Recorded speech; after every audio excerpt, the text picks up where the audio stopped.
organization under Gabonese law.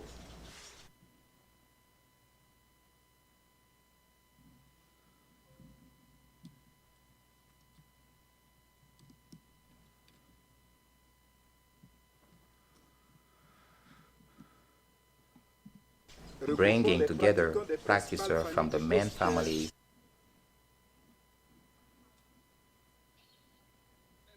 Hey, I'm sorry to bother you. We needed to change a title on the agenda that was brought to our attention. I needed to change a title on the agenda that was brought to our attention. Is there a way if I send you this new one, can you post it, or is there anyone that can quickly post it to the website? Yeah, no, that's okay. I'm sending it to you right now. Sorry, someone called and. Okay, thank you. Are you all coming today, or? Okay, all right. We'll see when we get there. Thanks for sending it. Gabon's cultural and defense Iboga in particular. Okay, I sent it to Tristan.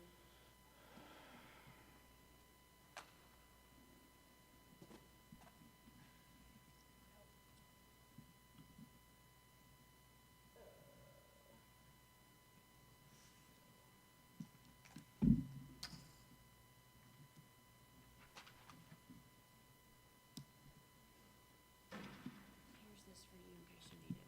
Thank you. Does she have a, yeah, they're gonna bring it to me. Okay, sweet. There we are. Yay. Thank you. Yeah. Yes, that should work fine, hopefully. Nice tape job.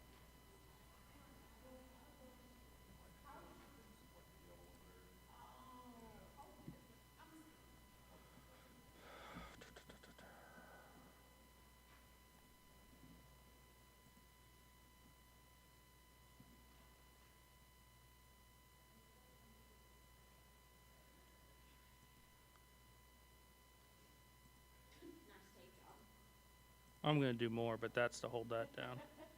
The black won't hold. Saw that and I was like, oh, look at that pretty purple tape. It's either that or silver. Well, yeah.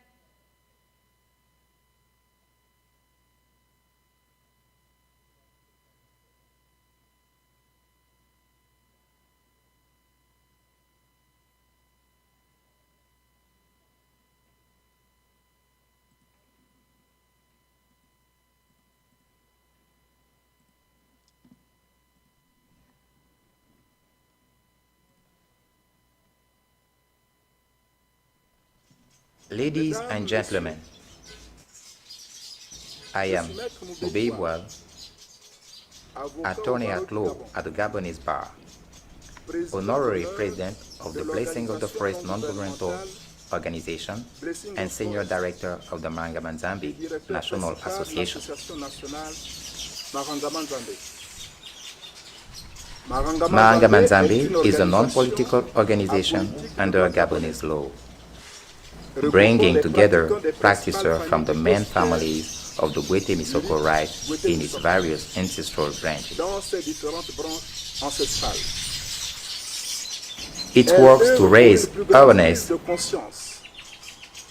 of the richness of Gabon's cultural and natural heritage in general, and defends Iboga in particular, as well as all the plant essences used in traditional medicine. As such, I am initiated into the ancestral rite of Gwete and practice its Misoko branch. I am in charge of a temple, and I am also an initiating spiritual father. I would like to thank the honorable members of the Kentucky Commission for the honor. There we go.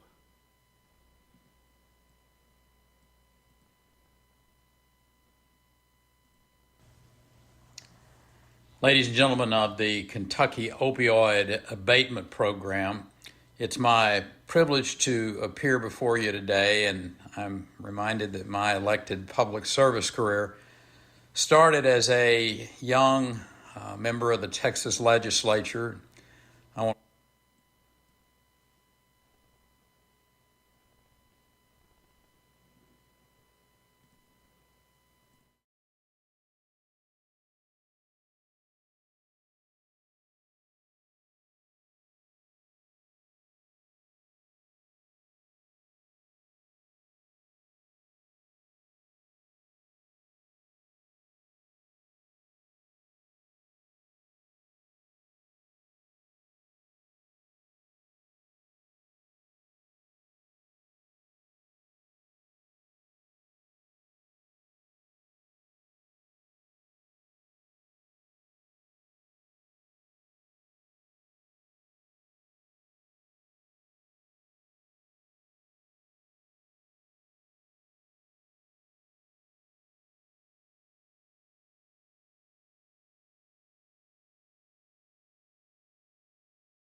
Ladies and gentlemen of the Kentucky Opioid Abatement Program, it's my privilege.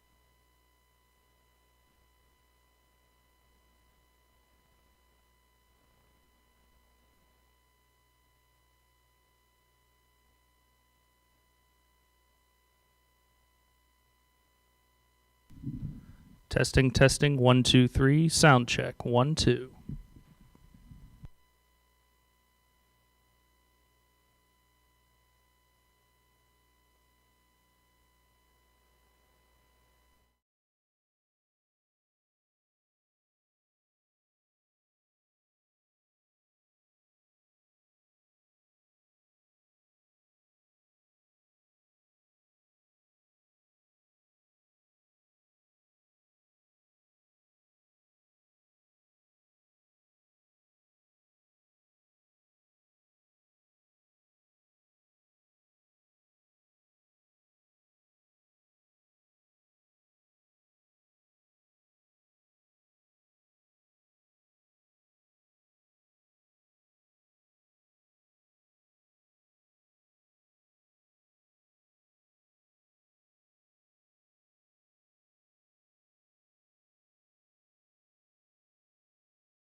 This meeting to order.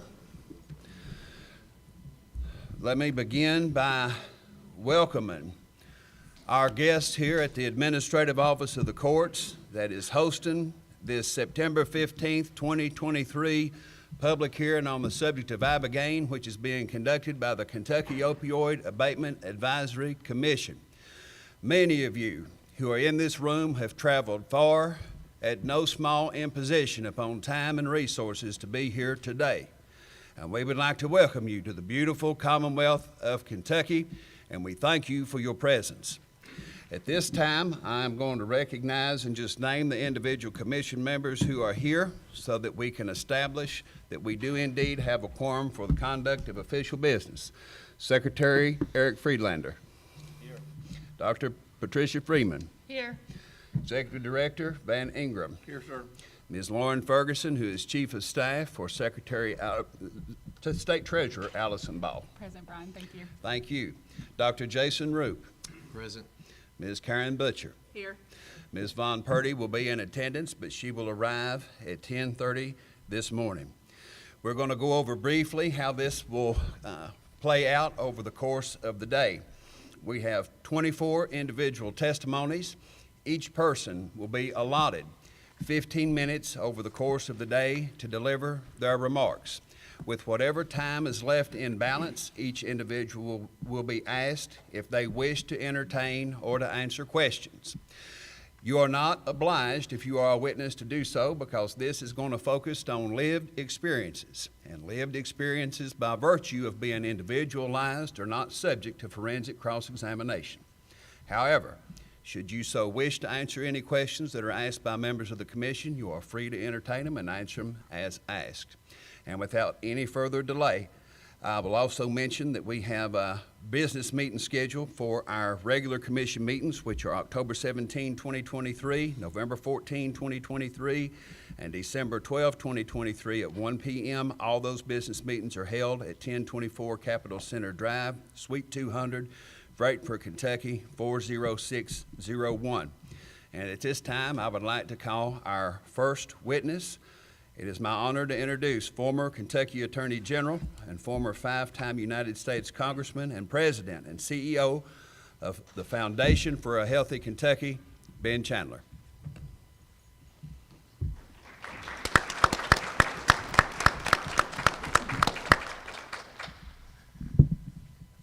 Thank you, Mr. Chairman. It's nice to be with you here today on what is, of course, always a somber occasion whenever you talk about a subject like this. And at the outset, let me just tell you that I'll be talking a little bit about my lived experiences, and they are many on this subject over a period of at least 30 years in public life and personal life.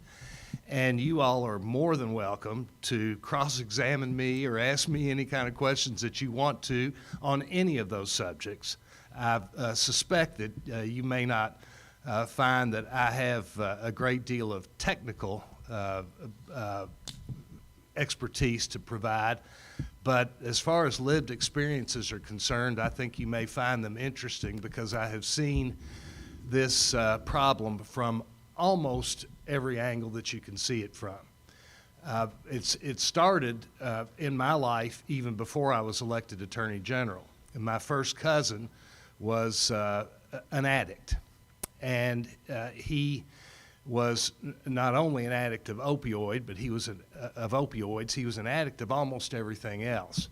And to make a long story short, he went into just about every rehab center that you could go into of any note in this country. I think he went into as many as 15 over the years to try to deal with this problem.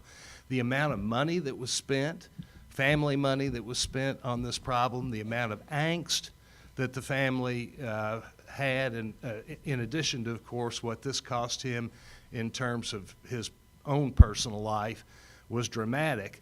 The upshot of it was, after all of those efforts, at age 30, he put a bullet in his head. He was like a brother to me. So I saw the depth of despair firsthand.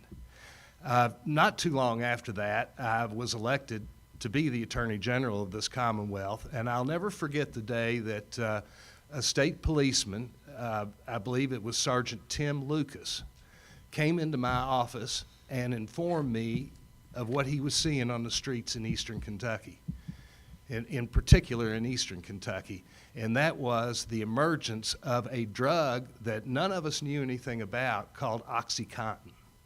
This was in the 90s, and as you know, that's when the epidemic began. And we were concerned enough about it. The pills were being sold on the street. You all know all about this. I'm not going to tell you a chapter and verse about the history. I know Van knows it well. All of you, I'm sure, know it well. The upshot of it was I formed a task force as Attorney General to try to find some answers to this problem, and we came up with the idea of CASPR. And as a result, we suggested that we put the CASPR system in place, and the legislature went along with us. Now, they didn't mandate it, which had to happen later, but ultimately, for what it was attempting to do, the CASPR system was actually very successful. In fact, you could almost say it was too successful. It suffered from the law of unintended consequences because what had happened, of course, is these OxyContin makers and makers of other opioid products over the years had created a market. And that was a tremendous market of addiction. And I don't want to digress too terribly much, but this goes back to the beginnings of humankind, I think, particularly opioid use, and we know that there have been wars fought over it, commercial wars fought over it. In one of the low points of the British Empire, they attacked the Chinese just for the purpose of being able to continue to addict them for commercial purposes. A horrible chapter in human history.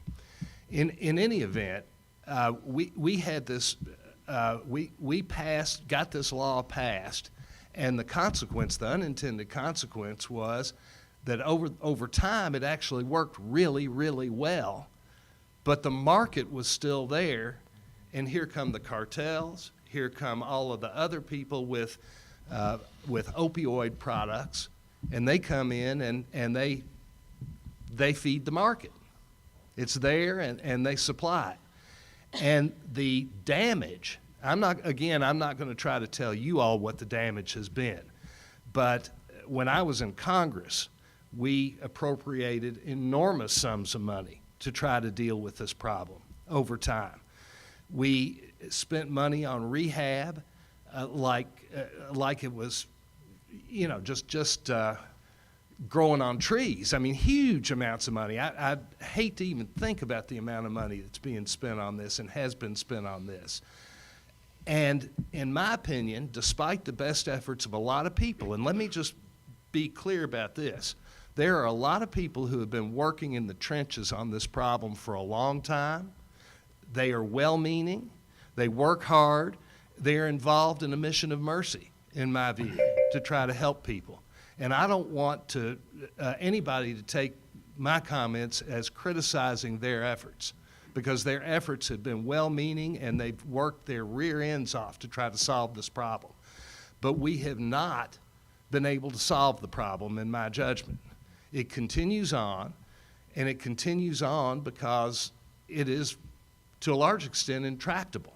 And a lot of it has to do with this addiction, this deeply felt physical addiction that people have, and it needs to be broken. And we have not yet come up with the tools necessary to break that addiction.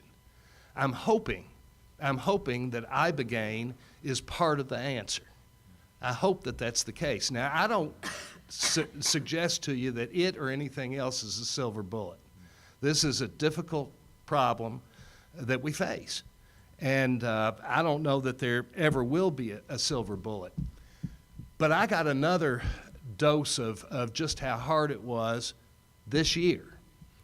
After probably 15 years of addiction on opioids, my brother, who could not get the pain medication that he felt like he needed. Now, as you all know, with pain, it's hard to know how much medicine somebody needs to deal with their pain. But I can tell you, he thought he needed more than he was able to get legitimately. So he got some illegitimately. In January, he overdosed on fentanyl. It was a very difficult thing, as you can imagine, for our family. So I tell you that just to let you know that we have dealt with the depths of despair with this problem. And not only have I had it in my own family, I've been in the homes of people who've had loved ones die. I've been to many public meetings over the years, holding hands and hugging and empathizing in the strongest possible way with the people that, people who've suffered.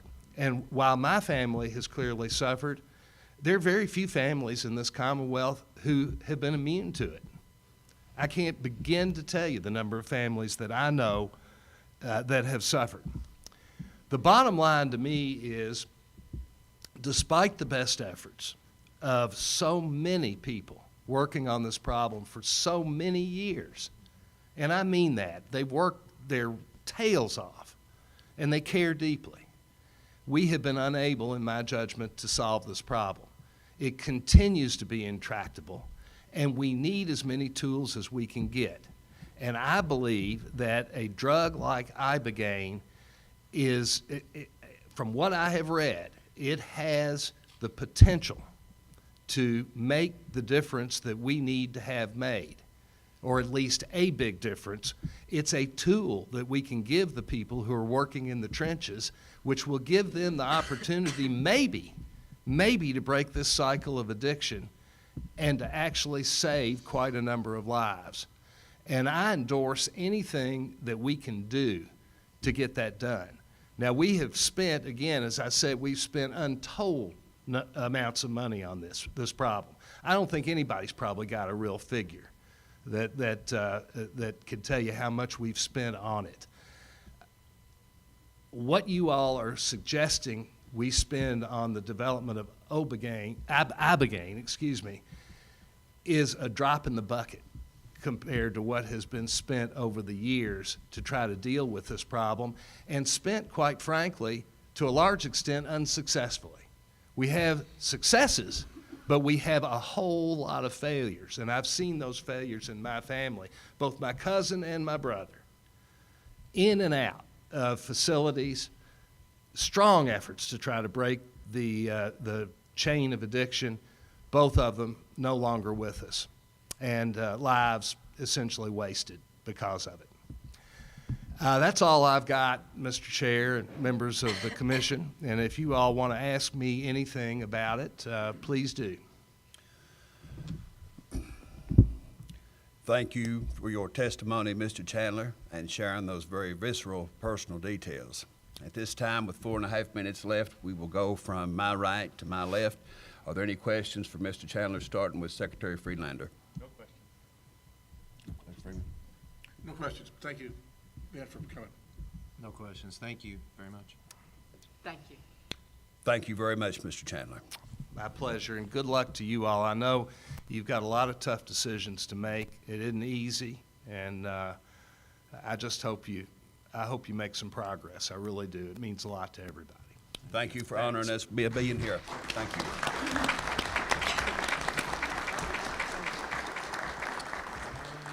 This time, I'd like to call Mr. Dakota Meyer, one of Kentucky's few living Congressional Medal of Honor recipients and a retired sergeant from the United States Marine Corps. Mr. Meyer. Thank you, Mr. Chairman and the Commission. It's truly an honor to be here today.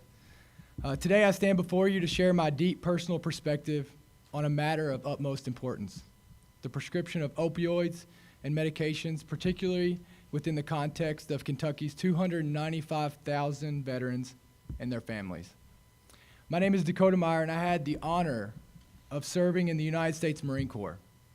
I was a Marine sniper, and I served in Iraq and Afghanistan and was the recipient of the Medal of Honor. My time in the Marine Corps fulfilled the greatest calling of my life. As fulfilled with pride as I am about my service, I can't deny the fact that combat left lasting scars on my psyche. I'm here today to shed light on the harrowing experiences I've witnessed and I've lived through, as well as to advocate for change in how we approach pain management and mental health within our veteran community. I remember it every night, the day that I had to take another man's life with a rock. That moment haunts me to this day still, a constant reminder of the horrors of war and the cost of our freedom. I received the Medal of Honor for the actions that day, but the real battle had just begun. 10 years later, the trauma was still with me. I would wake up in cold sweats, struggling with anxiety attacks, and one of my biggest fears was that my young daughters, who used to come in my room after their own nightmares, would unwittingly witness the aftermath of one of my own. This is the reality of post-traumatic stress disorder, the silent enemy that lurks within the minds of many of our veterans. When I first returned home from Afghanistan, like many veterans, the VA began prescribing medications to manage my symptoms. At first, it seemed like the only solution, but I soon realized that this path led me nowhere that I wanted to be. The symptoms persisted, and the medication brought itself its own challenges and side effects. I felt like I tried almost everything. I toggled between medication, alcohol, and dangerous coping habits, just trying to do something to be able to get relief long enough to be able to enjoy the life that I had fought for. Back then, I believed that being in Iraq or Afghanistan, and even some of my own worst days in Afghanistan, were truly a lot easier than it was to be here in the state of Kentucky. I found myself battling with the relentlessness demons of PTSD and depression. It felt like an endless, agonizing struggle that no matter what amount of therapy or medications I could go to could alleviate. And then it wasn't until 2019, years after leaving the service, that I truly began to confront and treat my PTSD. I learned about a promising method for treating PTSD symptoms known as Ibogaine, and it offered me a true path to recovery that I had never even imagined was possible. Ibogaine allowed me to confront the traumas that haunted me, to process and understand them in a profound way. The experience was intense and transformative, helping me break free from the suffocating grip of PTSD and depression. It provided me with renewed sense of purpose and strength to rebuild my life. Ibogaine's potential to offer hope, to help others facing similar struggles, can truly not be overstated. And I believe it deserves the attention and support it needs to become a legitimate and accessible treatment option for those who desperately need it. Listen, I grew up in this great state of Kentucky. This is still home to me. And I know folks in this room have what you consider to be a difficult decision. But let me help you with that. Ibogaine saved and gave me back my life. Ibogaine wasn't just another drug the VA or medical community prescribed that would leave me addicted and depressed. They're desperate and forever lost inside my own mental dungeon. It's important to recognize that there are alternative approaches to managing the pain and trauma, not just for veterans with PTSD, but for anyone who is dealing with depression and anxiety. It's crucial that we explore these options more thoroughly. Fentanyl and other opioids have fueled the worst drug crisis in the history of the United States, and I see it every day as a firefighter. According to the National Center for Health Statistics, more than 1,500 people die every week from taking opioids. It's a well-known fact that those receiving the highest dose of opioid pain relievers from the VA hospital are more than twice as likely to die by suicide. I saw and continue to see firsthand how the military community is impacted by the opioid overdose crisis. I've lost 17 members of my unit since I've been home. Not from the war overseas, but from the war we have here. And I'm so thankful to know that there are other methods to help people pull through this. It's time we explore innovative solutions like ibogaine treatment and consider its potential in treating these debilitating conditions. Ibogaine has and continues to show promise in addressing the addiction and mental health disorders in some studies. And its approval by the FDA could offer a lifeline to countless individuals. We owe it to those who have sacrificed for our country to leave no stone unturned in our efforts to provide them the care that they deserve, and in doing so, help mitigate the opioid crisis that plagues our nation. My journey is just one example, but it reflects the experiences of countless veterans that you're going to hear from who have struggled with addiction and ineffective treatments. Opioid prescriptions have led many down a dark path of addiction, compounding their challenges and preventing them to seek help they truly need. My ask of you is to make the right choice. Kentucky needs to be on the right side of history with this and to be the leader of the nation. We must reevaluate our approach to pain management.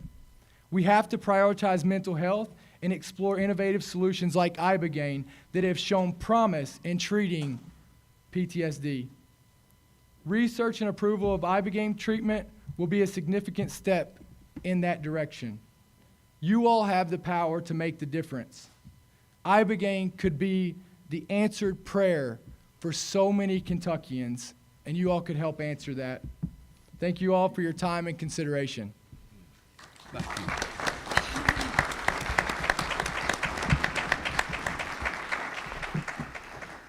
Are there any questions for Mr. Meyer from any commission member? Yes. I'd like to know the impact on your family. Thank you so much. Yeah, you know, I went down in 2019 and received this treatment, truly at the end of my road. I'm not a weak man. I'm not somebody who seeks out addiction.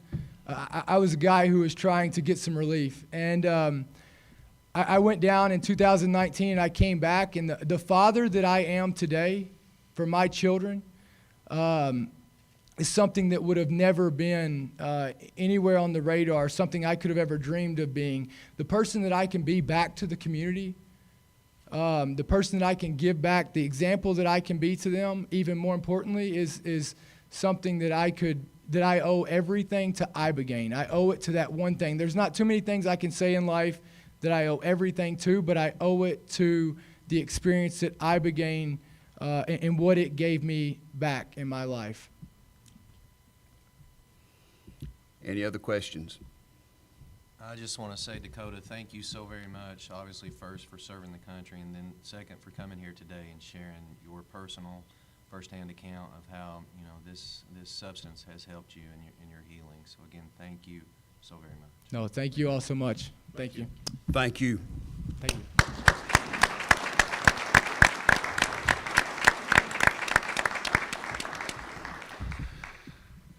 At this time, we'll call Mr. Jerry Catlett, who is the parent of an ibogaine patient. He is also the founder of Investment and Financial Strategies and Salt River Bed and Barn LLC in Mercer County, Kentucky. Mr. Catlett.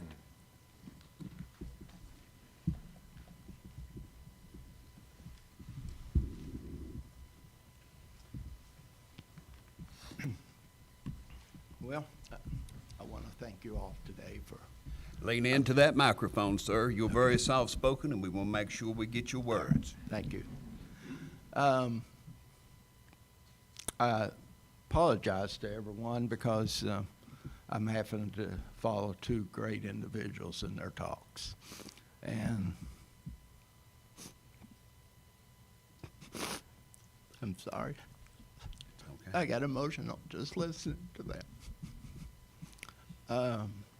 I got a phone call a few weeks ago asking me if I'd speak today, and I'm normally a yes person, and I agreed to it immediately, and hung up the phone. It was pretty short and sweet, and I thought to myself, "Oh Lord, what did I get myself into?"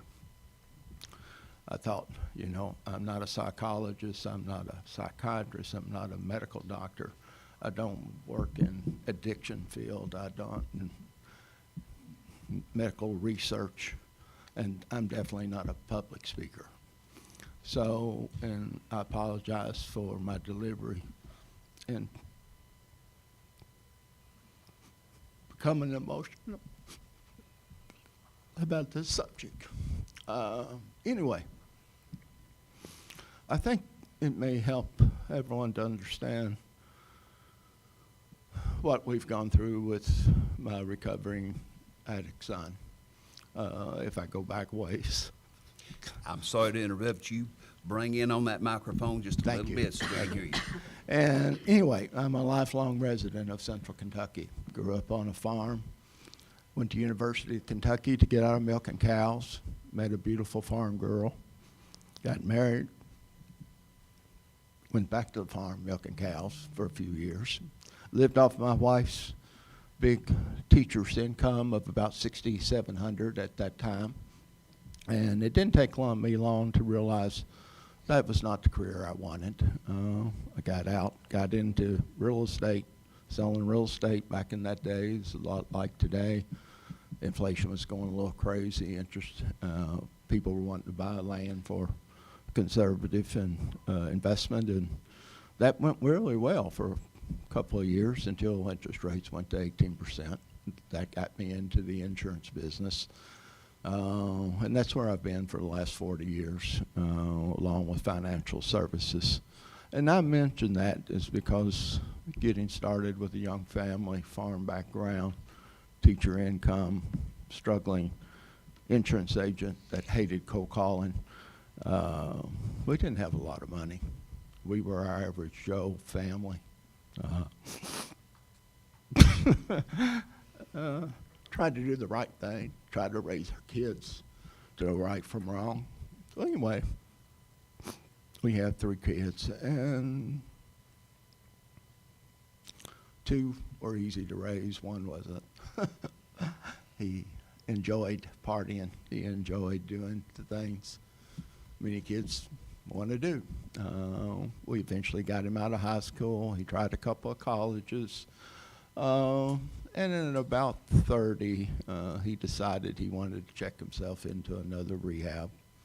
And he wanted to go to Florida. He thought it'd be better getting out of the state. So we found the money, and he went down there, checked himself in, was successful, halfway houses.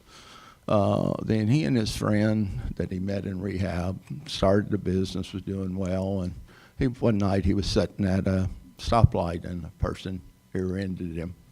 His doctors told him, basically, you got pain in Florida, and how many pills do you want? And every time he went back, how many pills do you want? And so naturally, he became addicted. So eventually the roommate calls and says, you need to come get your son. He's staying strung out all the time. So we go down, bring him back home, get him somewhat straightened out, I guess.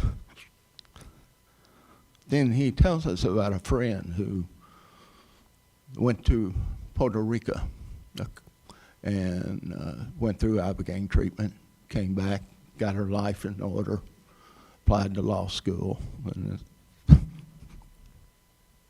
is a productive attorney today. So he was soliciting us to find the money to send him to Puerto Rico.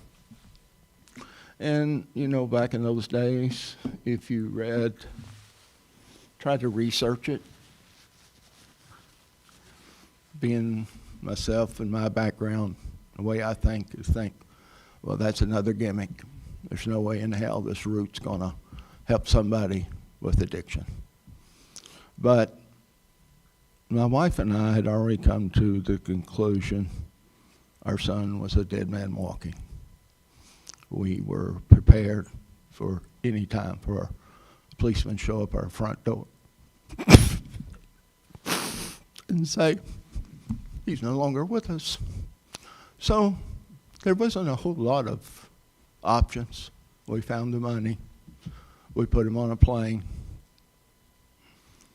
And honestly, I did not think I'd see the boy back alive. That was about 10 years.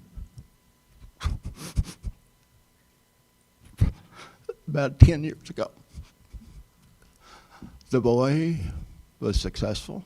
He tells me that within a few minutes of taking the treatment, he was no longer addicted to opioids. He stayed down there. He actually went to work for one of those clinics back in those days. He tells me that 6 months later he did take another treatment. Today he's still opioid addict free. Doesn't mean he doesn't have other problems. He went from there working with clinics to Mexico, to Colombia, to Peru, back to Mexico, working in different Ibogaine clinics, which a lot of times is a large house.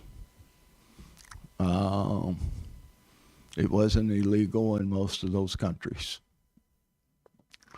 And encouraging people to come to those countries to get treatment. So that's what he's been doing. And he doesn't make a lot of money. He doesn't make any money. My whole life has been about success is making money, good jobs.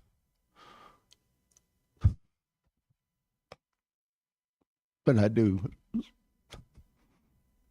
think he's successful in helping people today. Of course, he spends most of his day on the phone trying to help people.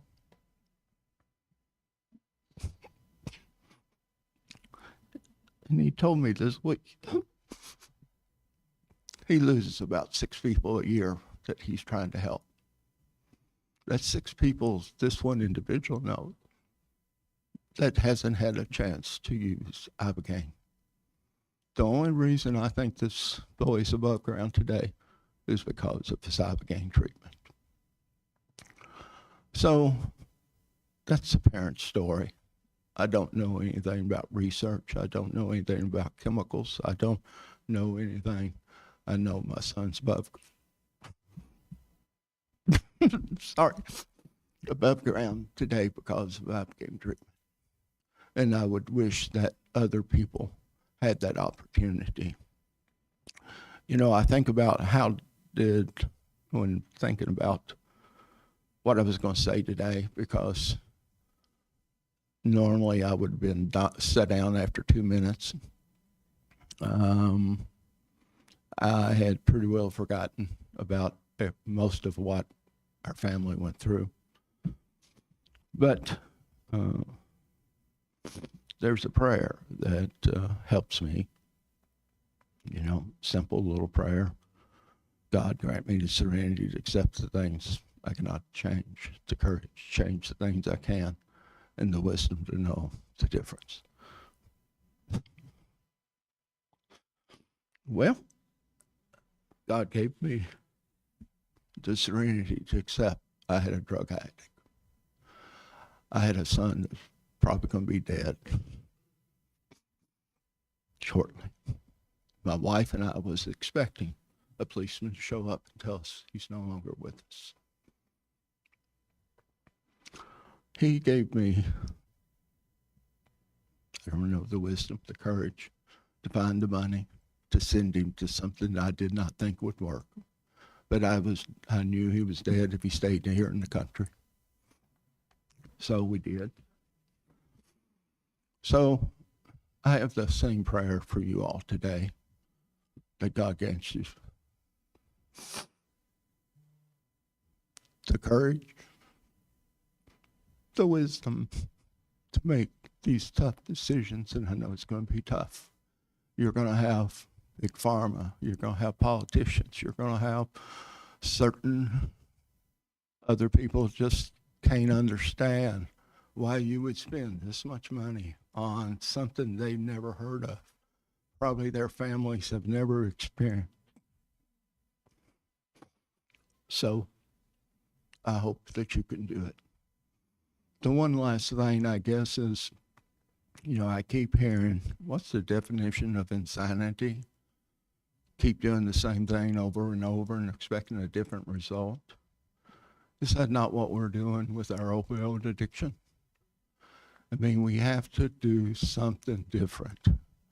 And this is a viable option from my experience. Not that I'm a clinical researcher or know anything about drugs. Matter of fact, I was in the UK in the 70s, and my wife and I never smoked marijuana. We never did anything. We thought it was against the law.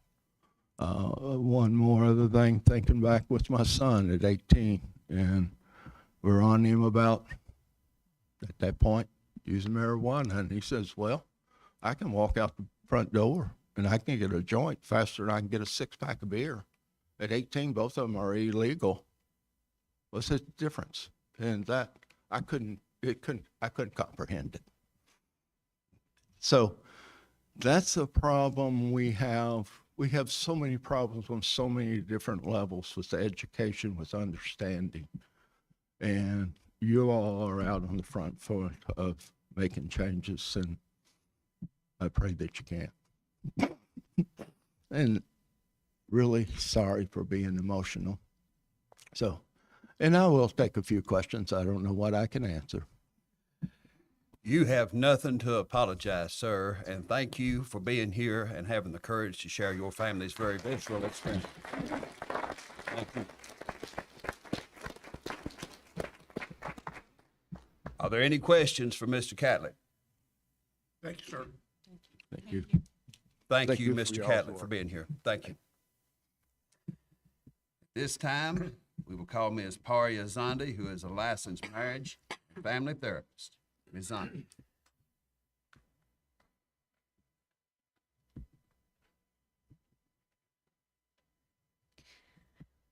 Good morning. Thank you so much to the members of the Kentucky Opioid Commission and the Veterans Mental Health Leadership Commission who so kindly granted me the privilege of being here today in this beautiful state. The devastating impact of the opiate addiction on our nation is undeniable. But I firmly believe that there is a solution that still remains largely unknown to many. And it was a solution that changed my life. My name is Paria Zondi, and in just a few weeks, on October 9th, 2023, I will be celebrating a significant milestone, 10 years of freedom from my opiate addiction. Like countless others, I was introduced to opiate pills innocently and naively from a friend at the time. I had no clue about their immense addictive power when I started taking them. I never anticipated the descent into the dependency that awaited me. I vividly recall the first time I experienced withdrawal symptoms. I was sick and I was confused. I didn't know what was happening. So I reached out to my friend, only to be met with callous laughter and the revelation that I was in fact going through withdrawals. Little did I know that this was going to mark the beginning of years trapped in the clutches of addiction. Eventually, my addiction led me down a dark path of heroin use, causing me to abandon my work, my education, and my relationships. I became consumed by my addiction, losing sight of who I truly am. I blamed myself for being a bad person and a bad daughter. I thought to myself, why am I like this? I thought I was fortunate to have grown up in a relatively privileged environment. But my mother, who was burdened with the responsibility of being a single mother and providing for us, was surviving, and she wasn't really able to be present with me. And in the first 7 years of my life, we endured living with my father, who was an alcoholic and physically abusive. So my childhood was filled with constant uproot and no sense of stability. And it wasn't until my parents finally separated that my mom was able to thrive and the quality of our life improved. I say this to say that there was significant trauma in my childhood that contributed to my need to escape with substances. The absence of a trauma-informed framework led me to blame and punish myself for my problems for years. My mom exhausted nearly all of her life savings sending me to traditional rehabs. I went to rehab over 10 times, and every time I felt like a failure. I felt like a burden, and that the world would be better off without me. I couldn't envision a future beyond my 27th birthday. And by God's grace, the ultimate miracle of my life, I found myself in Vancouver, Canada, visiting, of all people, my estranged father. And in Vancouver, I overdosed once again, but this time I was led to a doctor who would change the course of my life forever. She introduced me to a treatment that was legal in Canada at the time, yet illegal in the United States, called Ibogaine. I had never heard of such a thing back in the States, and at first, I really thought it was too good to be true. Today, I often describe my life as divided into two distinct chapters, pre-Ibogaine and post-Ibogaine. Through an intense 24-hour treatment, I emerged feeling reborn. Not only did I escape the clutches of the physical withdrawal symptoms and the cravings, but I also began to relive some of the traumas in my life and gained newfound perspectives. I saw myself as someone of immeasurable worth and a child of God. I experienced a profound sense of aliveness and connectedness that had eluded me until that moment. It was as if I were a newborn, witnessing the ocean for the first time, savoring the taste of fruit, marveling at the beauty of animals and infants with pure awe. I realized the immense beauty in front of me I had been numbing myself to all of those years. Even still, I refrain from labeling Ibogaine as a cure-all. As with any great moment of insight, integration is paramount. With the support of my family, I transformed my lifestyle. I severed ties with bad friends. I moved back into my mom's house. I got therapy. I started working. I went back to school, and I embraced an entirely different way of life. We must be willing to make lifestyle changes based on the insights gained during this fleeting window of opportunity that Ibogaine graciously provides us. This is why it's important to incorporate social services, support systems, and education to integrate the transformation that can occur within Ibogaine. My personal journey has led me to advocate for a more comprehensive and trauma-informed approach to addiction recovery. Today, I'm a licensed therapist in California where I focus on treating childhood trauma and addiction. We urgently need innovative approaches to addiction treatment, such as Ibogaine. I hope that by sharing my story, I can bring a little bit of awareness and inspiration to change how we approach addiction treatment in this country. Thank you.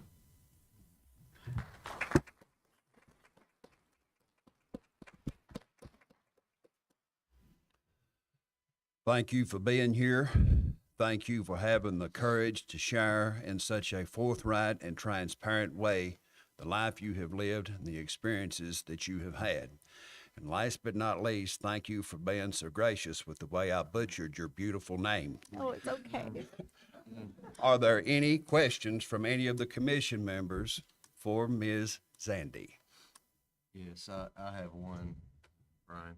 When did you say your sober date was again? October 9th, 2013. Mine is October 13th, 2013. Wow. So congratulations. Thank you so much.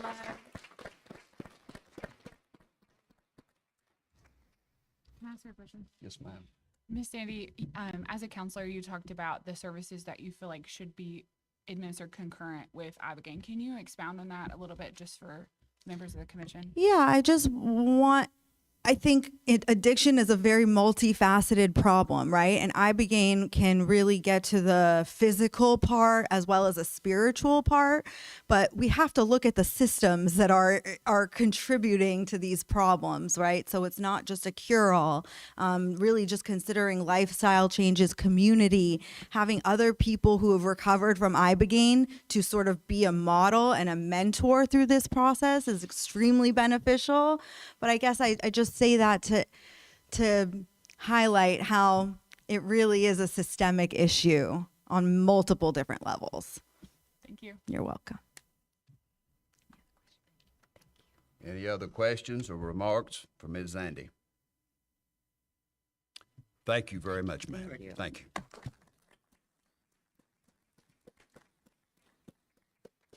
At this time, we will call Mr.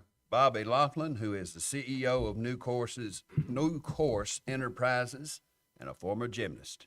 Welcome, sir. Thank you.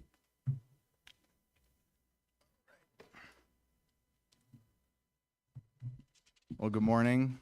My name is Bobby Laughlin, and I'm deeply honored to be here with you all today. I want to first start by thanking the Opioid Abatement Advisory Commission, all the previous speakers, General Steele and Brett Waters, and everybody at the Veterans Mental Health Leadership Coalition. Your open-mindedness and willingness to chart a new course is the foundation for change. Kentuckians should be proud of their representatives as they take bold steps to open up access to ibogaine treatment for those in need. Just a little bit about me. I grew up middle class, 2 loving parents, older brother. As an accomplished athlete, a high-achieving student, I had dreams, friends, ambitions, drive, passion, a willingness to work hard for things I wanted. And I mention these because these are the same characteristics that were possessed by so many who have fallen victim to what I consider one of the most brutal and cunning enemies the United States has ever faced, the opioid epidemic. I was first introduced to opiates by a doctor who prescribed them after a minor surgery in 2010. Within 2 years, the vicious grip of addiction squeezed everything positive out of my life and left me spiritually bankrupt on death's door as an intravenous heroin addict.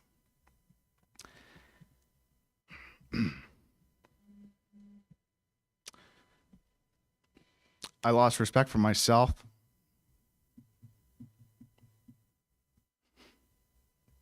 the trust of my family,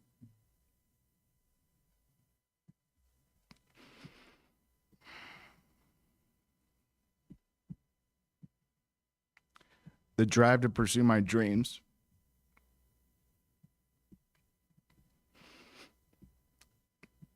and the ability to be a productive member of society.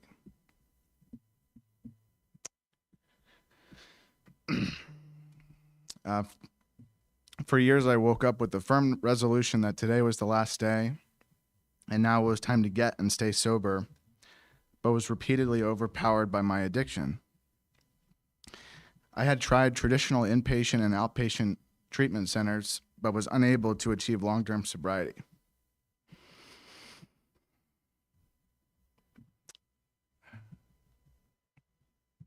I was using against my own will,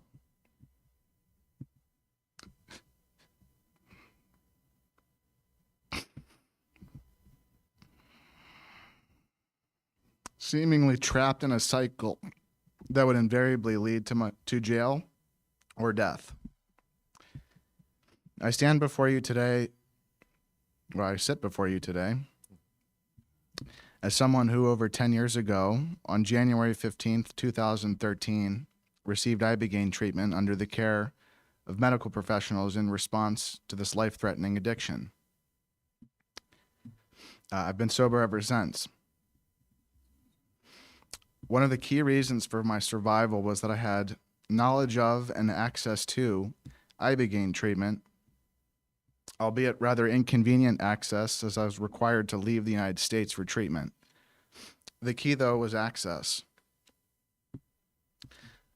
I believe large-scale access to ibogaine treatment for opiate addiction will be an integral part of what helps us win this battle.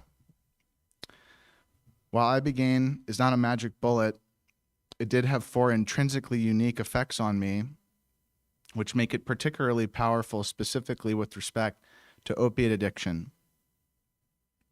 Number 1, it substantially minimized the physiological feeling of opiate withdrawal. Number 2, it removed the mental compulsion to use opiates. Number 3, it introduced a spiritual experience which reinstated compassion and love for myself. And number 4, it is not habit forming and only needs to be used once. Tough to monetize that.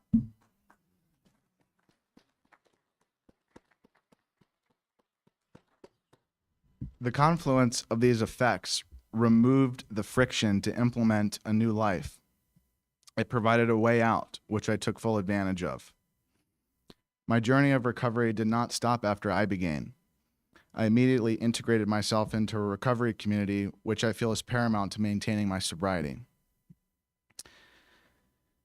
Today, I have a life that I'm proud of. I have a wonderful wife, 2 beautiful children,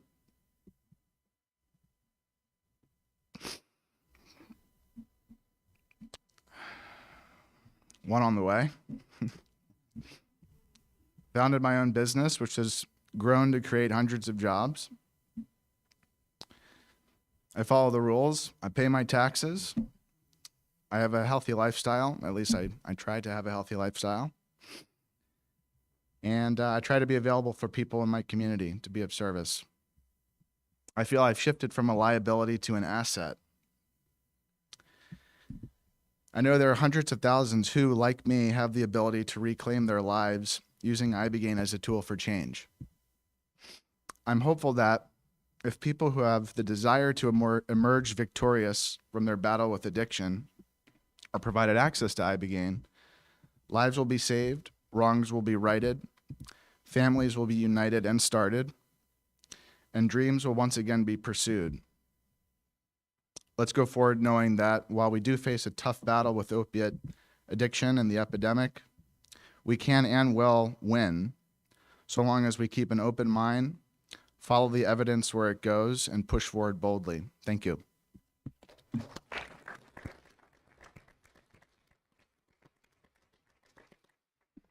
Happy to answer questions if I can get through them. Thank you, sir. Are there any questions or comments from commission members to Mr. Laughlin?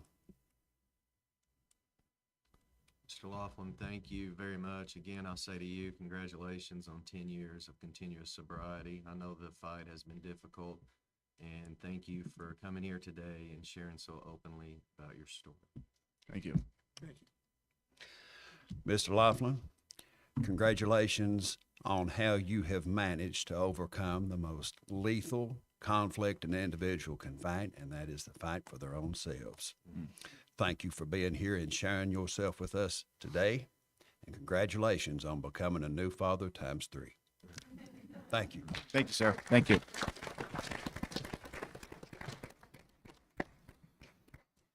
This time we'll now call Dr. Joseph Barsulia, who is a psychedelic medicine and integrative healthcare advisor and developer. Dr. Barsulia. Good morning. I provided you all with several research abstracts, and I'm going to be sharing some slides that you'll have pictures with so you don't have to turn your neck around. Be sure and lean into that microphone and speak up. You're a soft-spoken gentleman, and You got I it. have listened to too much loud music and shot firearms irresponsibly. So my name is Dr. Joseph Barsulia. I want to express my gratitude to this commission for exploring Ibogaine to help end this ongoing pharmaceutical plague of death that continues to afflict our nation and has shown little to no signs of relenting in recent years. As a way of background, I'm speaking to you from multiple relevant professional and personal identities. I'm a clinical psychologist, and I've worked as an Ibogaine therapist, provider, researcher, and CEO of an Ibogaine clinic in Mexico. I continue to advise this clinic where we've treated over 1,000 United States military veterans in the past 6 years. I've co-authored half a dozen peer-reviewed scientific papers on Ibogaine. In providing care, I've worked directly with approximately 800 individuals with Ibogaine and Iboga. I've also worked as a therapist in the phase 2 clinical trials of MDMA-assisted therapy for post-traumatic stress disorder being advanced by MAPS, who published their phase 3 results yesterday in Nature. I have 17 years of experience in the mental health and addiction field and have worked in inpatient detox facilities, rehab centers, and methadone clinics. I'm also an Ibogaine patient. I've taken Iboga and Ibogaine over 30 times in the past 8 years to keep a case of chronic neurologic Lyme disease at bay. And Ibogaine is the reason I'm standing or sitting here with you today and not permanently disabled. I'm also speaking to you as an initiate and 8-year student of the Central African Bwiti tradition who hold Iboga as their sacrament. Lastly, I'm a former Christian pastor and theological seminary graduate, which for me helps inform the most important and unique promise of Ibogaine, which as an instrument for spiritual reconnection.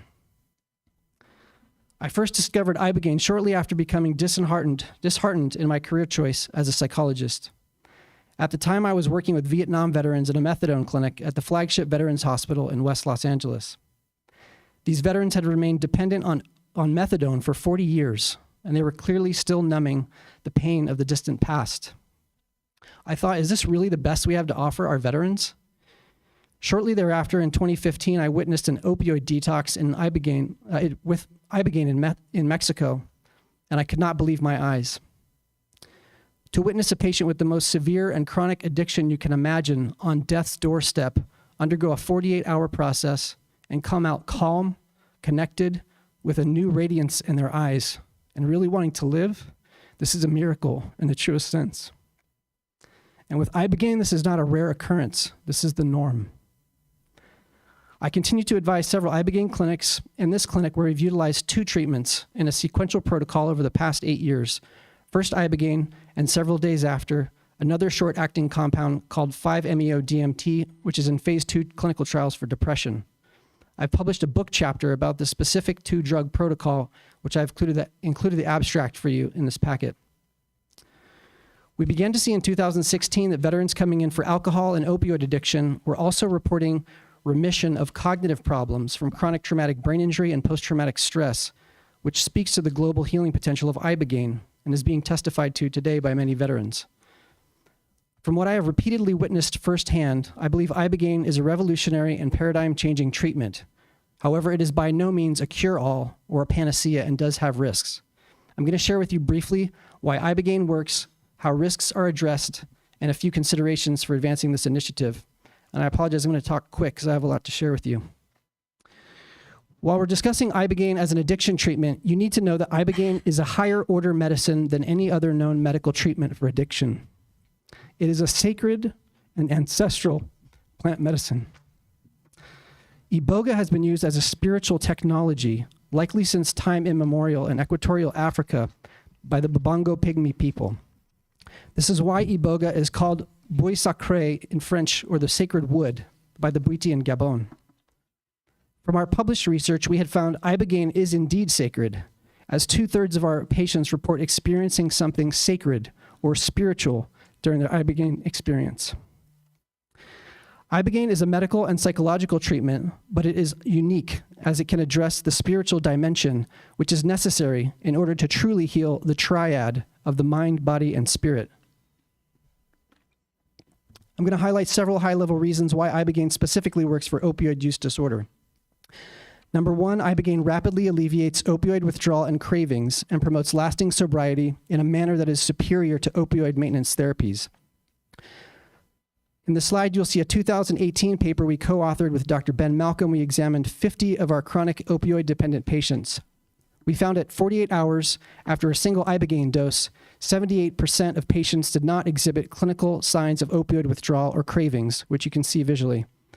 We only captured the first 48 hours, but these symptoms continue to decline with additional administrations of lower doses of Ibogaine.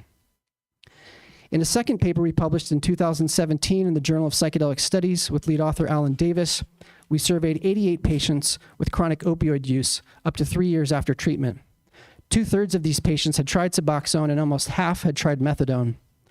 At the time of the survey, we found 41% of patients had achieved sustained remission of their opioid use, and 30% reported after Ibogaine they never touched a single opioid drug again.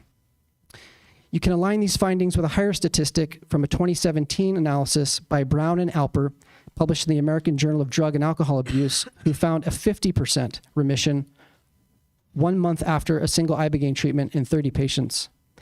These are remarkable findings and arguably better than outcomes with methadone or Suboxone, which are roughly 8 to 18% efficacy after treatment, according to the NIH.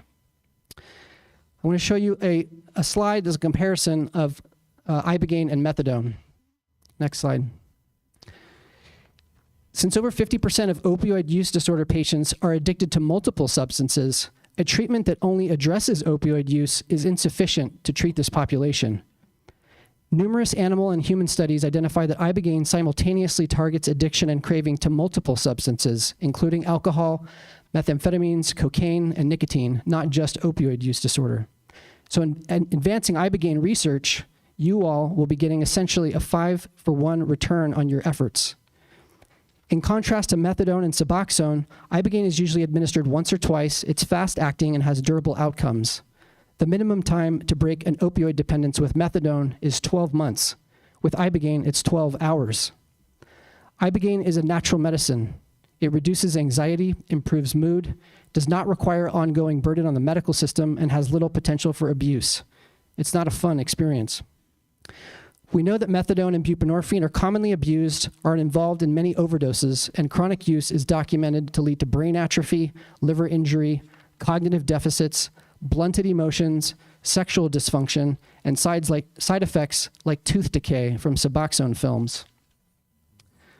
A second reason why Ibogaine works is that it is a precision sniper for targeting the exact brain structures that are implicated in opioid use disorder. You actually could not design a better drug to treat substance addiction in the brain. Next slide. What you will see here is a SPECT scan. This is looking at cerebral blood flow. The top row is before treatment. The bottom row is 5 days after treatment. This shows blood flow in several regions in the brain relative to the rest of the brain.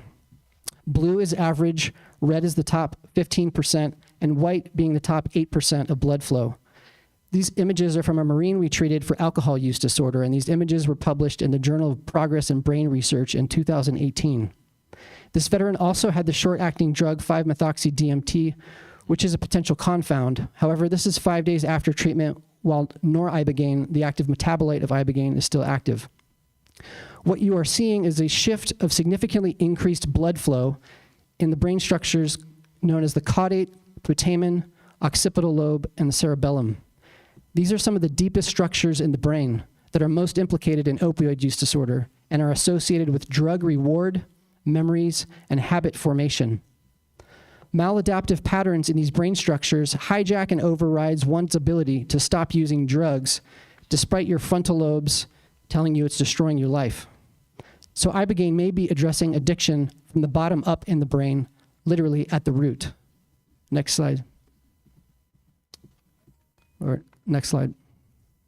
This is a second image from 2016 of a U.S. Army veteran who he treated with Ibogaine and 5-MeO-DMT for traumatic brain injury. You will see a similar pattern of increased blood flow in these deep brain structures. Ibogaine hits virtually all the neurotransmitters involved in most substance addiction and supports the brain in healing through peptides and growth factors like neurotensin and glial-derived neurotropic factor. This is why it is entirely unique as a regenerative therapy for addiction. A third reason why Ibogaine works is it induces dreamlike visions that increase insight into the causes of one's addiction, which can lead to durable psychological change. Some of the visionary content includes images of personal and ancestral biographies, cosmic landscapes, and encounters with deceased ancestors, spiritual deities, and even God. Perhaps not things you see every day. Patients who have visions on Ibogaine often attribute a high degree of personal relevance and healing intelligence to what they witnessed. From our personal research, we found up to 3 years after treatment, 2/3 of patients reported gaining insightful knowledge about themselves during Ibogaine, and afterward, increased long-term states of inner peace, gratitude, appreciation for life, and a greater connection to self and others. Next slide. Ibogaine is and can be safely administered in clinical settings. This is an old picture of our Ibogaine clinic from 2015. Ibogaine treatment requires rigorous medical, cardiac, and psychiatric screening and monitoring. There are established consensus medical guidelines for Ibogaine treatment that were specified by the Global Ibogaine Therapy Alliance in 2015, and they can be found publicly at ibogaineguidelines.com. Ibogaine is safely administered in an inpatient setting with a team including emergency-trained medical staff, mental health professionals, typically in a ratio of 2-to-1 or 1-to-1 staff to patient. All patients receive continuous cardiac monitoring up to 24 hours, are given IV fluids, electrolytes, and antiarrhythmic agents like magnesium sulfate and other antioxidants, which greatly reduces risk. In advancing Ibogaine research in Kentucky here, it will be critically important for you all to hear from doctors who have decades of real-world experience. These physicians are predominantly operating in Mexico, Brazil, and Spain.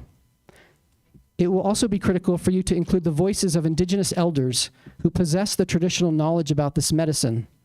This falls in line with a UN framework called the Nagoya Protocol, which applies to pharmaceutical molecules with clear indigenous history and ensures the inclusion of traditional knowledge and ongoing economic benefit sharing and reciprocity with those who have stewarded this medicine for millennia. In terms of current usage, you must know that virtually all Ibogaine clinics have transferred use from Ibogaine drawn from iboga plants and instead use another plant called Voacanga africana, which grows much faster than iboga and so aids the sustainability of the traditional Gabonese resource. However, using Voacanga does not respond to the lack of reciprocity to the Gabonese who hold the foundational knowledge of the use of Ibogaine. In conclusion, I believe funding Ibogaine research for opioid use disorder is perhaps one of the most obvious and necessary decisions that can be made in the history of addiction medicine. So I invite you and any other decision makers to choose wisely. If you are successful in advancing Ibogaine research, I have no doubt that you will be on the right side of history, of medicine, and attempts to alleviate human suffering. Thank you.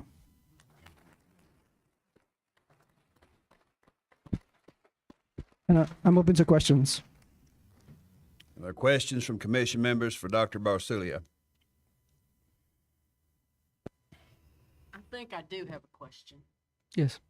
You mentioned that it can also address depression. I've struggled with that for almost 50 years. God bless you. You got my attention. Thank you. I don't think it's a question. You're welcome. Ibogaine has been used for many years, even in the last century in France as an antidepressant called Lambarine. Mm-hmm. Any other questions for Dr. Barsulia?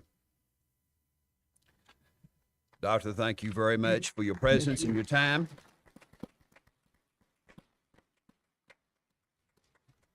We're running a little ahead of the schedule. We want to keep it that way. We have arrived at what is supposed to be a 10-minute break at 10:30. It is currently 10:20. We'll go ahead and take it now, and we will reconvene at 10:30 so that hopefully if we have people who want additional public comments, we can work them in at the end.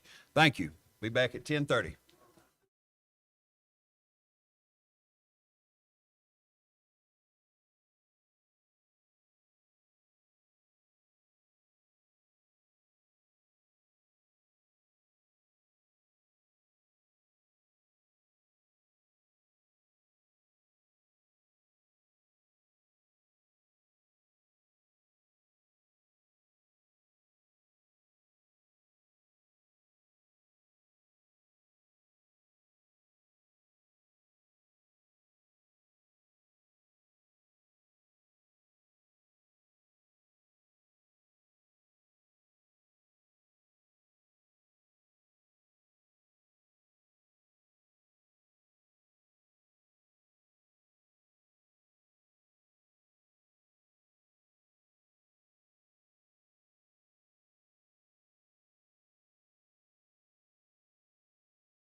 Tommy Aceto.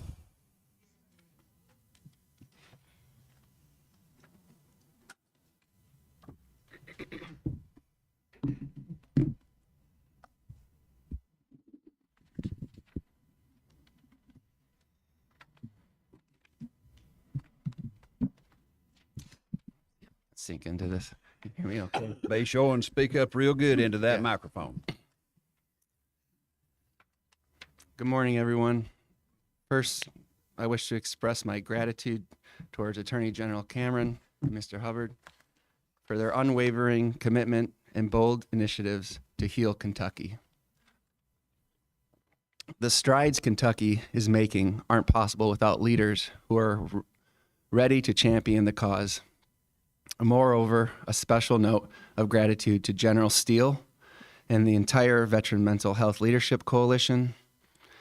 Your tireless efforts and advocacy for our veterans is nothing short of extraordinary. I'm beyond honored to be a part of the coalition.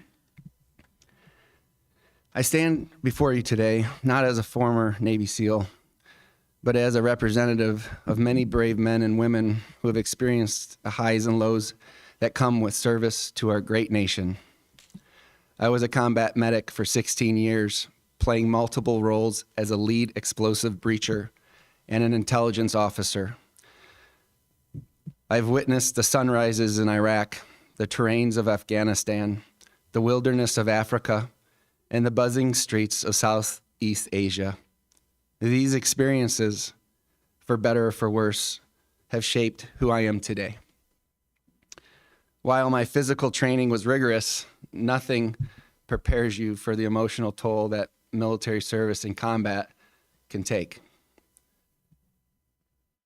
The never-ending cycles of deployments, witnessing the loss of comrades, small children, are the horrors of war. I struggled feeling like a cog in a larger machine.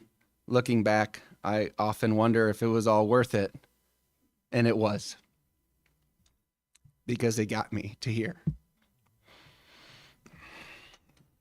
It is said that soldiers are government property, but we are humans first. We feel, we hurt, we grieve, and most importantly, we yearn for understanding and wonder if we can ever adjust back to society.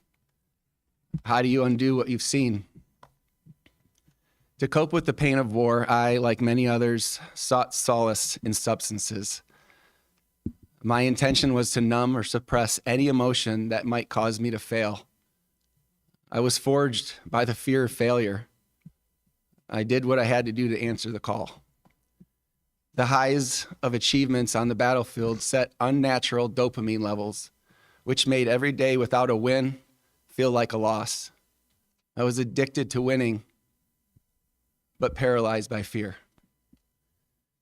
I vividly remember the evening in 2011 while at a medical refresher course in Fort Bragg. The weight of my choices to self-medicate came crashing down. To think that a cocktail of stress, pills, and alcohol could have been the end of my story is a sobering thought. It was a wake-up call, but old habits die hard. Each deployment that followed was accompanied by a darker shadow of addictions and mental anguish. In 2016, I attended the National Intrepid Center of Excellence, or the NICO, at Walter Reed Medical Center, under the care of Bob Kaufman, Dr. Bob Kaufman. And after 124 medical appointments, 7 MRIs, and many tests, I received the diagnosis of PTSD and TBI. The SSRIs I was given only added to a deeper feeling of numbness. And my very identity, tied to my trident, was slipping away, and with it, my will to continue to live. But every night has its dawn, and for me, that dawn was in the form and promise of a new treatment called Ibogaine. Though daunting at first, proved to be a lifesaver I so desperately needed. It wasn't just a medicinal treatment. It was a deep dive into my subconscious, self-forgiveness, and most importantly, self-love. Today, I'm on a new journey, one that celebrates the power of healing trauma coaching others to break free of addictions, and creating powerful music and stories. I found true love, the love for my bride, MJ, and for myself. And together we have a clear vision of creating a state-of-the-art healing center that focuses on equine therapy, holotropic meditation, and art therapy. I'm committed to sharing with others not only the potential of life-saving medicines like Ibogaine, but the tools to rebuild the mind and the body after the reset. 2 weeks ago, I received a call from Dr. Martin Polanco at the Mission Within. He asked me if I would be willing to help run 2 clinics in Mexico. And I quickly said yes to the man who helped save my life 5 years ago. Dr. Polanco will go down as the doctor to heal the SEALs. Once again, I witnessed 10 veterans who all had dramatic healing experiences. The patients, they walk in broken, frail, and hanging on by a thread. You can see the hopelessness in their dull, empty eyes. One of the SEALs, a former student of mine, came through. His name was Jeff Reed, who had been suffering from debilitating cluster headaches for the past 8 years as a result of firing rockets. He said it felt like someone was stabbing him in the back of his eyeballs with an ice pick. Jeff was prescribed opioids and became hooked on them. But the pain was too much, even for the strongest opioids. Jeff told his wife a few months ago that he was going to take his life. He felt too much of a burden on his family. Fortunately, Jeff decided to take all their savings and come down to the Mission Within. After Jeff's Ibogaine treatment, I had the pleasure to talk to him, and he reported that his headaches were gone. Not better, gone. And so was his addictions to opioids. Kentucky stands as a leader in this pivotal moment in time, a moment when the whole world is watching, waiting for a champion to take action. Ibogaine should be made accessible, affordable, and it is safe to all that need this life-saving medicine. The citizens of the Bluegrass State deserve nothing less. Under the visionary leadership of Attorney General Daniel Cameron and Mr. Brian Hubbard, Kentucky is poised to be a beacon of hope in this endeavor. Let's champion this cause. For in healing our suffering, we strengthen our community and our nation. Let's march together. Thank you.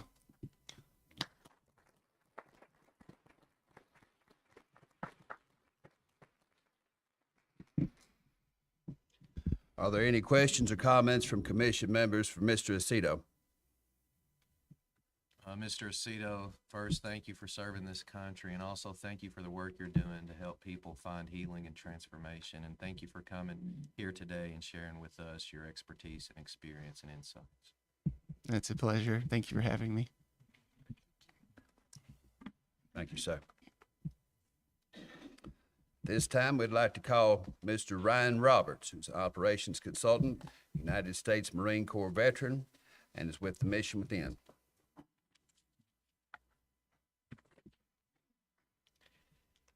Ladies and gentlemen of the Kentucky Opioid Abatement Advisory Commission, my name is Ryan Roberts, and I'm here before you today as a husband, a father, a Marine Corps combat veteran, and an advocate for a life-saving therapy that has not only transformed my life, but has the potential to transform countless others. I grew up on the East Coast, inspired to join the Marine Corps after the tragic events of 9/11.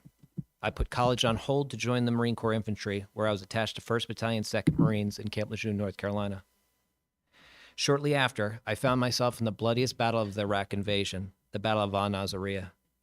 During that battle, I lost 18 of my brothers in an instant to a catastrophic friendly fire incident, and several others throughout combat that day. I faced countless traumatic events, from taking lives to retrieving my fellow Marines' bodies. But the moment that broke me was when I held a young boy in my arms, applying first aid only to have him pass away. I wept uncontrollably, not knowing that would be the last time I experienced any emotion for the next 20 years. My next deployment to the Al Anbar province wasn't any easier. By the time we returned home, our battalion had lost more than 20 Marines, 3 of whom were my close teammates who lost their lives on our last patrol in country. In January of 2006, I left the Marine Corps and I returned home, only to witness my brothers losing their lives to suicide. Kevin Horn of Inez, Kentucky, took his life with opiates just a few short months after leaving the service. His family's struggles with addiction opened my eyes to the devastating effects that opiates had on this region. When I returned home, I buried my past by compartmentalizing my trauma. I kept it together by staying busy, pursuing a career in healthcare, and climbing the professional ladder. But in 2019, it all began to fall apart. My depression, anxiety, alcohol abuse, and symptoms from countless brain injuries were eating me alive. Suicidal ideation was a constant, and my marriage and home life were quickly falling apart. It was at the Marcus Institute for Brain Health that I met my guardian angel, Dr. Andrea Lucci. She introduced me to non-Western approaches to healing that included meditation, breath work, Native American sweat lodges, and sensory deprivation float tank therapy. Then she connected me with Dr. Martin Palenko, founder of the Mission Within, and I found myself several weeks later in Mexico participating in a clinical Ibogaine-assisted therapy program. Ladies and gentlemen, that treatment transformed my life. Now here I sit in Kevin's home state, advocating for life-saving therapy, a therapy that may have saved his life, but definitely saved mine. I trust in God's divine plan and know that I'm here today to tell you how these medicines-associated therapies saved my marriage, my relationship with my children, and ultimately my life. Ibogaine-assisted therapy was my Hail Mary pass. As an executive in academic medicine, I did my homework on Ibogaine and the organization, the Mission Within. I was blown away by the research and anecdotal reports that I was seeing. How could something so transformational be out of the reach for populations with such tremendous unmet needs?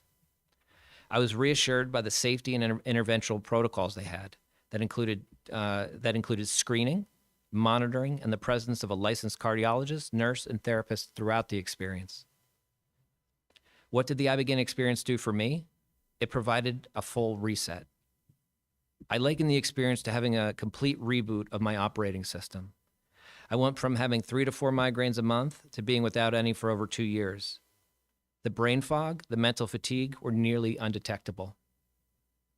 The experience itself was long and extremely challenging, but it allowed me to excavate deeply seated somatic trauma and reframe my perspective on them. Trauma became a catalyst for growth rather than a barrier to love and happiness. I now view pain and suffering as a divine gift, and I approach each day with intention, gratitude, and love. My connection with my wife, my children, and my community are deep and wide. The experience was so profound that I pivoted from a career as a healthcare executive to serving the veteran space as a business and clinical operations consultant. I now design and implement veteran psychedelic-assisted therapy care models and clinical pathways, and I'm involved in advocacy with the goal of educating and informing struggling veterans and their families. My goal is not to get veterans to psychedelic medicine. I aim to ensure that they know it's an option with both risk and reward. This movement doesn't need evangelists. It needs conscious people leading a life of love and service that's deeply rooted in community. Ladies and gentlemen, I stand before you today to ask the Commission to explore Ibogaine-assisted therapy as a potential treatment option for opioid use disorder. I urge you to allocate funds to further clinical research efforts to explore the risks and benefits of this transformational medicine. The concern around cardiac risk shouldn't be a topic that we shy away from. Those deeply involved in these efforts devote tremendous resources to exploring this phenomenon and determining safe and effective dosages and treatment models. After a 14-year career in Western medicine, I know that no intervention is without risk. It's our job to understand which populations could benefit from this therapy and create safe and equitable access to it. We know that the existing treatment options have abysmal success rates. Ibogaine doesn't need to replace the current options, but should be used to bolster those efforts and provide another option. Providing Kentuckians with options will save lives. As Einstein said, the definition of insanity is doing the same thing over and over again and expecting different results. Lastly, this medicine goes beyond healing the physical body.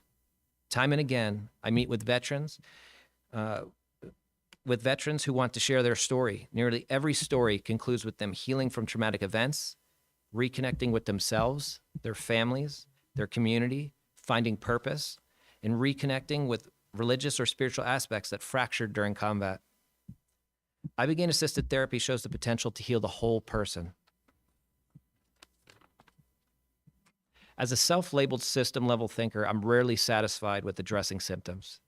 But I do believe that addiction is a symptom. But in this case, we need to stop the bleeding before turning our sights towards the underlying unmet needs.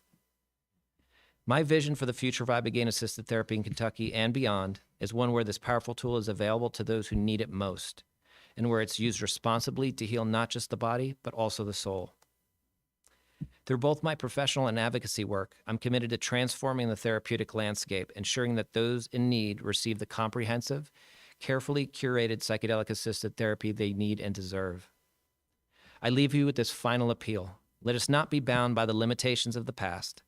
Let us embrace the potential of Ibogaine-assisted therapy to heal, promote growth, and save lives. Let's act with courage, compassion, and conviction to make a real difference in the lives of those struggling with addiction. Thank you.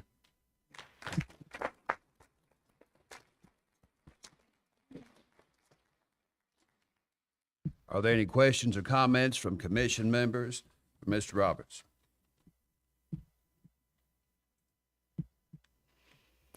Thank you very much for your time and testimony, sir. Thank you, Mr. Hubbard. Thank you. At this time, we'll call Dr. Peter Hendricks, who I believe is a professor of psychiatry with behavioral neurobiology at the University of Alabama in Birmingham. Thank you, Brian. I will try my best to project here. Let me tell you a little bit about my background so we can contextualize my interest in this novel approach. My introduction to addiction began in 1998, when I worked at a homeless shelter in San Francisco and witnessed firsthand the destructive effects of addiction.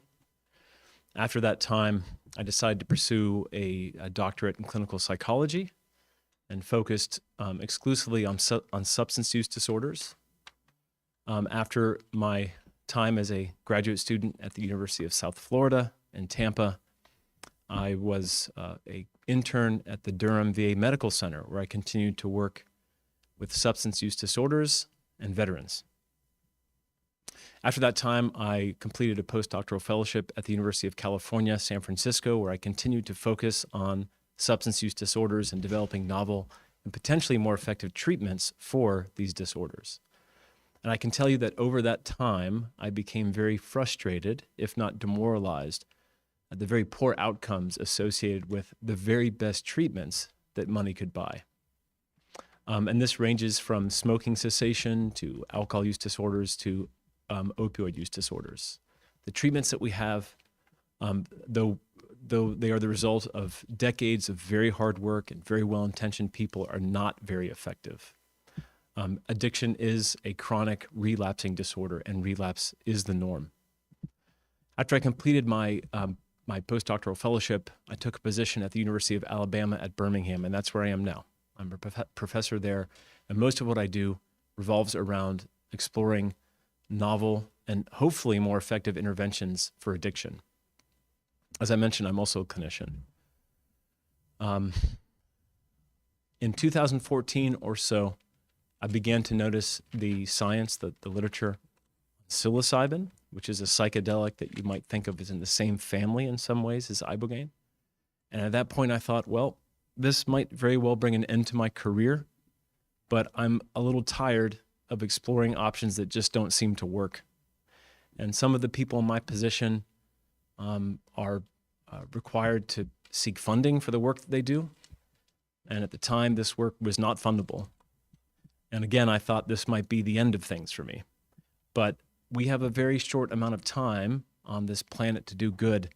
And I thought, as Mr. Meyer mentioned before, it's my duty to leave no stone unturned. And we're going to take a good look at this. Now, the landscape has changed quite a bit. You're probably aware now that compounds like MDMA and psilocybin are in the front line or the headlines of our newspapers and gaining much attention.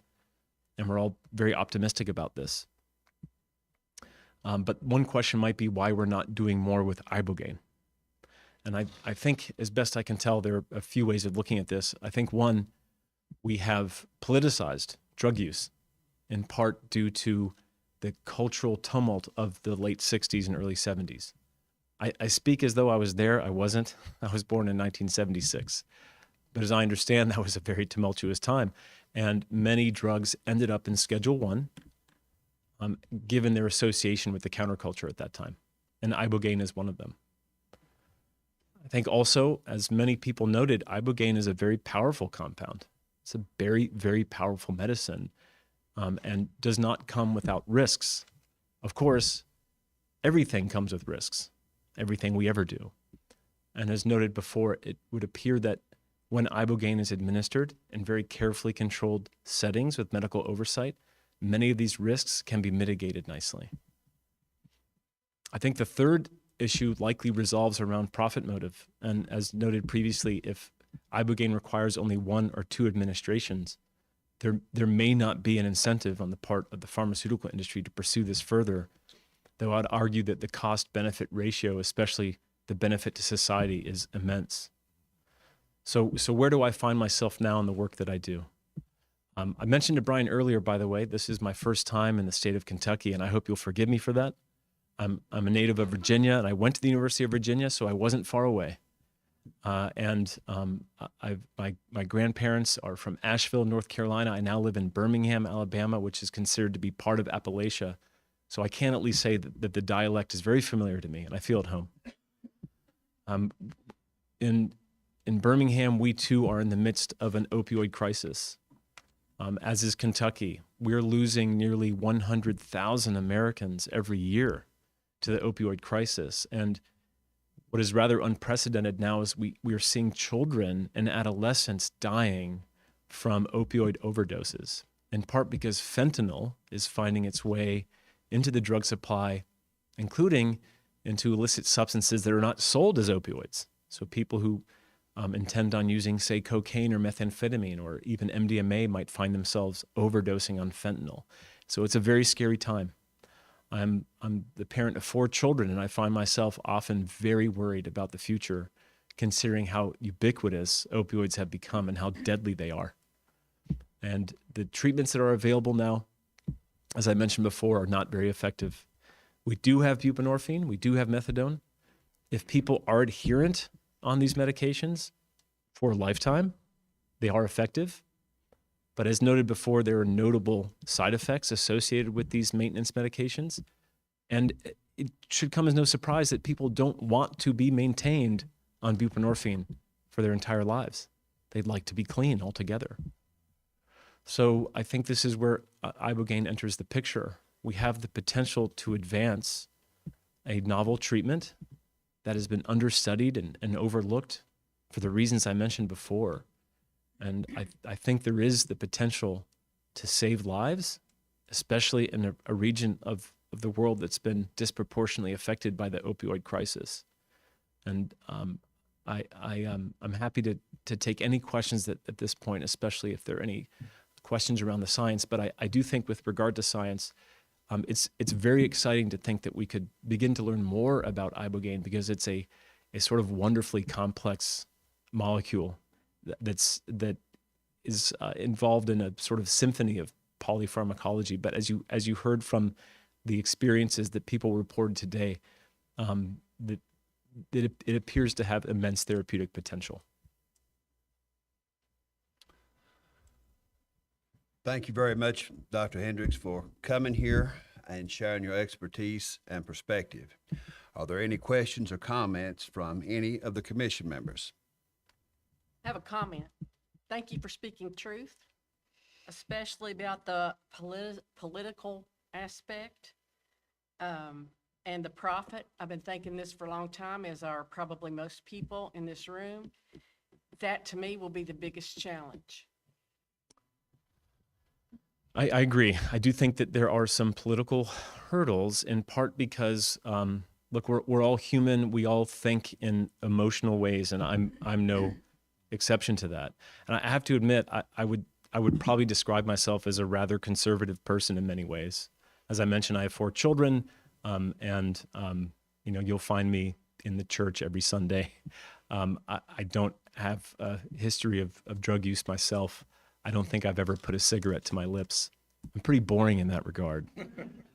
But I think I so badly would like to see my field really commit itself to trying to save lives and change lives. I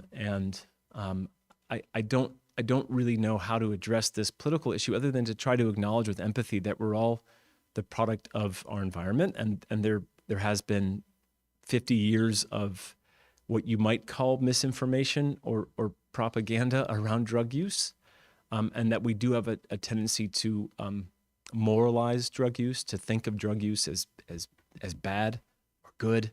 And I think it's better that we just think about those who are dealing with addiction as really struggling, and they're looking to us to help them as best we can. And we've heard from a number of veterans here, and I have an especially soft spot in my heart for veterans, in part because my grandfather, with whom I was very close, was a World War II veteran. He lived to be 95. His brother was in a Nazi POW camp for 2 years and died quite young of cardiovascular disease. My grandfather convinced that it was due to his stressful experience. My brother's an active duty Marine, more conservative than myself, but also on my side, I would think, when it comes to the development of these compounds.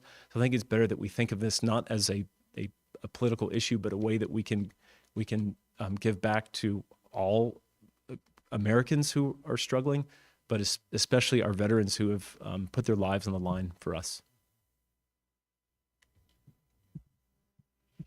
Any other questions or comments from any commission members?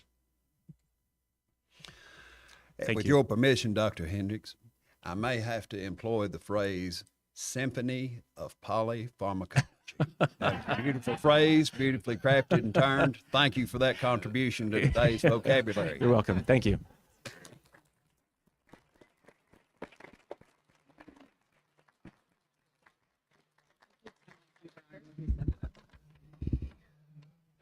It is with regret that one of our scheduled witnesses is not able to attend today.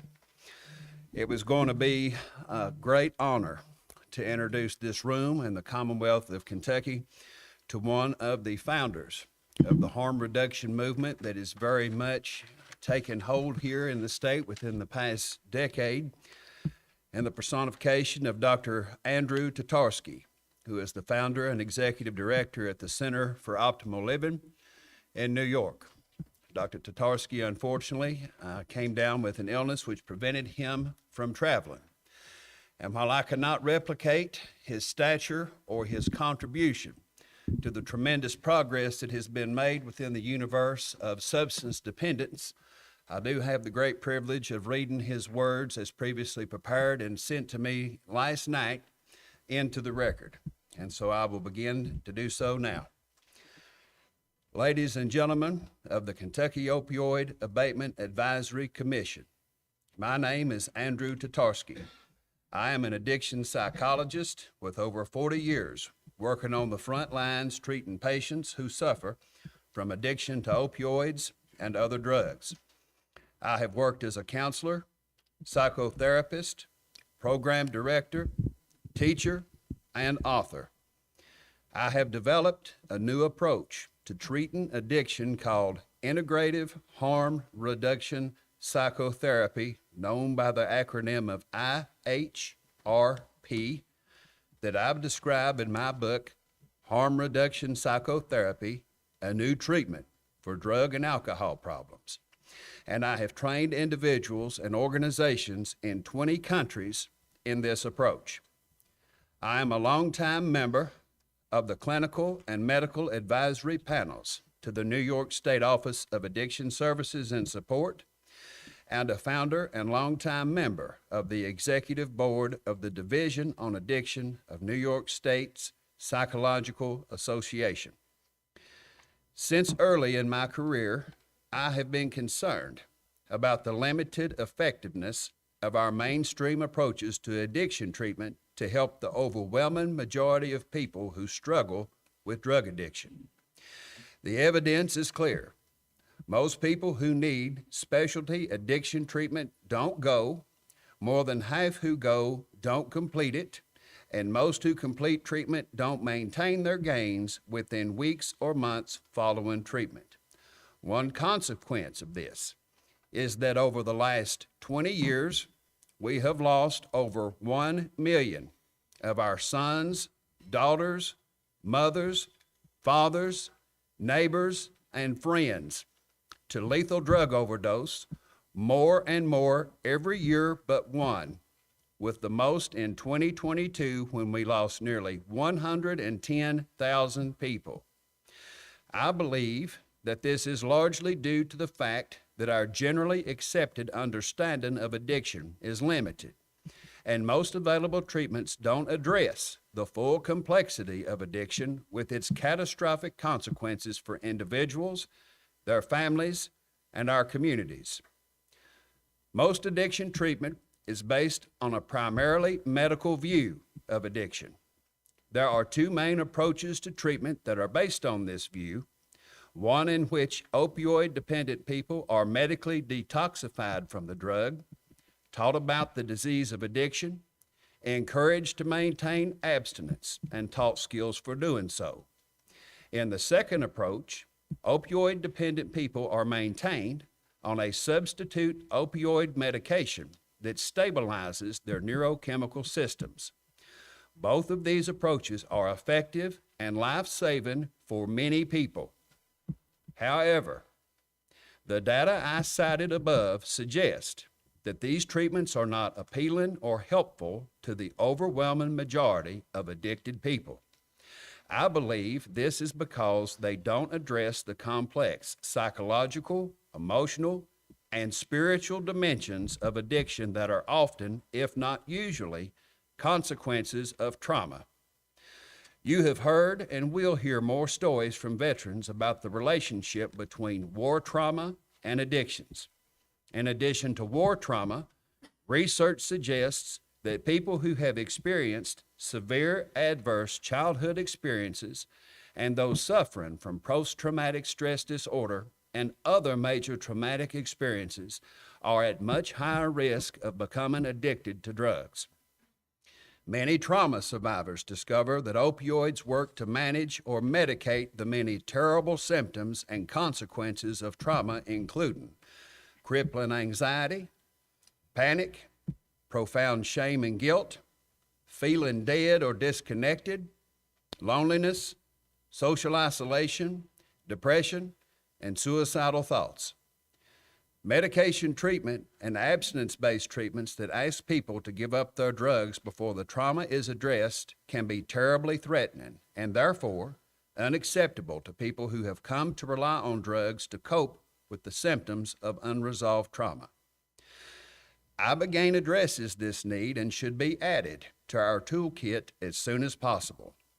When given in the optimal context of therapeutic preparation and aftercare, peer-reviewed studies demonstrate that Ibogaine can heal trauma, promote insight into the emotional and psychological forces driving addiction, facilitate spiritual rebirth experiences, and rapidly detox people from opioids and other drugs of misuse, leaving people craving, free, and feeling reset.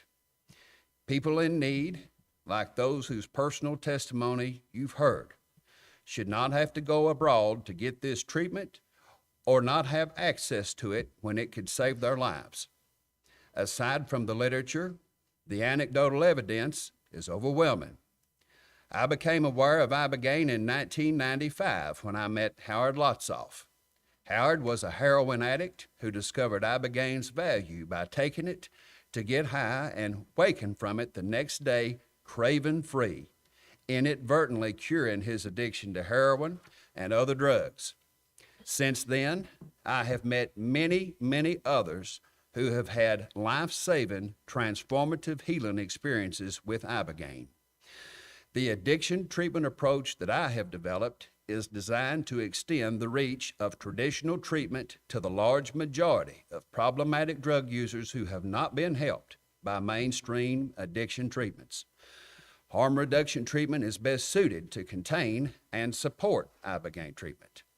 The essence of this approach is that it doesn't begin with the requirement to commit to abstaining from drugs or presume what ultimate goals and recovery pathway best suits a given individual. This opens the door to treatment wherever people are ready to begin making positive changes. This approach begins with establishing supportive treatment relationships with addicted people wherever they are in their motivation to change, and thus opens the door to the majority of people who are unclear about what treatment pathway to take. We are then able to work collaboratively with the patient to evaluate and assess their needs and refer them to the treatment that best meets their need or that they are motivated to pursue, whether Ibogaine, other medications for opioid use disorder, or detox and a drug-free environment. A strong therapeutic alliance and being motivated for the treatment are two of the most important ingredients in treatment success. In summary, the need for more effective tools to add to our opioid addiction toolkit is urgent. The recognition that addiction is not just a medical illness, but is also fueled by trauma requires treatments that can address the trauma. There is much peer-reviewed and anecdotal evidence that Ibogaine, when embedded in high-quality harm reduction treatment, can address the biological, psychological, and spiritual dimensions of addiction, help to restore addicted people to a healthy level of functioning, and give them a powerful jump start into addiction recovery. I strongly urge you to make Kentucky the trailblazing state in the nation to support research to demonstrate the efficacy of Ibogaine to treat opioid use disorder. This research will make Ibogaine available to Kentucky residents in the research context and, ultimately, help make this life-saving medication available to the rest of our nation. I urge you to support the Kentucky Ibogaine Project. I'd like to end my testimony and bring it to life by sharing David's story. David is a current patient of mine who had a powerful, positive, transformative Ibogaine treatment 5 months ago. These are David's words, which begins with a simple gear shift. My name is David Cox. I'm a 56-year-old male. In March of this year, after a 40-year complicated relationship with cocaine that once again brought the darkest of days, I turned to Ibogaine to hopefully return to normal. So Ibogaine didn't just show me the unseen truth about cocaine, it drove into the core of the issues, showing me that all my trauma was self-inflicted, to then find compassion and forgiveness, which allowed me to comfortably sit in my skin for the first time in my life. I have now become that better friend, stronger worker, and happy member of the community. I do believe that Ibogaine and proper pre- and post-counseling are an unexplainable magic combination that will have the same ripple effects across your state, this country, and I have no doubt that we will see a bigger change in this world. I'll do my best to explain a bit why. The medicine then showed me how I was living. It was a sad, lonely, and very hard to relive the experiences. I don't know if heaven or hell exist in death, but I saw the true hell on earth I was living in, lying to myself the whole time, thinking that cocaine was pleasure and I wasn't hurting my body and soul. I couldn't ever see that now. Very clear truth. Then, at the end of my Ibogaine journey, I saw the beauty that this life is meant to be, even in struggles always allowing for grace with emotional regulation. The next and more important part of my experience was the critical period after the Ibogaine journey, when a person is most able to learn and grow. And that is why aftercare is so very important. It is a wonderful life, David. These conclude the remarks of Dr. Andrew Tatarski. Sir, we regret your absence, and we thank you very much for your perspective today.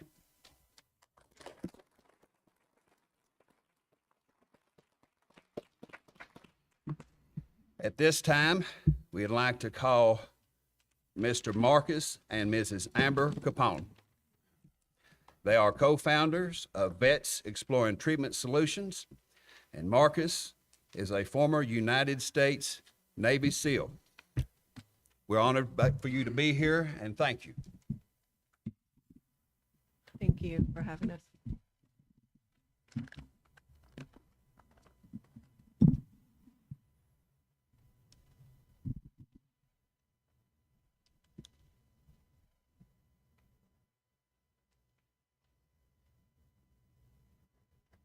Ibogaine saved my life. It saved my marriage, and it kept our family together, and it will heal generations to come. And I know you've heard that today, and you'll continue to hear that for the rest of today. Thank you for the Kentucky Opioid Abatement Commission for allowing me to speak here today. I'm always humbled, and I'm truly grateful to have the opportunity. My name's Marcus Capone. I am a retired Navy SEAL, as Mr. Hubbard alluded to, serving multiple tours in both Afghanistan and Iraq. I was deployed part of a highly trained special mission unit, and I was involved in hundreds of direct action operations as a lead explosives expert. I am also the founder of VETS, Veterans Exploring Treatment Solutions, a 501c3 organization providing life-saving support to other special operations veterans who are facing a number of challenges following 20 years of sustained combat.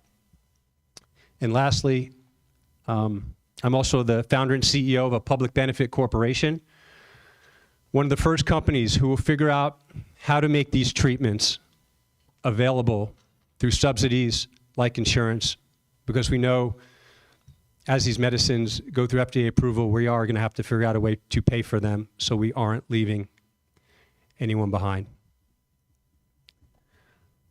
Upon my retirement from Naval Special Warfare, I found myself facing a host of mental health challenges that became growingly complex. After trying a number of traditional approaches to medicine for over 7 years straight, including multiple antidepressants, mood stabilizers, and talk therapy, I took a leap of faith, like many that you've heard from today, to travel outside the U.S., outside our borders, for Ibogaine therapy. That was in 2017. And in a short period of time, I felt immediate life-saving relief and a searing conviction to pay this opportunity forward to other veterans returning home from service. In doing so, my wife and I founded VETS. In the years since, VETS has provided funding for nearly 1,000 veterans to travel abroad for the same lifeline. And although I was not addicted to opioids, many of these individuals are seeking relief from years of opioid use due to injuries sustained on the battlefield. While it's impossible to share the volume and scope of these stories with you, here is just one from a grant recipient that went through our program. I'm a medically retired Navy SEAL. I served 2 tours in Afghanistan, and on my second deployment, I was injured by a rocket-propelled grenade. Eventually, I was diagnosed with post-traumatic stress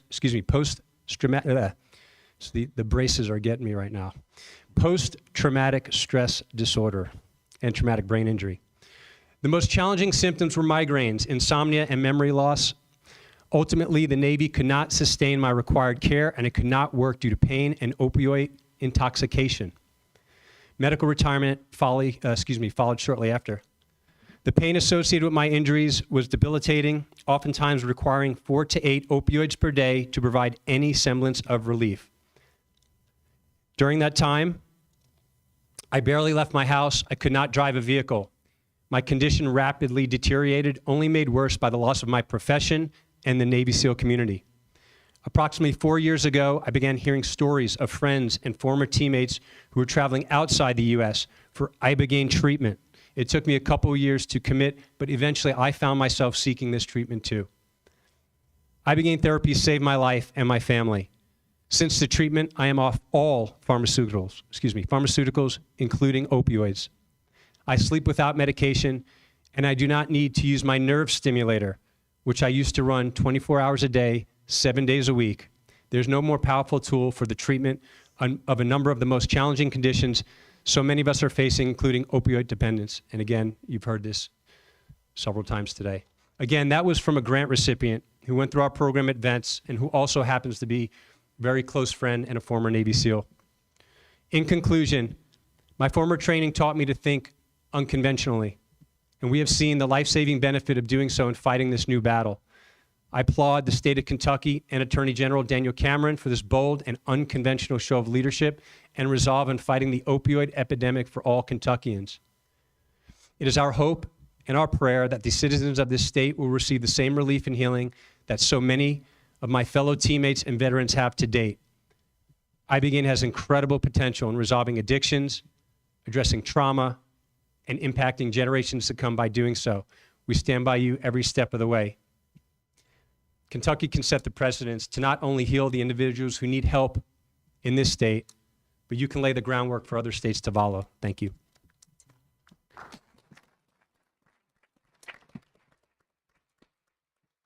Hello, my name is Amber Capone. I'm the co-founder and CEO of Vets. I've been married to Marcus for 23 years. We've been together for 26. I'd like to tell you a bit about why I'm here today, because Kentucky is a very special place to me.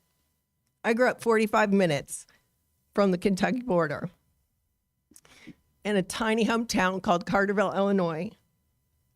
I get emotional because where I'm from is why I'm here. And I'll tell you a bit about that.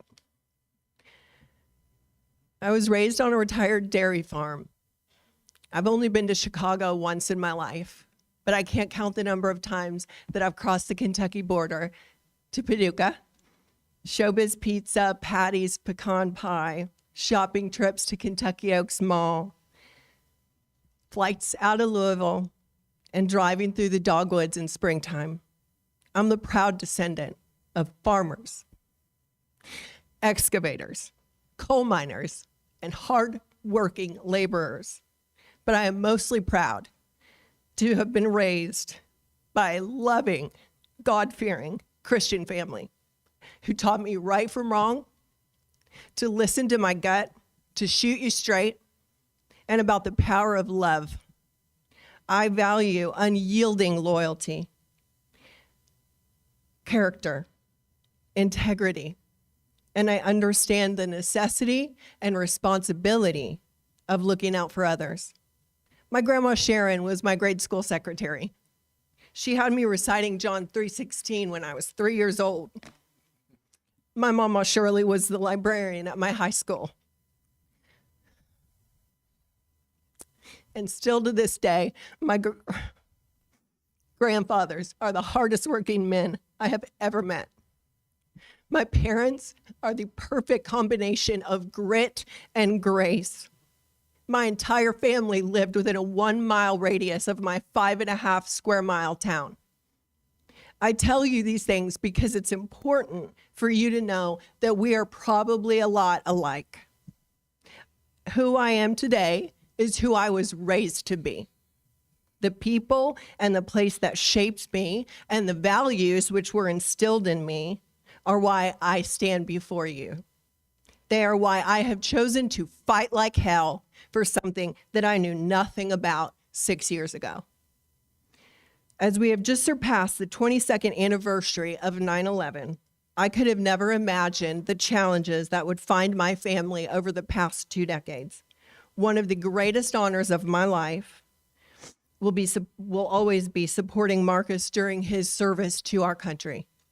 One of the biggest and most unexpected realizations of my life was the battle we faced following his service, a battle that we faced alone. We tried everything that was readily available to us within the military, VA, and Western medical systems to no avail. I was certain I would lose Marcus to suicide because each failed treatment utterly diminished his hope. When I heard of a plant therapy, Ibogaine, that had worked wonders for one trusted friend, I had absolutely no idea what we were walking into. But when you are desperate to save someone you love, you quickly become willing to consider anything. When it worked, we knew we had to pay this miraculous gift forward to friends and other fellow veteran families who were also suffering. Our organization has turned from a grassroots movement into a global tidal wave of hope and restoration, undoubtedly blessed by the hand of God and responsible for providing a critical lifeline to nearly 1,000 veterans to date. We have now devoted our entire lives to the furtherance of this mission. Of that 1,000, close to 90% have elected to safely pursue the same therapy that saved Marcus's life in 2017, Ibogaine. The results have been utterly astounding and will soon be substantiated by our collaborative study with Dr. Nolan Williams of Stanford University. In addition to the remarkable and undisputable data, week in and week out, we see bondages being broken and lives and families being restored within the veteran community. Ibogaine is best known for its unparalleled efficacy in combating addiction, particularly to opioids, but the benefits reach far beyond the single indication. Ibogaine has tremendous benefits in neurocognitive functioning, trauma processing, and spiritual reconnection. Ibogaine is giving individuals the opportunity to live again. And the ripple out effect within family units and communities is thoroughly unprecedented. I sit before you today not just as the CEO of an organization that has driven the science and lived experience of Ibogaine, but as a woman of God, a daughter, wife, and mother. I sit before you driven by a sense of urgency, compassion, and conviction. I sit before you as someone whose desperate prayers were answered and thus turned into a mandate to help others who are also suffering. Because we all love someone. And if you've never been in a position where you are willing to do anything to save that someone you love, I'd encourage you to count your blessings. The truth is that many are suffering. Many Kentuckians are suffering. And they are desperate to save someone that they love today. Just as the opioid epidemic has ravaged your state, it has also ravaged my sweet little hometown of Carterville, Illinois. It has directly impacted my core family unit. You have the opportunity to do something about it. I'm relatively certain I know how the people of Kentucky are hardwired, because the people of Southern Illinois are wired just the same. We do what's right. We help those in need. We fight like hell, and we stay the course. Above all, we trust God's lead. I assure you that He is in this. Kentucky has been chosen. You have been called. You have been called into battle. And I encourage you to fight. Fight for these families. Fight for those who cannot fight for themselves. And fight for the great state of Kentucky, because you will lead the way. Countless lives will be set free, and generations will be restored because of your courage. And perhaps because of that, one day we will all stand and hear, "Well done, good and faithful servant." Thank you.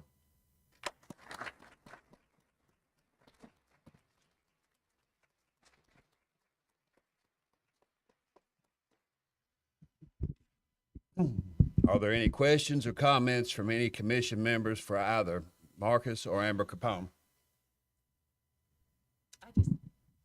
Go ahead. Hi, I have one question. Sure, can you hear me? I apologize for being late. I was held up in Louisville. I just had a question. You talked about your program.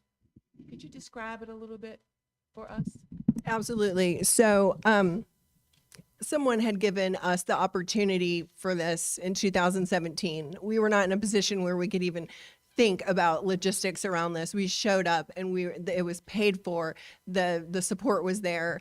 And the very first thing Marcus said to me after emerging from this experience was, "This is it. Our community is centered around helping one another." And from then to today, our program has become a subsidy to pay for the international retreat experience, as well as all of the preparation support and integration support and ongoing community support long after the experience is complete. We don't provide treatments. We provide subsidies and all of the wraparound support to make them successful. Thank you. Of course. Any other questions or comments? I have just one, and it relates to what you just mentioned. One of the challenges this commission is faced with is fortifying the treatment and recovery infrastructure in this state, a state which is very financially strapped. And the amount of resource that is expended on the acute phase of treatment for opioid use disorder strains the ability to build out the long-term infrastructure that is needed to help support long-term durable recovery.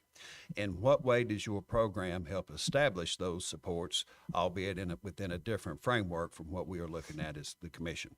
Absolutely. The most important part is the one-on-one therapeutic support before and after the experience, especially after the experience. And so our program provides the one-on-one support as well as group integration support and accountability, and then ongoing programmatic services to really capture and maximize this window of opportunity. So whether that's, the working through the complex trauma initially, and that moves into other lifestyle shifts, like developing a meditation practice or getting plugged in with other, in our case, veterans who are learning new ways of being. Gotcha. Thank you. Anything else from anyone? We're going to have one last speaker before we break for what's going to be an early lunch. We are running ahead of schedule. And at this time, I would like to call Ms. Susan Osterman, who's the president of the Abatement Memorial Foundation.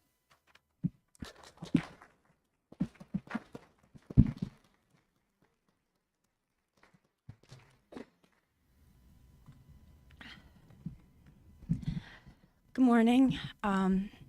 I'll apologize in advance for being emotional, because I'm not a public speaker, never wanted to be, and hope to not be someday.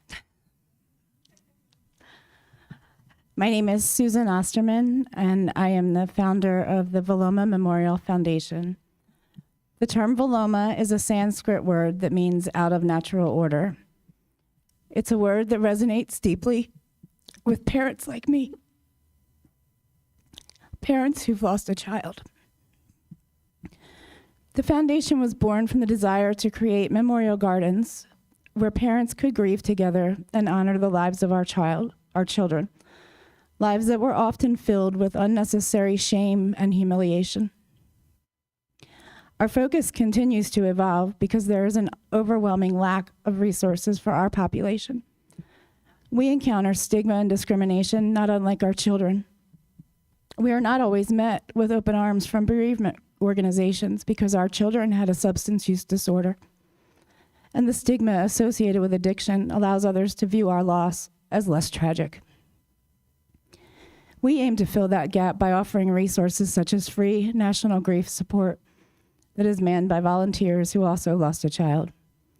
Our services are confidential because many parents still grapple with the shame and do not have an outlet to grieve.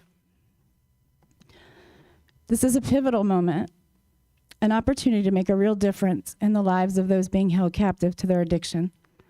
Ibogaine treatment holds the potential to bring about transformative change, not just for individuals battling opioid addiction, but for their families, communities, and society at large. Kentucky can lead the way to reshape our nation's response to this epidemic.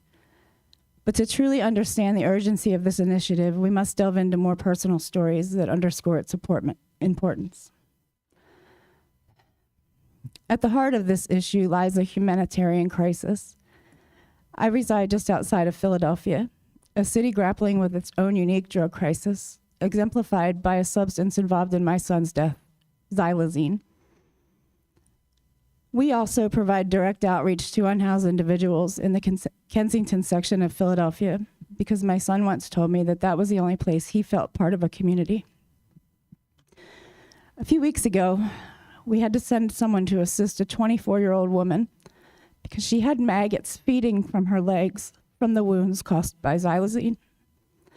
She was unable to clean and wrap her legs herself because she had just had her right arm amputated for the same reason.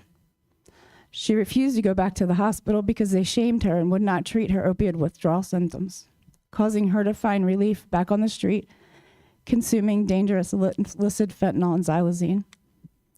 The chances are she will die very soon, along with thousands of others. This crisis is horrifying. It highlights the urgency for comprehensive and novel solutions. Those who use drugs are not statistics. They are human beings, and each one deserves compassion, non-discriminatory health care, and immediate access to all potential treatments that address the core of their struggles. Now I'd like to introduce you to my beloved son, Tyler. He was an energetic skateboarder, a talented percussionist in the high school drumline and marching band. He was enthusiastic, and his love for everything and everyone was infectious. His radiant smile illuminated any room he entered, and his demeanor had an uncanny way of diffusing tension. He also possessed a remarkable ability to see beyond people's actions, always searching for the pain that might have caused them to be hurtful to others. He had a huge heart and fought for all those who were oppressed. We never knew what to expect on holidays because he would invite anyone who might be alone. He truly was my mini-me. However, beneath his vivacious surface, Tyler fought a silent battle with anxiety. After high school, he turned to substances for relief. It's crucial to acknowledge that Tyler, like countless others, didn't seek drugs for escapism or euphoria. He was experimenting, searching for ways to alleviate his pain. So it started out with trying his grandmother's pain pills, quickly propelled into a harrowing path of injecting heroin and illicit fentanyl. He underwent traditional treatment on numerous occasions, displaying incredible resilience. At one point, he remained sober for close to a year, just long enough to walk me down the aisle at my wedding. Despite his determination, he could not overcome the spiritual disconnect he felt through treatments with buprenorphine. He said they left him feeling like a shell of a person. I will never discredit the value of buprenorphine or methadone because it's the only effective resources that we have available right now, and it helps countless individuals. In early 2020, Tyler returned to use, and a trusted physician friend introduced me to Ibogaine as a potential solution. As any concerned mother, I embarked on a vigorous research journey. There were a few things to consider. It would require us to travel abroad and cost over $10,000, which I equated to the same price of a funeral. And I was willing to do whatever I had to pay for it. You can't put a price on the life of your child when they are slowly dying in front of you.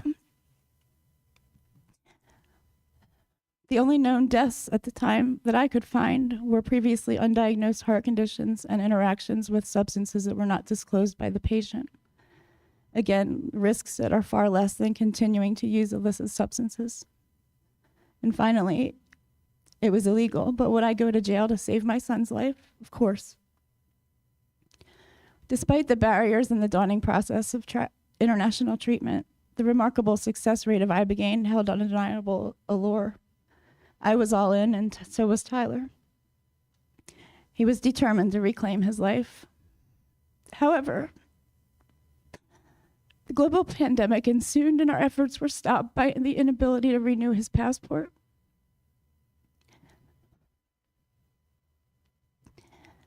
Tyler's journey over the following months was a tumultuous one, filled with moments of hope and spirals of despair. Even though he knew he could come home, the shame that was so deeply ingrained in him made him feel more comfortable on the streets than facing his family. In May of 2020, he sought medical help for what we thought was COVID, but it was an infection on his heart caused by reusing syringes. It's important to note that Tyler had been charged with a paraphernalia charge 2 years earlier for possessing an unused syringe and was placed on probation. This made him more comfortable to reuse syringes than risk arrest. Tyler had a severe case of endocarditis and underwent open heart surgery,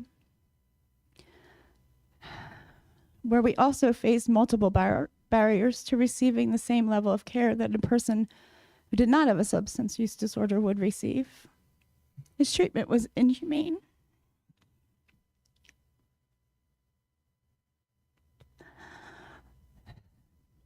He returned home upon discharge and decided to try medical cannabis to help him with his cravings, and it worked very well for him.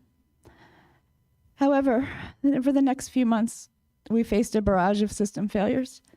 He was forced to stop using medical marijuana when he was taken into custody for missing an appointment with his probation officer months earlier and incarcerated for 2 weeks. His release was contingent upon living in a county-approved recovery home that did not allow the use of medical cannabis. He relapsed and attempted to enter treatment, but we learned his Medicaid coverage was unlawfully terminated during his incarceration.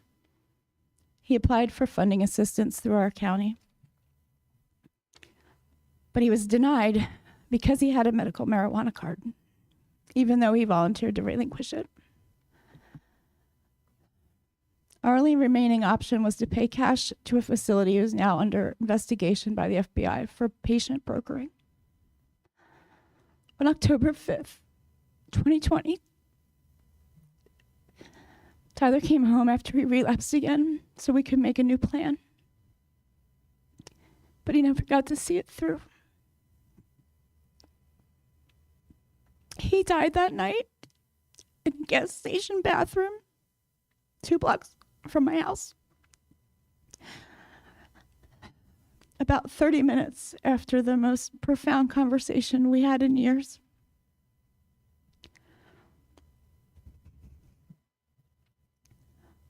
Had Ibogaine treatment been accessible, perhaps I and other parents could have been spared the profound pain we experience on a daily basis. I urge this committee to look beyond politics and economic interests here and support this potentially life-saving initiative. I want to extend my gratitude to all of you, Brian Hubbard, your committee, for taking this bold step. I also want to thank Lieutenant General Steele, Brett Waters, and the entire Veterans Mental Health Coalition for your advocacy. Words could never convey how grateful I am to be here. Thank you for allowing me to honor Tyler in your beautiful state, and please know that we welcome all bereaved families in Kentucky to utilize our free and confidential services. In closing, I would just like you to think about one more thing. Just consider for a moment the lengths that you would go to if your child had a life-threatening illness. There are thousands of individuals suffering right now just like Tyler. As this treatment becomes more widely known, there's nothing that's going to stop those parents from attempting to access it. And your vote will directly impact whether or not they can do so safely in this country with the medical parameters that we need. Happy to answer any questions.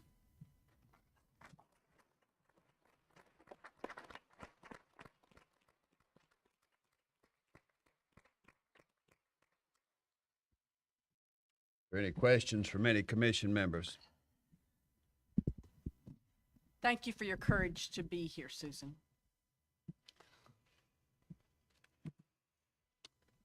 Ms. Osterman, thank you for sharing the most visceral experience a parent, a mother can speak to here with us today. Thank you. Thank you. Thank you.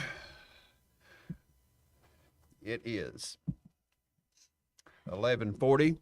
We will now adjourn for lunch, and we will return at 12:30 and resume.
All right, we are ready to reconvene for the second half of today's hearing. Now call us to order.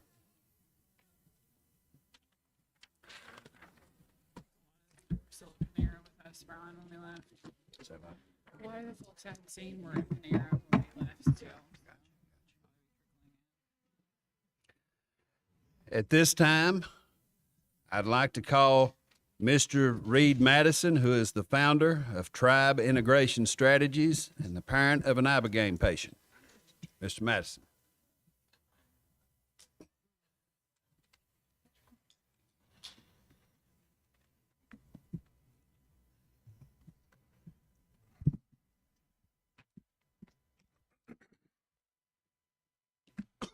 Good afternoon. You hear me okay?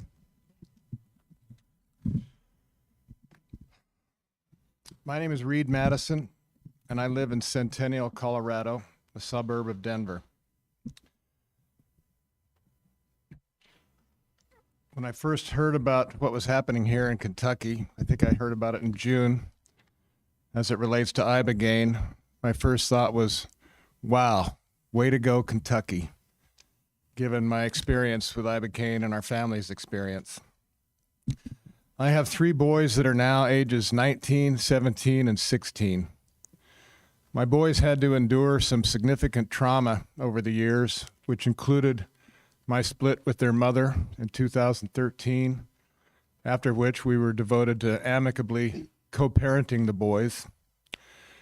Then they had to deal with their mother's diagnosis of metastatic breast cancer in the fall of 2019, and all of her treatments and surgeries and hair loss for the next couple of years, and then the pandemic and all the challenges that presented to students.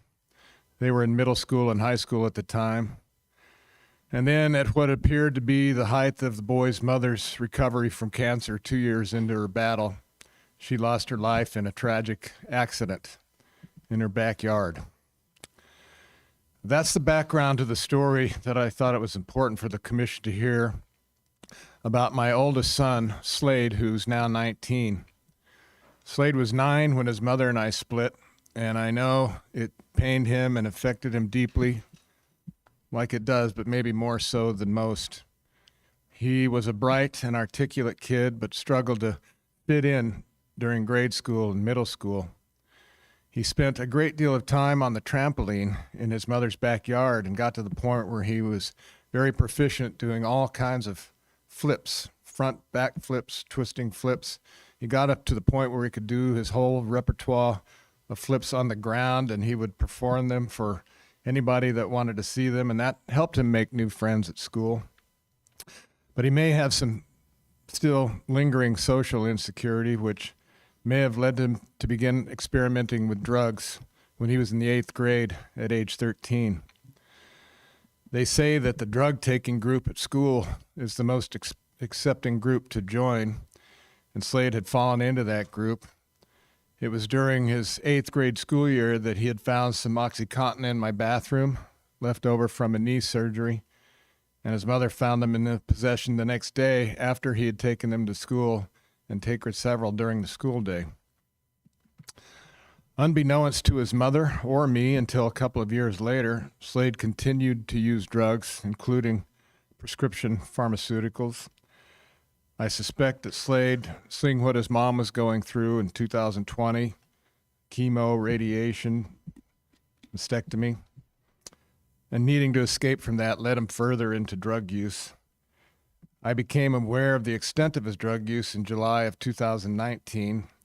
We were at an annual family reunion with around 60 relatives or so, which we'd been doing for 50 years at a lake in Montana, and Slade would not come out of his room for several days. On perhaps the 4th day, I went in to check on him. I could tell he wanted to tell me something, and that's when he told me he was going through withdrawals from stopping Xanax and OxyContin. He told me the last few weeks had been extremely difficult for him because of his OxyContin habit. He was at work, he was sneaking into the bathroom and throwing up, trying to deal with those withdrawals without anyone knowing. And I could see with my own eyes at that family reunion how he was struggling physically and mentally from withdrawals, including paranoia and shame that he felt from what everyone must be saying about him, he thought, at that reunion. We returned to Denver from Montana, and Slade continued to struggle from withdrawals for the next couple of weeks. He described hearing strange sounds and how sunlight seemed too bright to bear, and noises like the simple passing of a car sounded incredibly loud and disturbing to him. At one point, he told me that if he still felt like this in 1 or 2 weeks, he would want to kill himself. Withdrawals, I learned, are hell.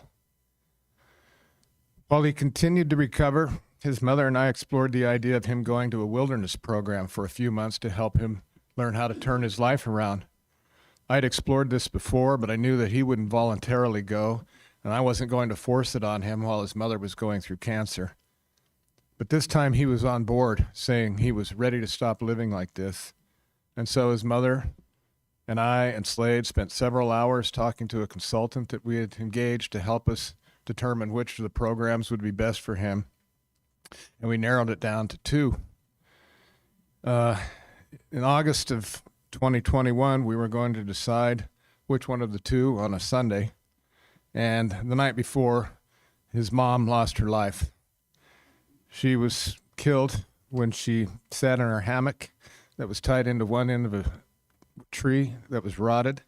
And it came down on her, and it killed her instantly. Slade's 2 younger brothers were there in the yard, and Slade was at my house. It was nearly too much for everybody to bear. Their mother losing her life in an accident while she was at the height of her recovery. Her hair was back. She seemed to be beating metastatic breast cancer. Back at work, mountain biking in the mornings.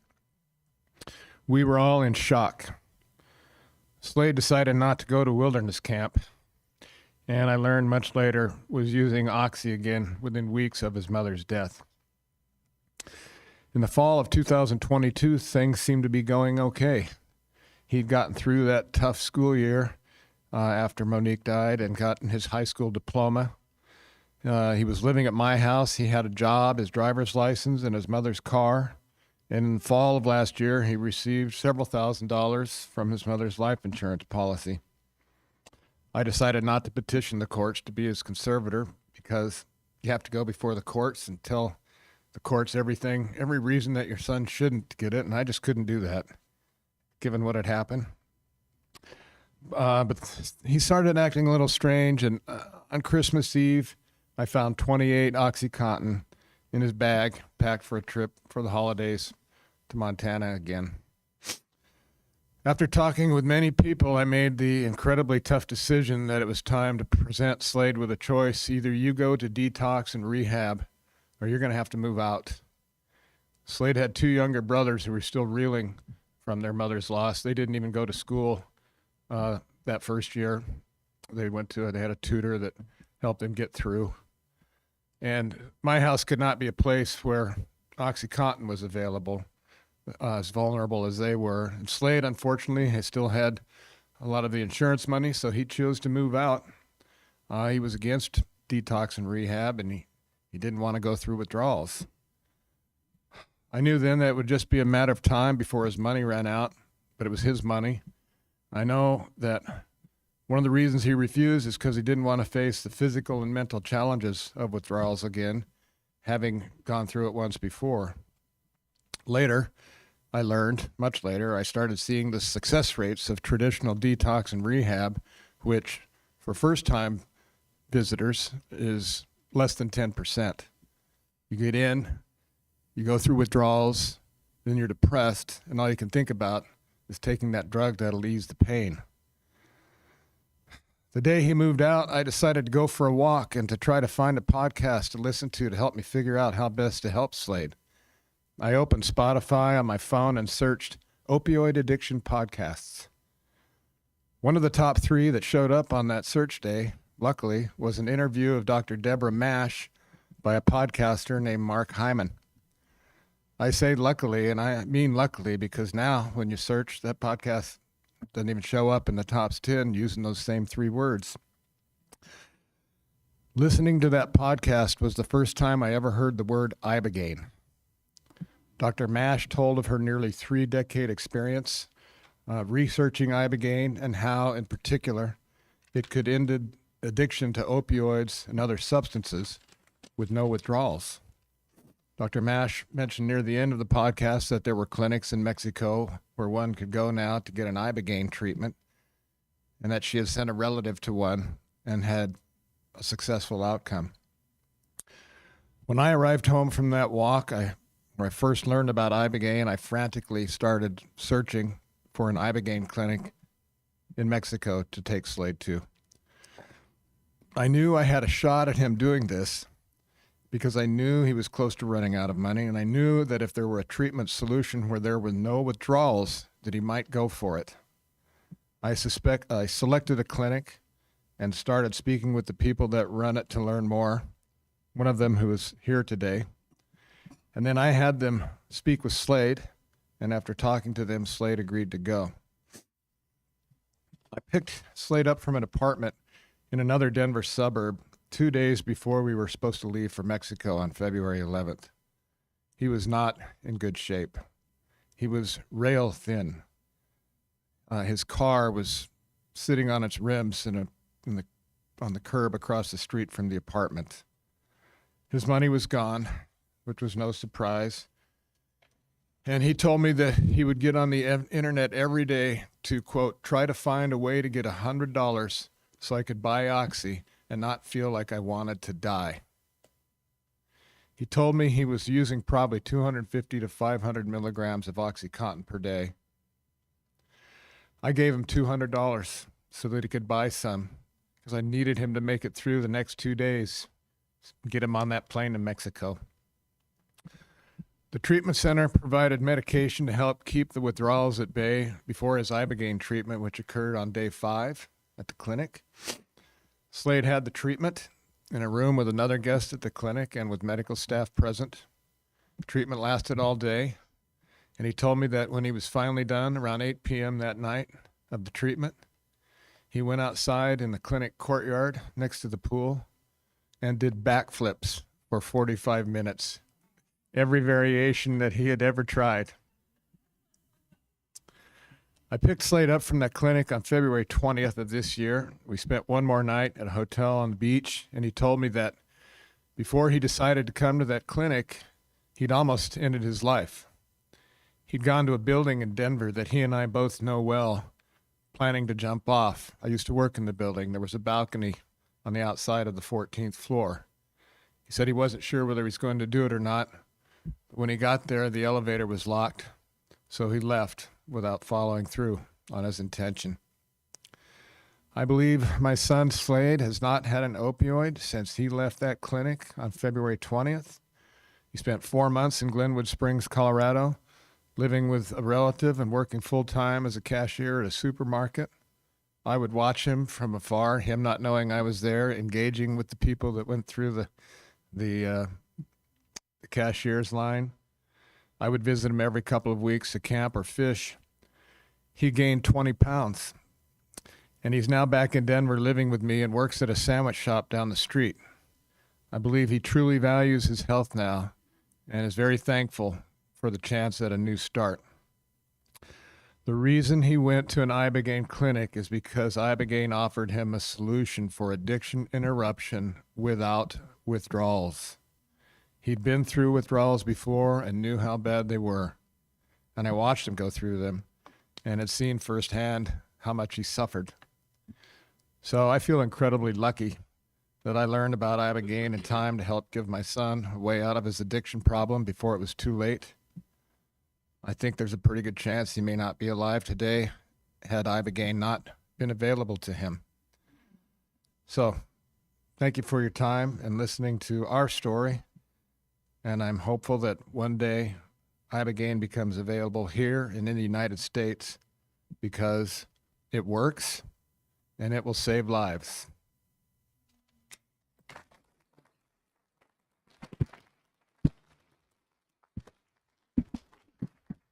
Do any commission members have any questions for Mr. Madison or comments? Comments? First, thank you. I am a mother who lost her son to opioid with fentanyl poisoning in 2020. If you have not experienced that, as you have the disease journey, you cannot imagine the horror and pain that a parent goes through. Thank you, and I understand, and I appreciate you coming all the way from Colorado to encourage this Commonwealth to do what I think will be the right thing. You're welcome. Thank you.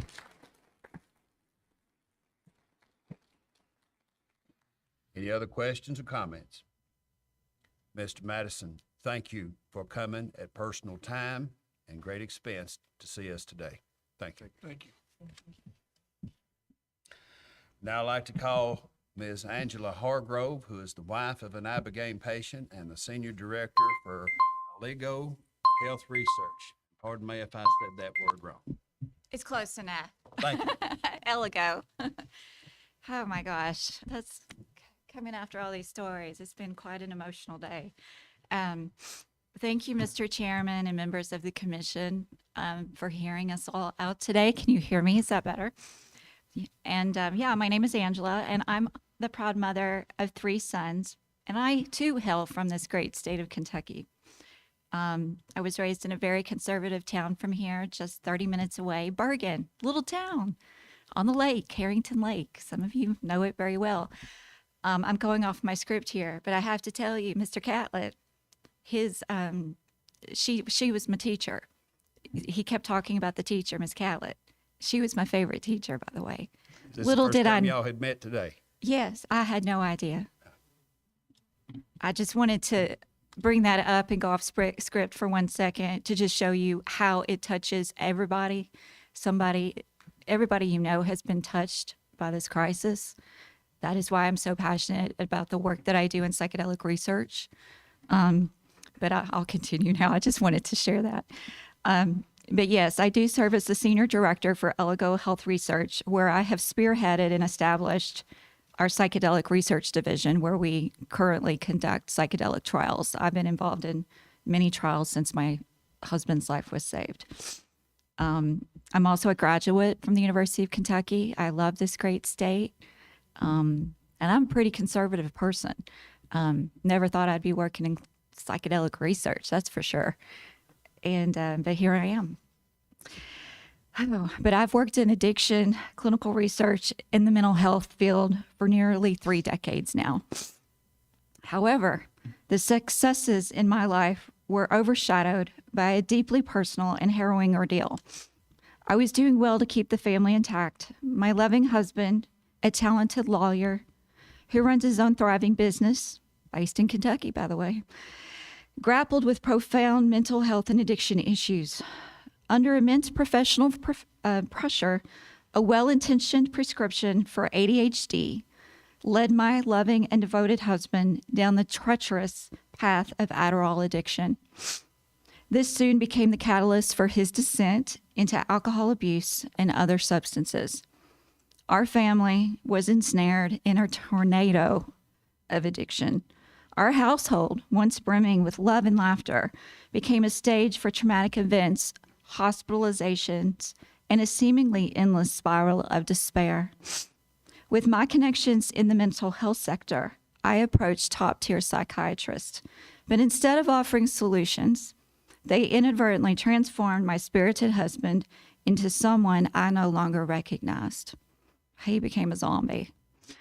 Amidst the chaos, he recalled his introduction to the groundbreaking work of Dr. Deborah Mash with Ibogaine, a connection he'd made years before through Dr. Rick Doblin. He actually met him in person many years ago before even having addiction issues. I grew up during the Nancy Reagan war on drugs era. I had my own reservations. But what other options did we have? If we didn't find a solution and fast, our children would be without their dad, and our family would never be the same. That is until a beacon of hope led us to Dr. Boda at the Avante Ibogaine Institute in the Bahamas.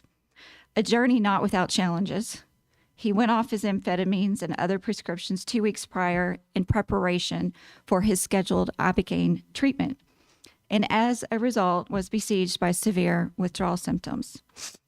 My husband underwent Ibogaine therapy under the astute care of Dr. Boda and his dedicated team, and the transformation was immediate and astounding. I knew it worked the moment we were reunited because he had that twinkle in his eye I had never seen. He's now thriving in every way, I'm happy to say.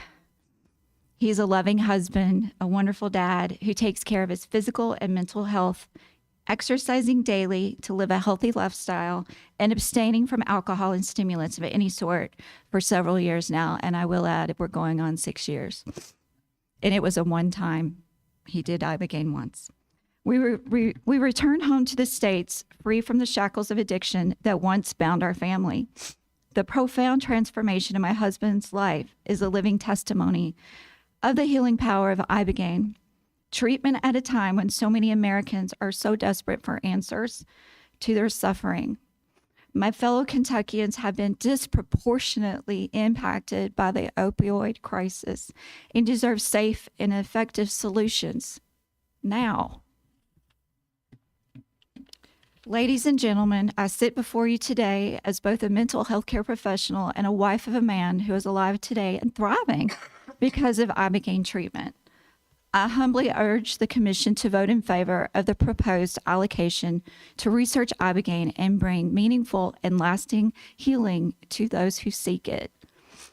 And I'm just going to add, my husband is alive today. I have no doubt in my mind, because we took the leap of faith and we tried an alternative method called Ibogaine. And had we awaited for FDA approval, I don't think he would be here today. So it's just very emotional for all of us. But may God bless you and the great state of Kentucky. Thank you.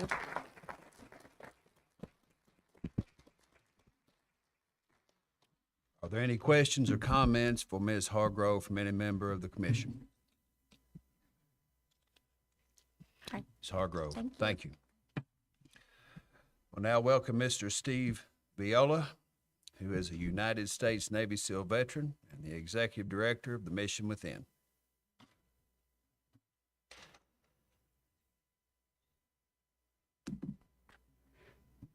Hey, good afternoon, everybody. Can you hear me okay? Yes. So I get the distinct pleasure of keeping you all awake right after eating lunch. So I'm going to do my best to do that. Thank you for having me. General Steele and staff, thank you for inviting me to be here. I don't want to bury the lead, but I want to start with two ideas, and then we'll delve into it. The first is that we are greater than me. So what we are doing here collectively is going to impact a lot of people, and you're breaking trail for others to follow, right? And if you haven't spent any time in the woods, the person that's breaking trail, that's the hardest job. But then everybody can follow that path and go down there. The second I'd like to impart on you is that unity of belief does not necessarily mean uniformity of expression. And so what does that mean? It means that we are all in this together, and we each have talents that we can use to get to where we need to be. I gotta breathe, right, Tommy? Okay. Hi, my name is Stephen Viola, and I'm the Executive Director of Mission Within. And Ibogaine Clinic in Mexico. I'm a second-generation Lebanese Italian and the youngest of 7, but blended family raised in South Texas. I joined the Navy in December of 1986, became a Navy SEAL in 1999. I retired in December of 2016.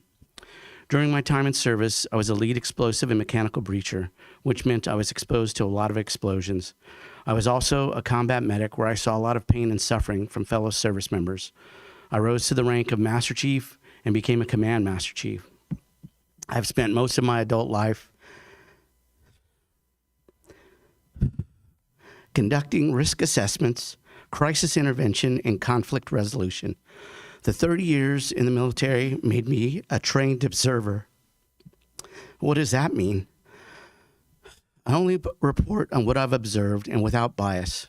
I've also learned a lot of unhealthy coping skills along the way, what I call hitting the manual override, a coping mechanism I use to suppress my feelings, to deal with what I was exposed to on deployments. This led to a moral catastrophe and built a lot of misunderstanding of on how I managed my anxiety, anger, and hypervigilance on a daily basis. What became a miserable 20 years for me was just that, miserable. I managed my anger and hypervigilance like most good commandos do, by compartmentalization and avoidance mixed with alcohol and a dash of anger for good measure. Simply put, I was unable to access joy.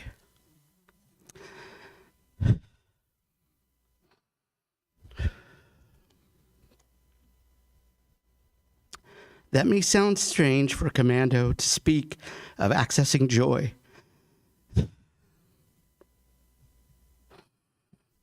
But underneath the anger, the pain, and the suffering and hypervigilance was a human being that lost their way and lost contact with themselves. So I started on an adventure to see what had happened to me. While on active duty, I went to be evaluated at the National Intrepid Center of Excellence, or better, or more commonly known as NICO.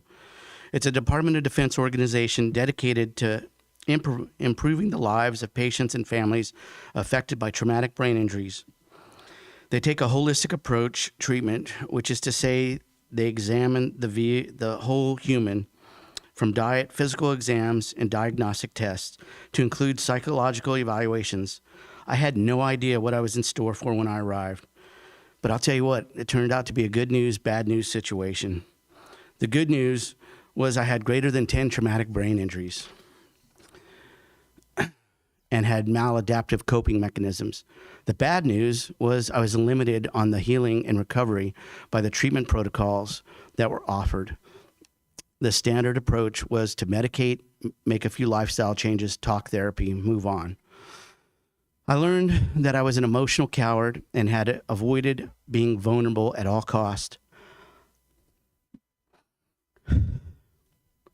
I also learned that about PTSD. Now, I didn't like the sound of that. Who wants to have a disorder? As a medic, I never treated a gunshot disorder. I treated a gunshot injury. And I attempt to change the narrative every time I speak about post-traumatic stress.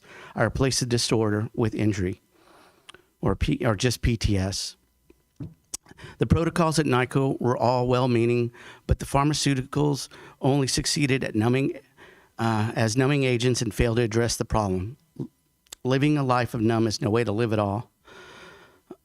I set out to find alternatives to help me on the road to recovery, and my research led me to a treatment that other soft operators said could change your life. After leaving the military, I drove deeper into this exploration to the treatment and was asked by a philanthropist in the Bay Area to observe the treatment in person and report back. I was living in San Diego at the time, and the treatment was being held in Mexico at a clinic called the Mission Within, about 90 miles south where I lived. I was in Mexico for 4 days and 3 nights, and by the end of the treatment, I witnessed a profound change in the patients, some of which I knew from my time in the military. The change was most recognizable in their faces. What were once strained and weathered faces were now replaced by relief and joy. The participants opened up. It was as if they had found what they were looking for and they wanted to share it with the world.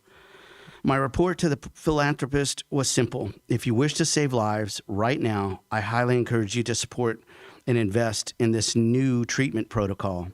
Suffice to say, they wrote a check for $350,000 and supported this wonderful treatment called Ibogaine so that others may benefit from it. My emotional struggle would continue through 2 more months. Later, I was approved and scheduled for the treatment myself. On November 17th, 2017, I began my journey with Ibogaine. And if I haven't said it, Marcus Capone, thank you for breaking trail for the rest of us. I appreciate it, brother. To say it was good is an understatement. To say the treatment was good is an understatement because I could feel again. Post-treatment, I could feel my heart beating and my mind was clear and present in the here and now, which is a beautiful gift, and not tortured from my terrifying and troubled past. The Ibogaine was the easy part. Now what I had to do is what they call the work, which is self-discovery and integration. and relearning and discarding my maladaptive behaviors that no longer serve me, and I instead choosing compassion for myself. Now that may sound odd, but I learned that the best way to teach others about compassion is to extend it to yourself first.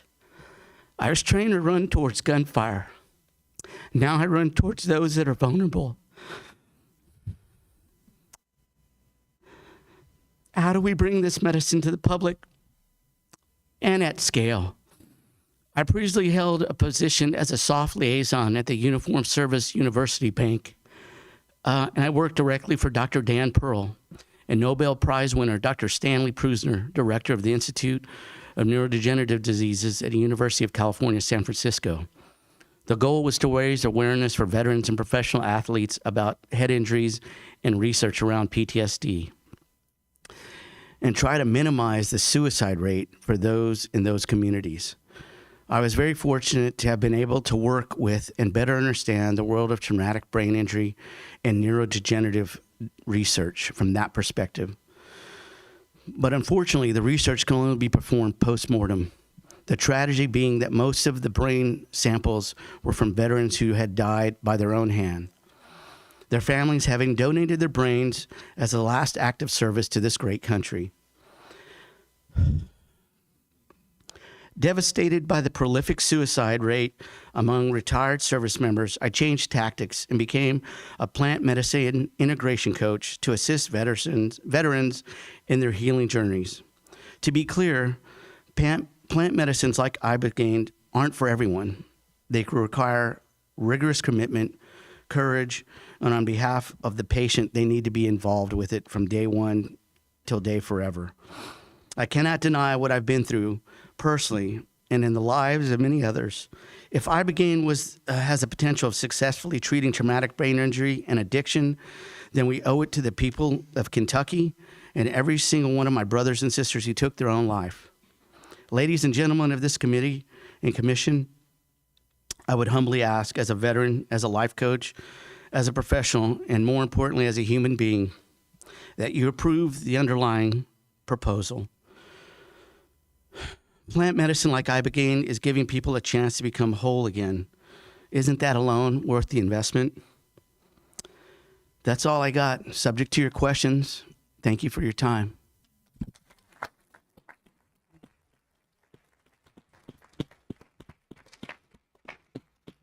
Are there any questions or comments from any commission members for Mr. Viola? I have so many comments I want to make. Can we talk later? Absolutely, ma'am. Be delighted. Thank you very much, sir. Yes, sir. This time I'd like to call Dr. Steve Katsikas, who is a psychologist at Spalding University in Louisville, Kentucky.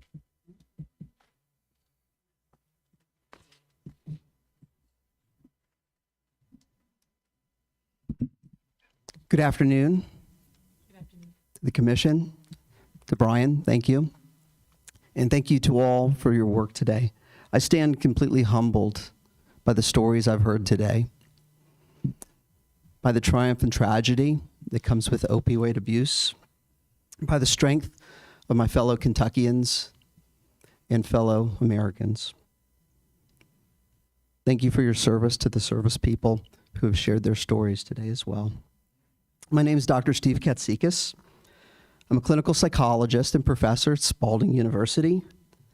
Earned my PhD in clinical psychology at the University of Arkansas and started my career in Miami, Florida, where I eventually was the director of child and adolescent services for the University of Miami School of Medicine. I served as the department chair for psychology at Spalding for 14 years, and now I'm the director of Spalding's Office of Sponsored Programs and Research. I had the distinct pleasure of serving as the president of the Kentucky Psychological Association in 2020. Opiate misuse and addiction is not a simple issue. It is not a simple issue that is a matter of willpower. It is not understood well as simply making bad choices. It is a disease. I didn't used to believe that, but the more I've worked with patients and clients, the more I've understood the literature, and kept up with it, I've shifted my understanding to understand that addiction is a disease. Anyone who's seen a loved one struggle with addiction sees the irrational and self-damaging way that the drug, especially opiates, changes the core of who that person is. It's been estimated that 80% of addiction to heroin starts with a legal prescription. 80%. I find tremendous compassion for individuals who are in this struggle in their families. Some individuals seem to be born with a nervous system that finds opiates to be extremely reinforcing. It's just how they are. And exposure to opiates at the wrong time, in the wrong place, in the face of trauma and psychological discomfort and emotional problems and problems in living make it very possible for individuals to fall into addiction through no fault of their own. This issue is also very personal and painful to me. I lost my best friend to opiate addiction. It's a scourge in our community, and it does more than destroy individual lives. It is a driver of widespread misery and social chaos. It increases the rates of mental illness in our communities.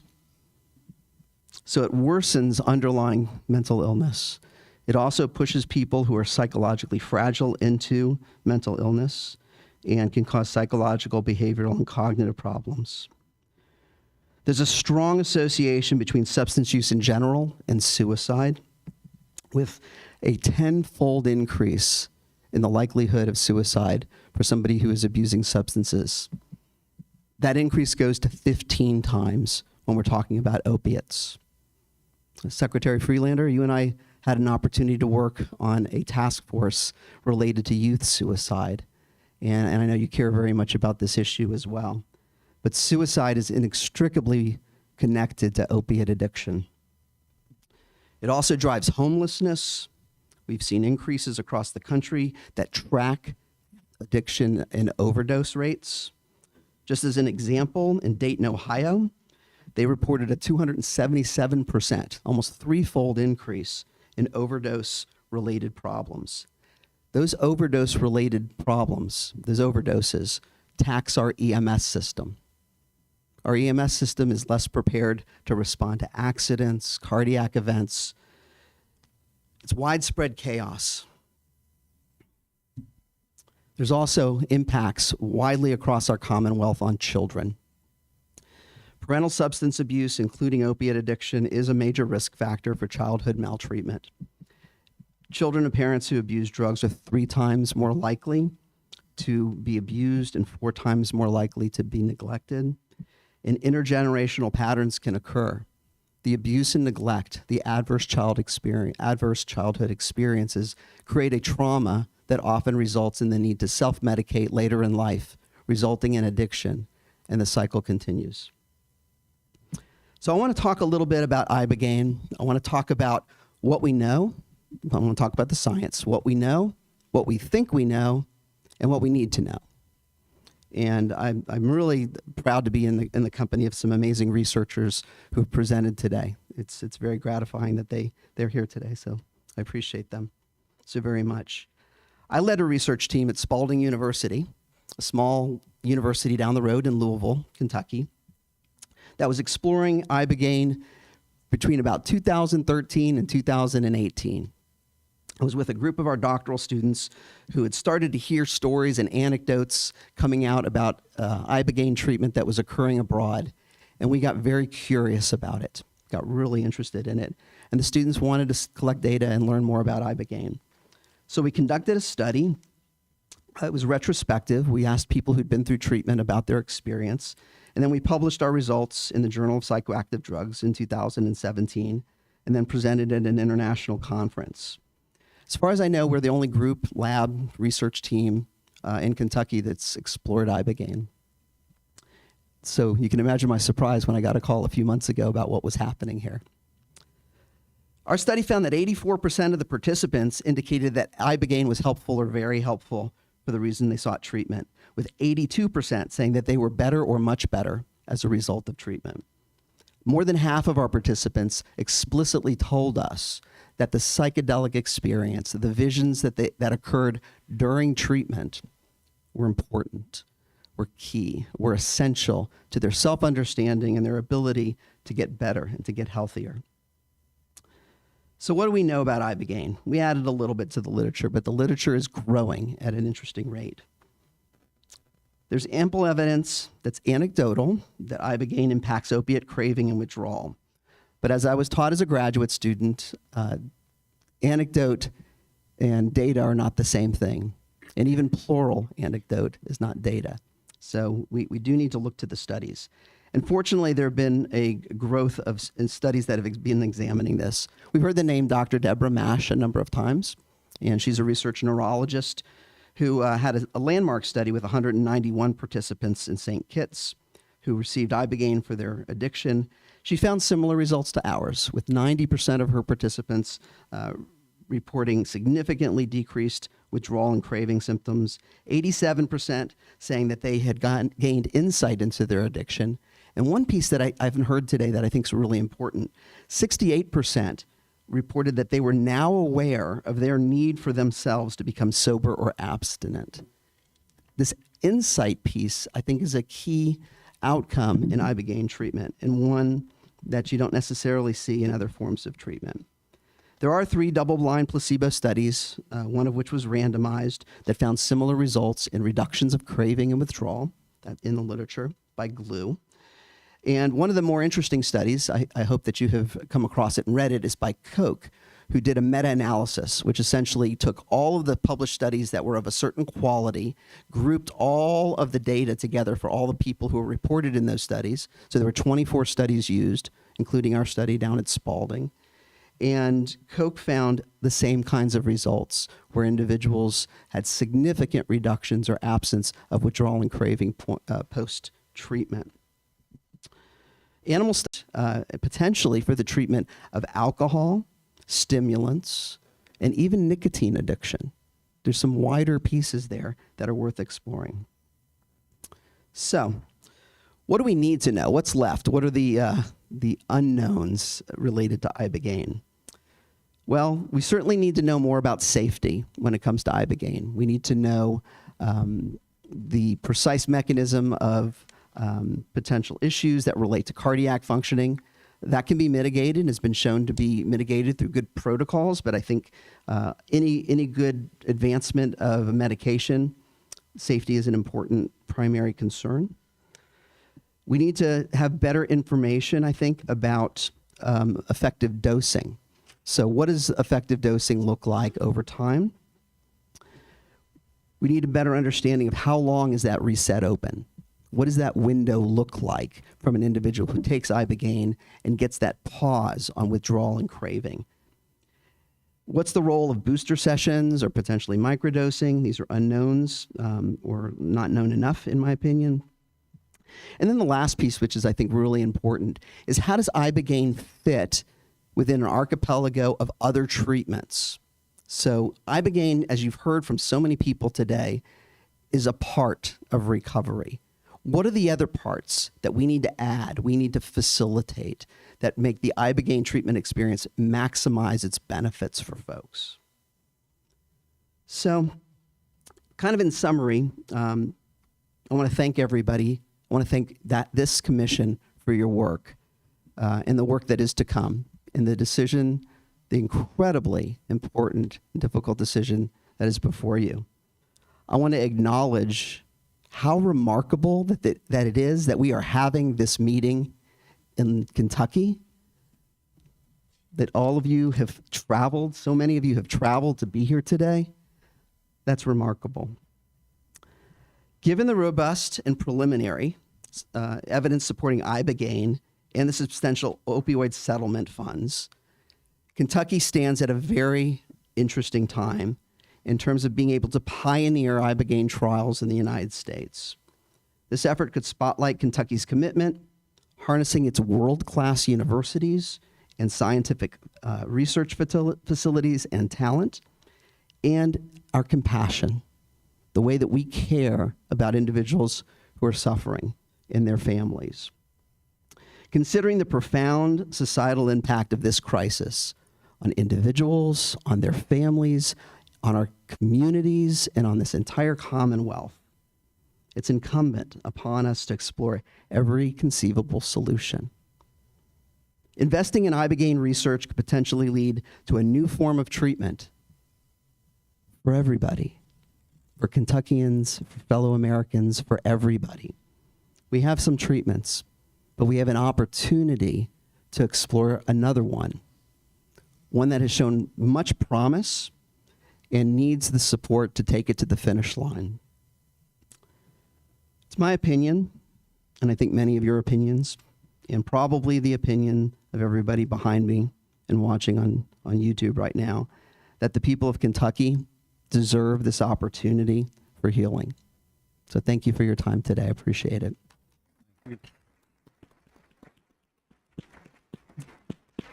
I have 2 minutes and 2 seconds if there are any questions or comments. Any questions or comments for Dr. Katsikas? Thank you very Thank you much, all. sir. Thank you. We will have one more testimonial before we break for a 10-minute break.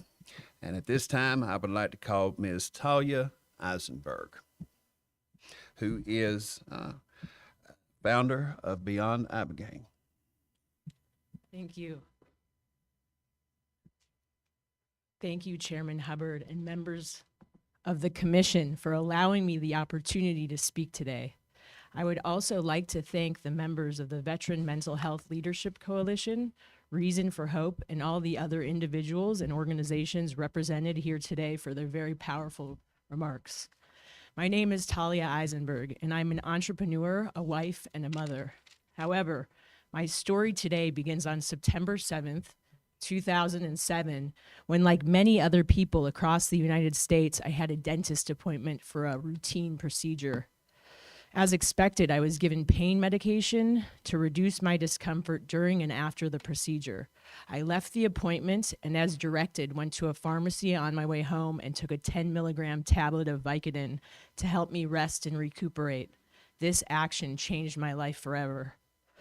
Like 15 million Americans each year, I was pain-free, without discomfort, and able to begin healing from this otherwise routine root canal, but I also felt much more. I took the Vicodin as prescribed. It gave me a feeling that I hope I never forget.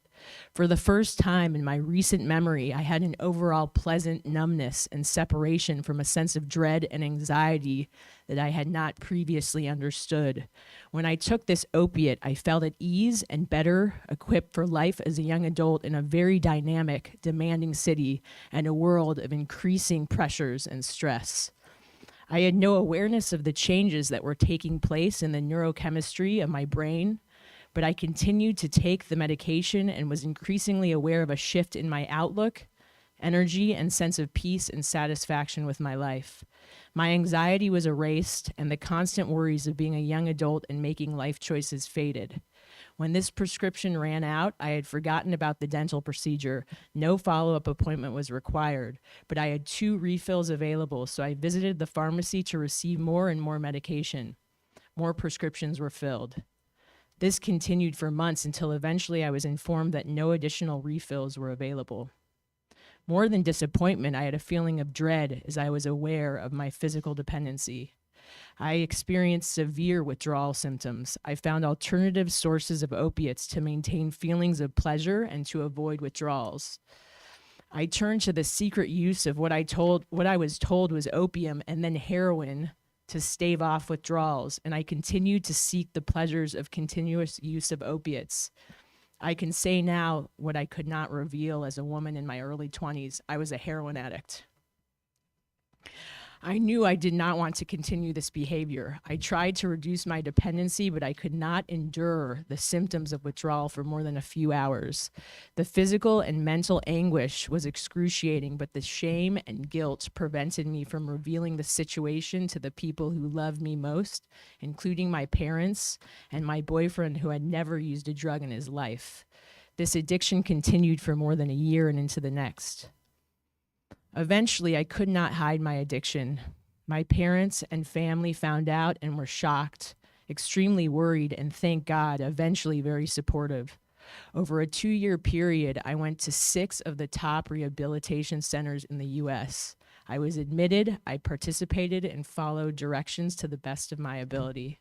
I tried to get sober by doing what the experts said.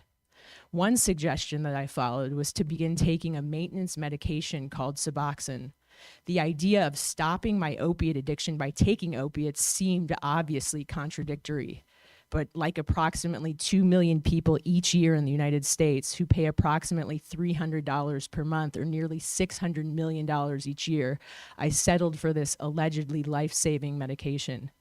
If living on Suboxone forever was a life-saving solution, the horrible side effects made life not worth living. I felt depressed and like I had little energy to finish college or participate in daily activities.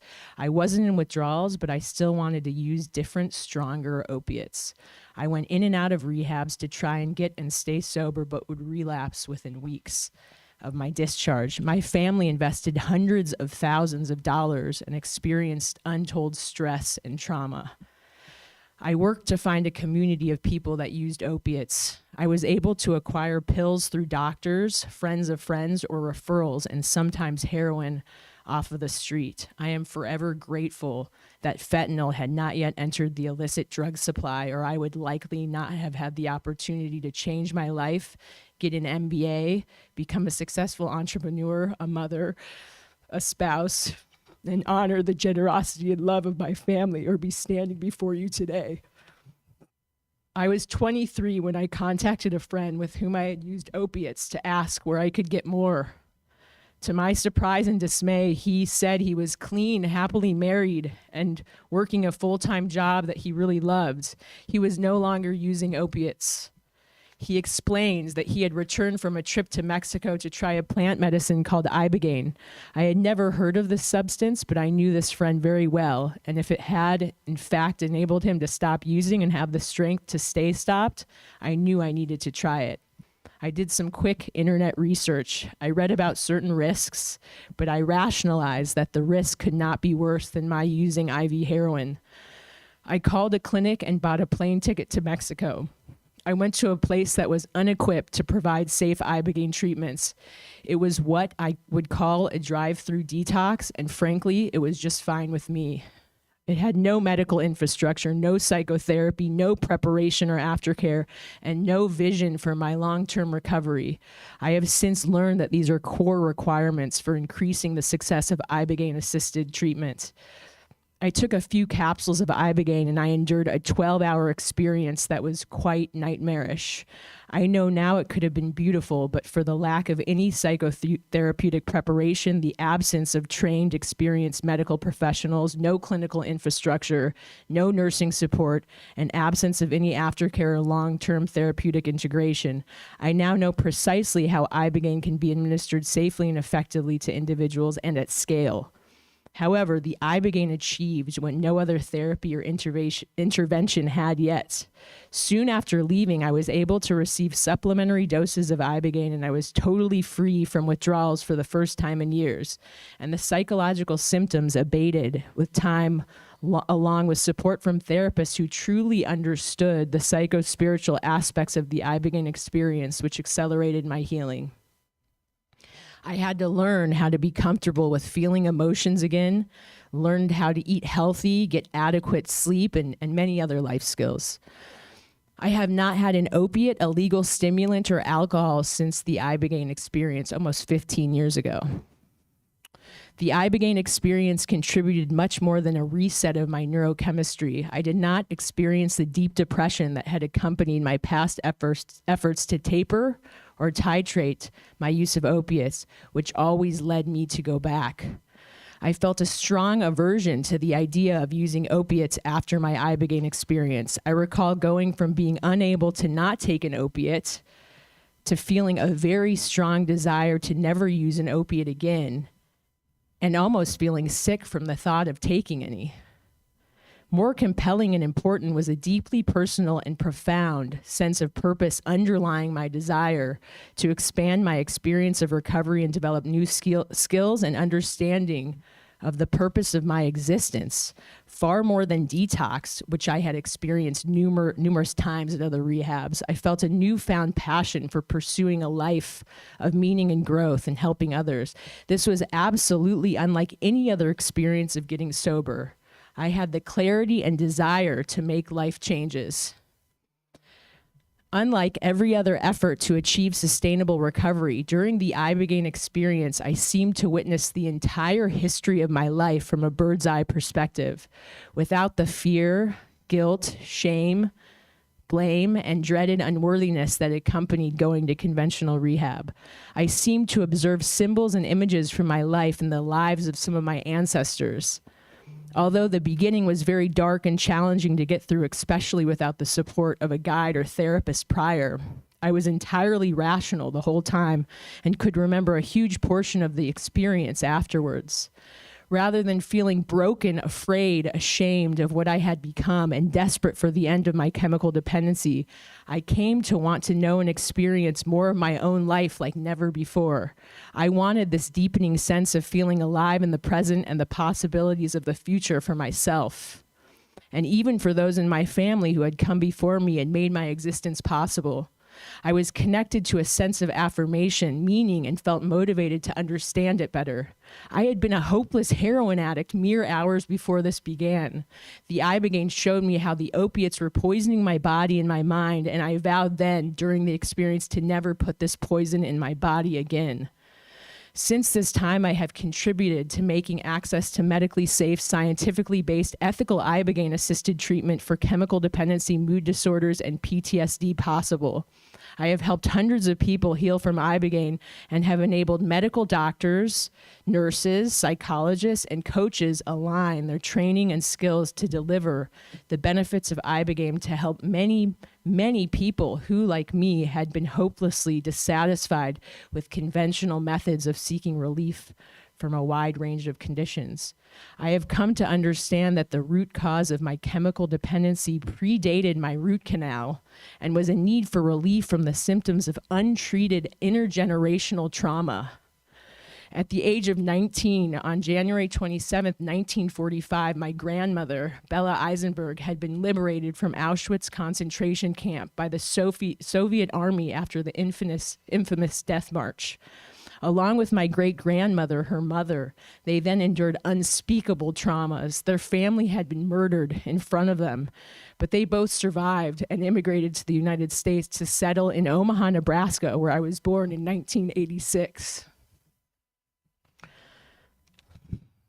Intergenerational trauma refers to trauma that is passed from a trauma survivor to their descendants. In recent years, we have seen an increasing amount of evidence pointing to the existence of a non-genetic heredity of the effects of events such as separation from parents, threat to life, or other traumatizing experiences like famine, and of course, horrors such as Nazi concentration camps. Scientists have discovered that this heredity is often mediated by epigenetic regulations of gene expression and may be transferred across several generations. A few key symptoms of intergenerational trauma include emotional numbing and depersonalization, unresolved and complicated grief, social anxiety, isolation and withdrawal, hypervigilance, fearfulness, memory loss, anger and irritability, and nightmares. In hindsight, these symptoms seem to describe recurring unexplained experiences in my life growing up and had become somewhat normalized by the time of my root canal and my first experience of pain-reducing opioid medication. Like the citizens of Kentucky and every other state in this country, the pain that I felt so often growing up predated my toothache. When I experienced the relief from the opiates, it was for a pain far deeper than my second molar. It was a pain that had been part of my life from the beginning. The opiates caused me great harm, but also relieved a broad spectrum of uneasiness, distress, insecurity, fears, remorse, regret, and occasional rage that I had not acknowledged or earned through my own actions. I had inherited much of this suffering and came to identify with it. It was not simply that I had pain. I now understand it was more like the pain had me. In a state of chronic suffering, the relief that came from the first prescription opiate caused a feeling of ease, comfort, and freedom that many people might label normal. I felt relief. I felt at peace. I felt normal for the first time. After my experience of Ibogaine, my symptoms of chemical dependency had indeed been arrested and my addiction interrupted. I felt untethered from opiates and for the first time able to passionately pursue a life worth living. Sorry. I want every person in Kentucky and beyond who has come to identify with their problem of chemical dependency to experience their version of my transformation. This is why I co-founded an Ibogaine Addiction and Trauma Treatment Center in Cancun, Mexico. Now I spend all day, every day talking with parents and loved ones of people who have tried every other available method to find relief from addiction to opiates, increasingly fentanyl, as well as veterans, first responders, active duty military, and law enforcement personnel who have truly run out of options and hope for relief from PTSD and suicidal ideation. They are beyond desperate for any solution. It is my honor and privilege to help these individuals safely access Ibogaine at our clinic under the care and support of numerous licensed, credentialed medical professionals and clinicians. We have successfully treated numerous Kentucky residents over the last couple of years, and outreach to our clinic from Kentucky residents has spiked significantly since the Commission's bold announcement to consider funding Ibogaine research and development. I can think of a no more worthy cause than to invest in this research and development of clinical infrastructure for Ibogaine here in Kentucky, so citizens of this great state are no longer forced to go abroad but can achieve healing at home. Finally, should you choose to support this initiative, I am confident that you will look back upon your vote someday and count it amongst the most impactful moments of your lifetime. You will be truly helping those whose lives have been stolen by dependency to opiates and who feel devoid of depth and meaning to achieve a rapid and robust level of healing that current treatments simply cannot and do not match. It is inspiring to see so many people leave Ibogaine treatment not only free from the grasps of dependence and pain of withdrawal, but also motivated by a deep desire to help others achieve similar healing, growth, and recovery. This was my experience nearly 15 years ago, and it is why I am here today to tell my story. Thank you for allowing me to do so.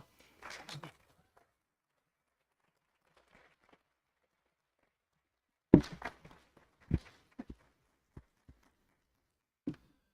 there any questions or comments for Ms. Eisenberg from commission members? I have a question. Hi. Hi. Thank you for telling your story. We appreciate it. How large is your clinic, and who manages the medical facilitation of it?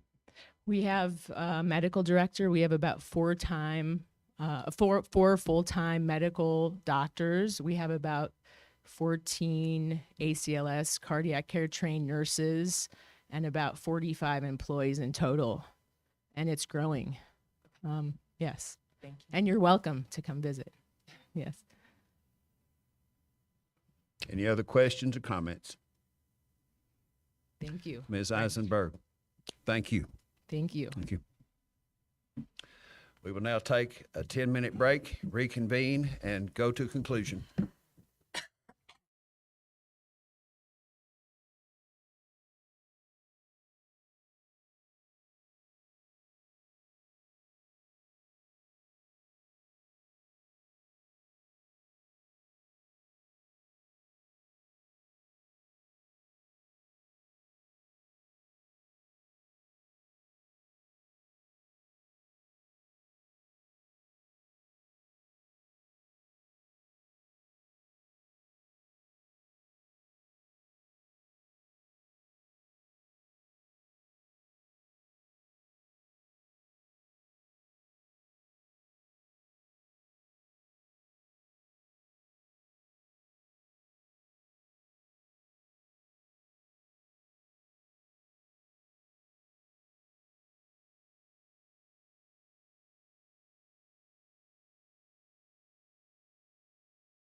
It is 1:54.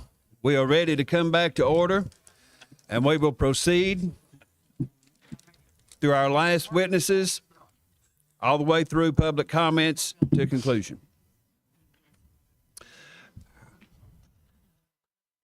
Our next witness is Mr. Adam Marr, a United States Army veteran and co-founder of Warrior Angels Foundation and Director of Operations for the Veteran Mental Health Leadership Coalition. Mr. Marr, thank you for being here. Thank you, Mr. Brian Hubbard. Ladies and gentlemen of the Kentucky Opioid Abatement Advisory Commission, for the great privilege and honor to speak before you today. My name is Adam Marr. I'm the Director of Operations for the Veteran Mental Health Leadership Coalition. Today, I come before you as a veteran, a husband, a father, a humble servant committed to the well-being of my community, and an advocate for the healing power of breakthrough therapies like Ibogaine as a treatment modality for addiction and trauma. After my military journey as an Apache helicopter pilot, which took me all the way from flight school in Alabama to the skies over Iraq, I was forever changed by war. Experiences of loss, taking life in the line of duty as an attack pilot, and witnessing the effects firsthand of traumatic brain injury and post-traumatic stress led me to co-found the Warrior Angels Foundation, an organization my brother and I started in 2015 to help veterans heal these wounds through alternative therapies, an endeavor that I never thought would be so demanding and personally traumatizing. The mental toll of trying to help address the signature wound of war since 2015, while witnessing the plight of countless brothers and sisters in arms, was overwhelming for my own mental health. Friends like former Army Specialist Brad Payne would lose his battle with opioids and addiction, ultimately succumbing to a heroin overdose because it was easier for him to get access to that than the opioids that he had become addicted to. Even more tragic considering that my brother and I were in the process of supporting his healing journey. Running a veteran support nonprofit is no easy feat, especially offering services to our traumatized veteran community. Between that, my own substance abuse, financial hardship, a struggling marriage, and the shock of nearly losing my youngest brother, also an Army veteran, to suicide, I had gotten to the point where I was redlining the engines of my life in a downward spiral that I didn't think I could recover from. It was in this hour of my greatest need that something amazing happened. The same veteran community that I was helping came through for me, as they always have. This time, leading me to the capable hands of Dr. Martine Polanco and the Mission Within. 5 years ago, on the weekend of my 35th birthday, I received the gift of Ibogaine. The all-night session was an intense struggle that came in the form of 2 small capsules and an EKG heart monitoring system under the watchful eye of trained physician and his team. Translating the experience into words seems almost an injustice, but it's essential for comprehension. As the effects of the medicine sparked within my system, I found myself lifting off and going inward seemingly all at once, flying low level over the meandering rivers of my own subconscious. It was far from passive. Rather, I became an active explorer, making new discoveries within myself. I was able to examine the memories and inner dialogues that have shaped my life up to that point, but with the added advantage of a pilot's eye view, uncolored by ego and free of judgment. The experience granted me insights from numerous vantage points, enabling me to reassess life's pivotal moments up to that point that had been plaguing me, not just from my perspective, but also as if I were standing in the shoes of those that I'd interacted with. This overwhelming shift in perspective felt akin to a hard reset, or perhaps a profound defragmentation of my emotional and mental drive. I was finally unburdened. After years of being weighed down by a life of duty and stressors, I felt released, as if years of toxic programming in my wiring had been cleared, leaving space for my authentic soul's thought and feeling to emerge. Now, let's be clear, Ibogaine wasn't a magic cure that miraculously healed me. The struggles and challenges didn't vanish overnight. However, The way I engaged with them profoundly changed. What Ibogaine offered was a crucial paradigm shift. It was no longer about attacking everything in my life to the point of burnout. It was no longer about seeking an escape, a cure, or a fix for everything. Rather, it became a lesson in the art of daily release, renewal, and rebirth. Mind, body, and spirit in a perpetual dance of growth and balance. As a result, the spiritual and psychological reboot did more than just put out the engine fires that had plagued me. It now provided me with the navigational charts for ongoing healing. I moved forward, recalibrated, with a newfound sense of balance, propelling me into a life where the horizon finally seemed open and the skies infinitely more navigable. My wife and I overcame our darkest nights and will be celebrating our 14th year of marriage this October. I have become a more caring, loving, and selfless husband to my wife, Alicia.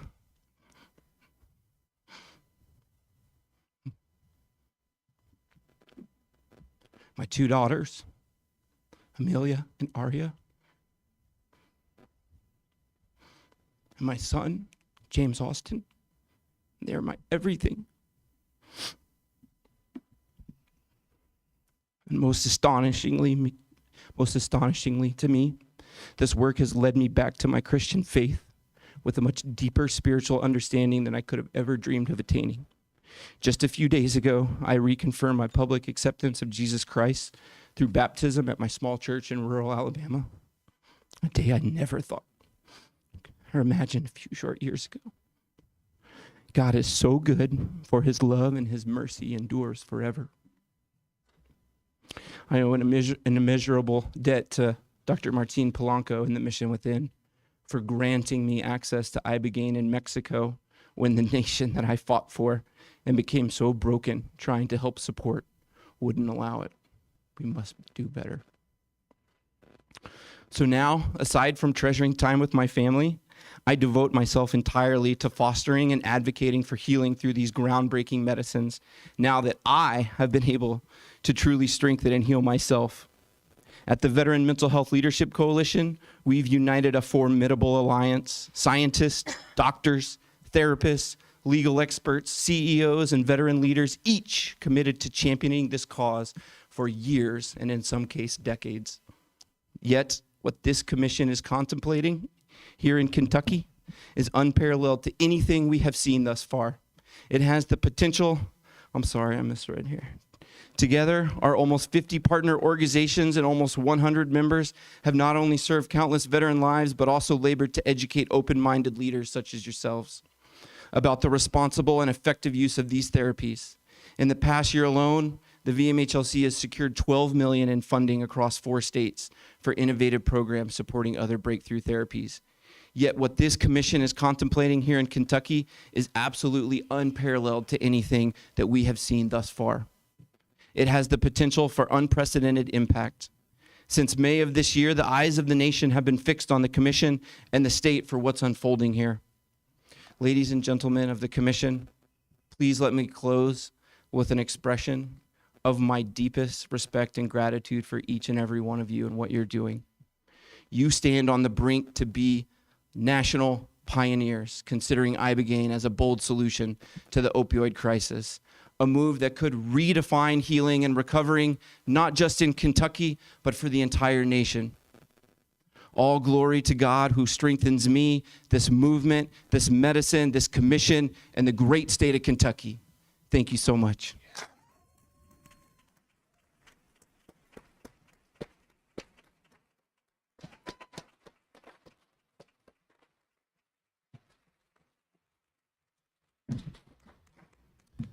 So are there any questions or comments for Mr. Marr?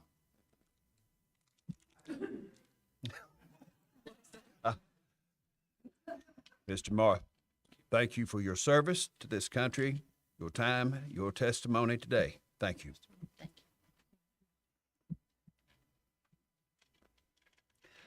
And now at this time, I would like to call Mr. Michael Punky Higgs, who is a former U.S. Navy SEAL and director at the Honor Foundation. Mr. Higgs.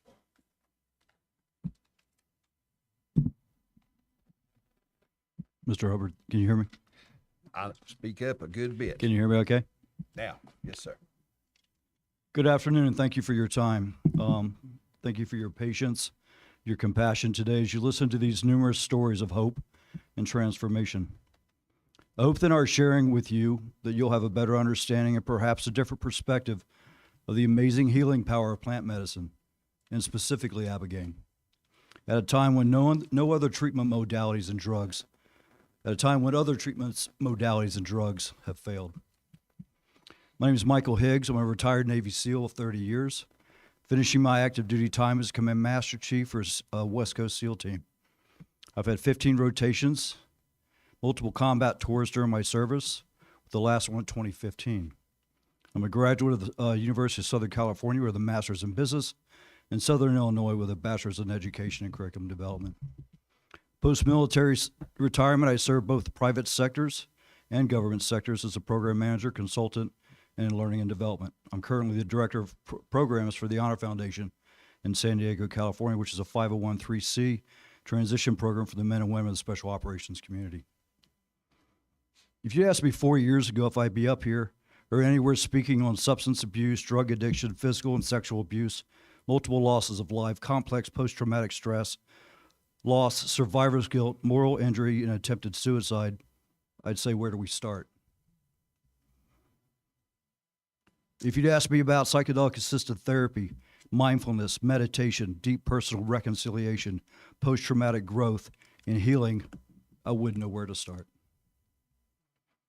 But all the above is part of my story and that of hundreds more of my brothers and sisters who have served their country. I enlisted in the Navy in 1986 at the age of 19. I left college at East Tennessee, a close neighbor of yours, where I was playing football and running track. I decided to join the SEAL teams, motivated at the time by all the terrorist attacks and hijackings that were prevalent in the mid to late 80s. I was young, full of energy, and I thought I could do my part in making the world a better place. Alongside like-minded men, I had no clue what the next 30 years would bring, show, or put me through. Well, the 80s were certainly fun, and 90s. Work took its toll on my body, my family life, not counting deployments. Special operators expected to travel and do arduous training for over 265 days a year. Our training was strenuous and tested our resolve, our minds, bodies, and for many of us, our families and our marriages. September 11th ushered in a new chapter in all of our lives and that of my fellow teammates. Between 2002 and 2015, I'd witnessed combat and the loss of teammates and fellow service members. I'd kill or be part of killing more people than I ever have on social media and become numb to it. I witnessed multiple deaths of innocent civilians by the enemy and accidentally by my own hand. I'd suffered blast injuries, memory loss, cognitive decline, chronic pain, migraines, fits of rage, anger, suicide amongst my teammates, drug abuse by my wife from injury, and my oldest daughter from sexual trauma. Multiple failures for them in rehab leading to our divorce, bankruptcy, their homelessness, and the destruction of my family. I'd remained in this feeling of constant combat for 15 years. After I retired and the war ended, I thought it would stop, but it didn't. I then saw for the loss of more teammates from combat and then suicide, 6 specifically since this past October. And finally, the thing I'd heard about but never experienced, flashbacks from my entire life raging so out of control that I decided to take my own life. At the time all this was going on, I was working with another teammate of mine who had had a psychotic break, and he was raging out of control. And I'd reached out to colleagues that I'd seen somehow go away broken and come back fixed. And I'd asked for help, and I kept getting the same answers. The mission within, Abatement. The mission within, Abatement. And attached to that also was Marcus Capone's organization, VETS. One day I'm sitting on my couch about ready to pull the trigger on a gun and end my life and end this constant pain that I'm sitting through. And a knock came on my door from a fellow brother of mine. I'd previously helped him with paperwork for the program, and he had just gotten approved. Excuse me. He had just been discharged from mental hold of the hospital, and he had come to tell me that he was accepted into the program with the only catch that he would only go if I went with him.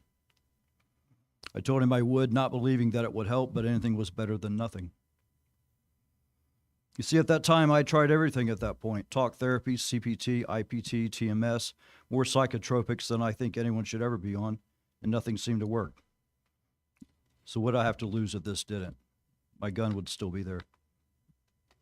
Soon after we completed our medical screening, we met with our therapist, and I got into a van with 4 other veterans to drive to Mexico to try a medicine I never heard of with a doctor I'd never met. I can say now with certainty that getting into that van and answering that door and making that call in the lives of the other men, it saved my life and the lives of all the other men that I was with. Since then, I've seen hundreds of men and women from all walks of life, all professions, come back from the brink of death, reunite with their families, their souls, and with our Creator.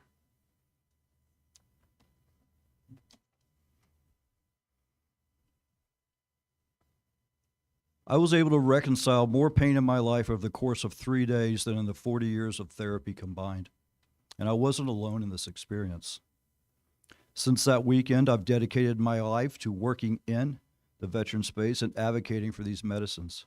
I've become a psychedelic integration coach, a facilitator, and up until October was the director of operations for the Mission Within, spending 3 weekends a month serving my brothers and sisters. Because of Abatement treatment, I was able to get off every drug I was on for anxiety, paranoia, depression, sleep, cognitive function, and pain. I now meditate. I sleep through the night. I have more compassion for myself and others, and I'm more accepting of myself and others. Above all, Abatement treatment has brought me and so many hundreds of others the peace that we were looking for. I mentioned earlier that my former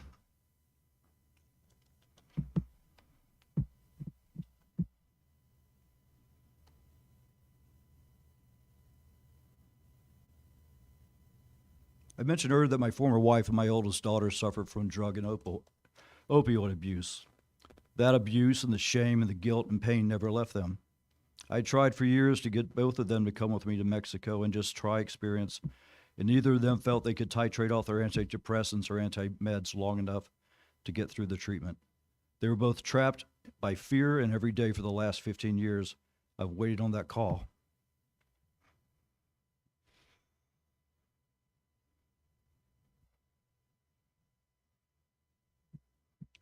For the last 15 years, I wait on the call that no one wants to receive.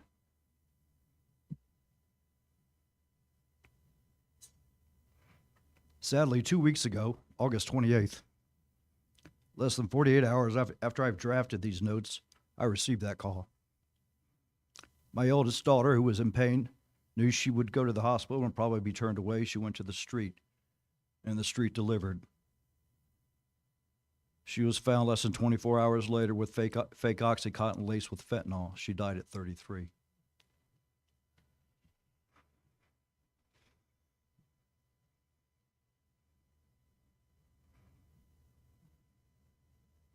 I'm asking the commission today that if you want to help your fellow brothers and sisters struggling with addiction and suicide and traumas, don't we owe them the right to try? Thank you for your time today, and I applaud your courage.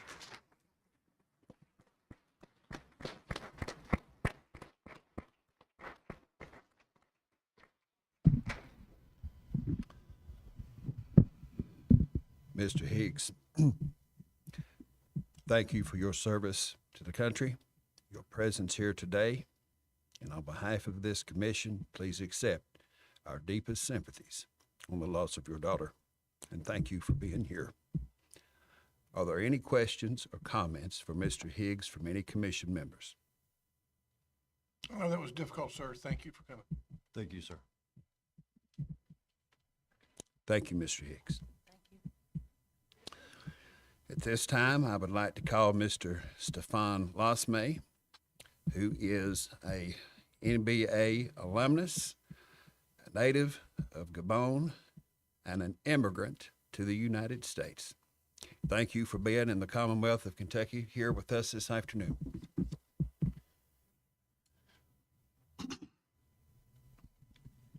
Hello. My name is Stefan Lasme.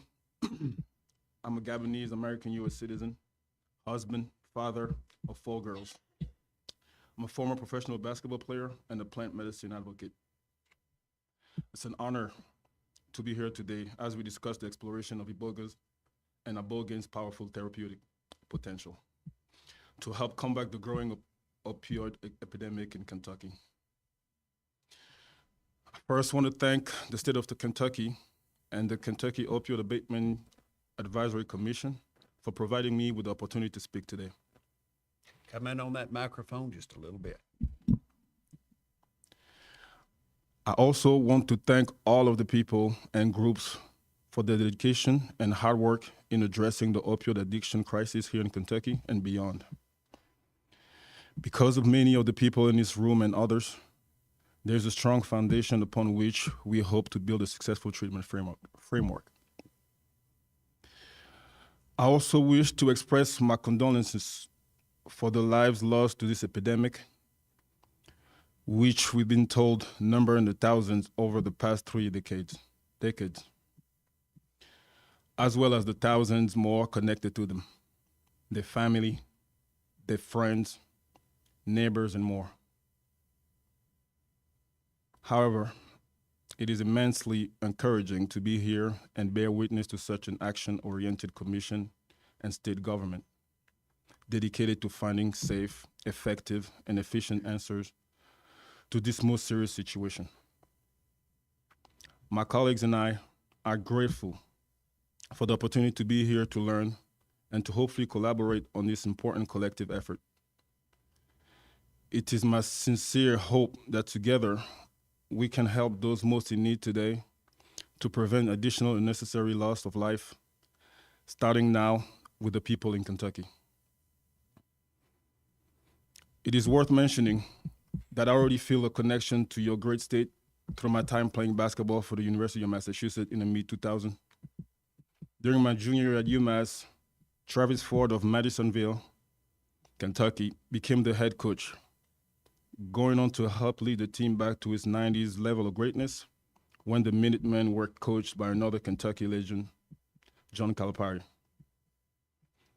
There is something to be said that 2 of my greatest passions in life have brought me to Kentucky. First, basketball, and now iboga.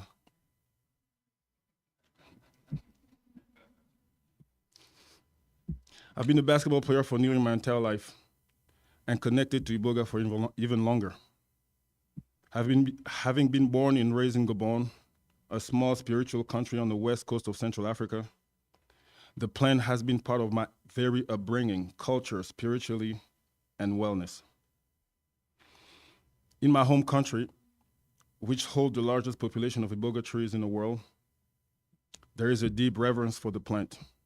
As a traditional treasure, it is intimately intertwined with the fabric of Gabon's history and remain a pillar of our culture today.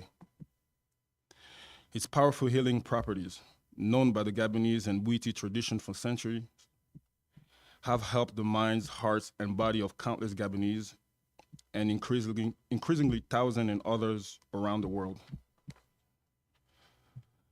As novel of a substance as iboga is here in the state, it is an ingrained element of Gabonese life. Many grow a single plant in their homes as a symbol of their beloved Gabon. Many microdose the crushed root throughout the day to achieve mental clarity, energy, and focus. And in the Bwiti spiritual tradition, many undergo a prolonged ibogaine-induced experience as a rite of passage, a means to understand oneself, commune with the ancestors, and reveal deeper truth about life and humanity, otherwise unreachable without the plant's guidance. Although iboga has been guiding Gabonese spiritual leaders and people for centuries upon centuries, we continue to learn more and more about the plant and its healing abilities. As practitioners, we reverence to the plant's wisdom. We also understand that these abilities need not remain shrouded in mystery or be kept from the rest of the world. If we apply modern science and technologies, we understand that there are more secrets to be revealed within the molecular structure of the plant. and thus a very large healing power that is not yet fully researched. Here, it is worth noting that there is even more promise within the plant than only its primary active ingredient of ibogaine. Included within the full alkaloid profile of Iboga tabernae are various other analog molecules largely unstudied that also possess properties with strong therapeutic potential. It is in fact fair to say that while today research is focused on pure ibogaine, the plant could hold the key to treating several other mental and physical conditions. One such example is a Columbia University study hypothesis around the reduction in symptoms of Parkinson's disease patients who are in an iboga-based treatment regimen. It is therefore imperative that as we continue to research this truly special species of plant, we ensure we study it in its whole. It is the entirety of the plant that may hold the life-altering benefit for even more population of suffering people. In mentioning iboga's power, it is sometimes said that the plant itself will call you to action. And in receiving this call, you thus have an obligation to do your part in realizing the plant's message. I was first called to the plant when I was 14 years old, living in Port-Gentil, Gabon, and then later as a 35-year-old man, father of 3 beautiful daughters. I'm convinced that Iboga, in fact, always knew I had to experience the world through the lens of basketball to fully learn its potential before I could return to it in its earnest. Basketball, as I mentioned, provided me the opportunity to earn an athletic scholarship at the University of Massachusetts and a major in biology, a subject that created the foundational elements of my scientific understanding of the plant. By then, playing alongside some of the world's best basketball players in the NBA, I was exposed to various therapeutic integration of plant medicine. And I fully realized Iboga's global power by playing in several countries abroad, including Serbia. I saw time and time again, how plants, including Iboga, were used across countries and cultures as natural medicines, helping people live healthier, fuller lives. I was so impacted by the pervasiveness of therapeutic plants that after I finished my playing career, I founded and currently run two U.S. companies which are dedicated to make plant medicine available to all who can benefit from their healing properties. In running these companies, I forged my experience as a global athlete into the world of commerce, learning firsthand that there is an important, effective, and efficient role for business to play in safe distribution of plant-based remedies to those in the most need. In this way, I realized there are many different roles that are required to work together in order to combat the growing and global opioid addiction epidemic. Biologist and a healthcare worker, policy advocate and lawyers, investors and operators, and many more. In my life, I've been fortunate to wear a few of these different hats myself and work with many of the others, all of whom have taught me valuable lessons that remain with me to this day. From Gabon to the US, to Israel, Russia, Serbia, Greece, and back again, I have accumulated friendships, knowledge, and gifts that have all been an integral part of my journey with Iboga, culminating at my current station today. Gabon has provided me with life, family, tradition, culture, and spirituality. The United States has given me my wife and children, my education, new opportunities, and my home today. And now I'm blessed I'm blessed to be sitting here with the potential to give back to both these wonderful countries and people through Iboga. If I'm able to play a small part in facilitating Gabon's national treasure to aid Kentucky's and the U.S. fights against the opioid addiction epidemic, I will be acting in service of the most noble goal I could conceive of. I'm but the small cog in the machine that is required to build in order to advance our fight against addiction.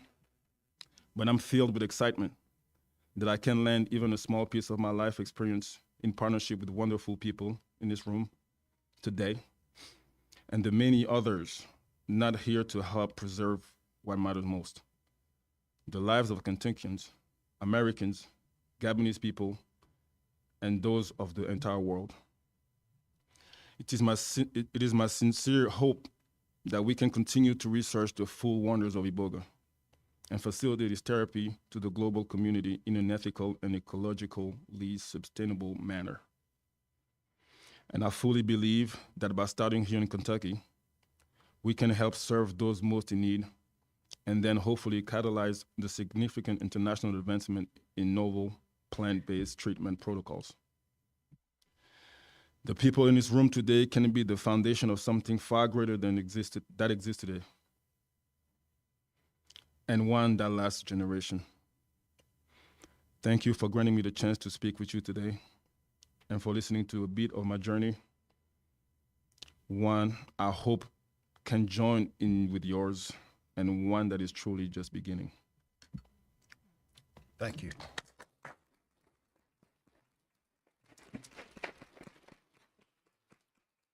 Are there any questions or comments for Mr. Lasme from any commission members? Thank you for coming to see us today, sir. Thank you. And at this time, I would like to welcome Dr. David Nassim, who is associated with a non-governmental organization known as Blessings of the Forest. Dr. Nassim, who has traveled here, by the way, from Gabon. It's from the UK, actually. Yeah. Oh, I thought you made a much longer journey. That was plain long enough unto itself. Thank you. It's okay.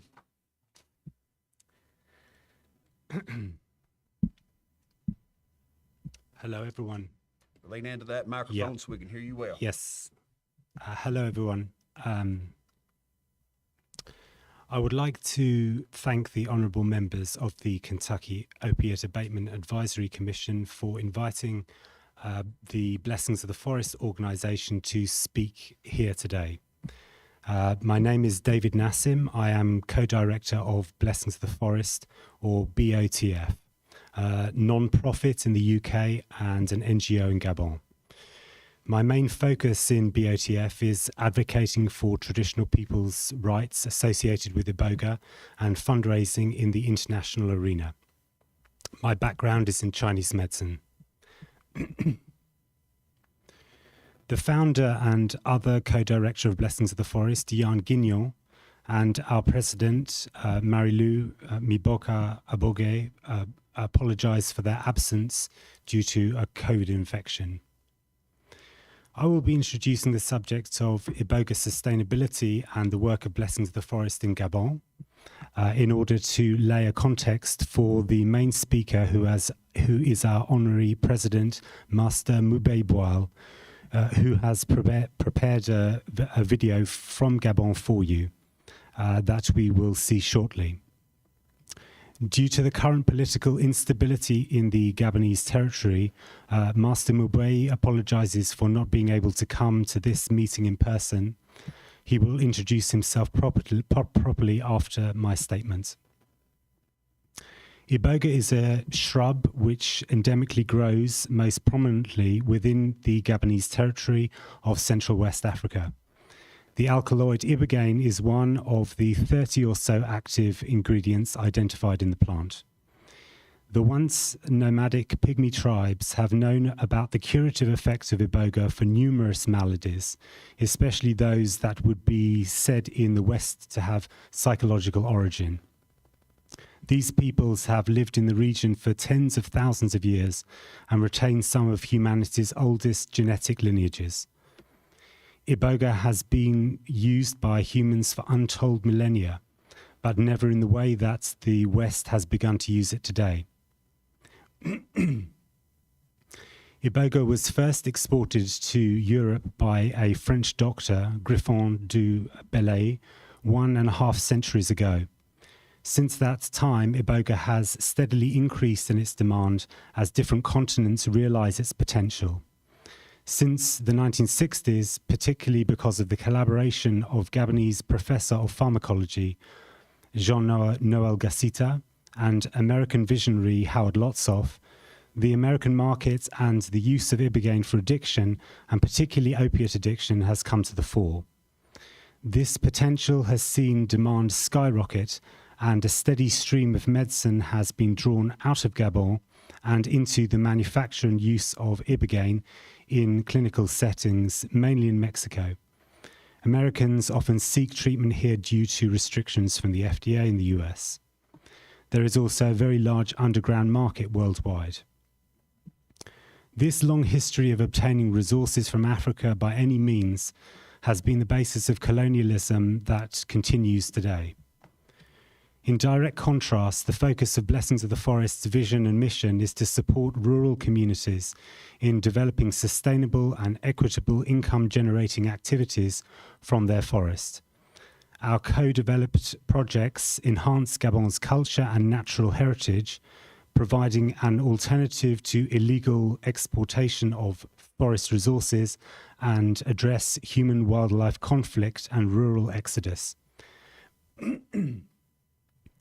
The traditional communities we support use Iboga, which they call sacred wood, as part of their ancestral rituals and cultural practices known as Bwiti. The main income-generating activity that BOTF supports is the cultivation of this key resource. Firstly, to guarantee the availability and quality at a low and sustainable price for the benefit of Gabon's Bwiti communities, and secondly, to develop an alternative supply chain to the illegal, unfair, and unsustainable international trade in Iboga. This is achieved under the Nagoya Protocol. The Nagoya Protocol is part of the 1992 Convention on Biological Diversity created by the United Nations. Gabon is the first country that signed this international agreement in 2011, associated with Iboga particularly, as a way to respond to the growing concerns raised by published investigations that Iboga's dwindling wild reserves of Iboga's dwindling wild reserves, which were severely penalizing Gabonese traditionalists. In simple terms, Nagoya Protocol stands for a fair trade reciprocity policy that respects that Iboga is a resource that is endemic in a particular region of the world and upholds benefit sharing, protecting the people, traditions, and culture associated. So far, BOTF has managed to facilitate the first exportation of material under Nagoya to our partner Terragnosis, founded by Jonathan Dickinson. Terragnosis has conducted laboratory testing and have completed the purchase of the first product batch from A2E, one of our community's pilot farm.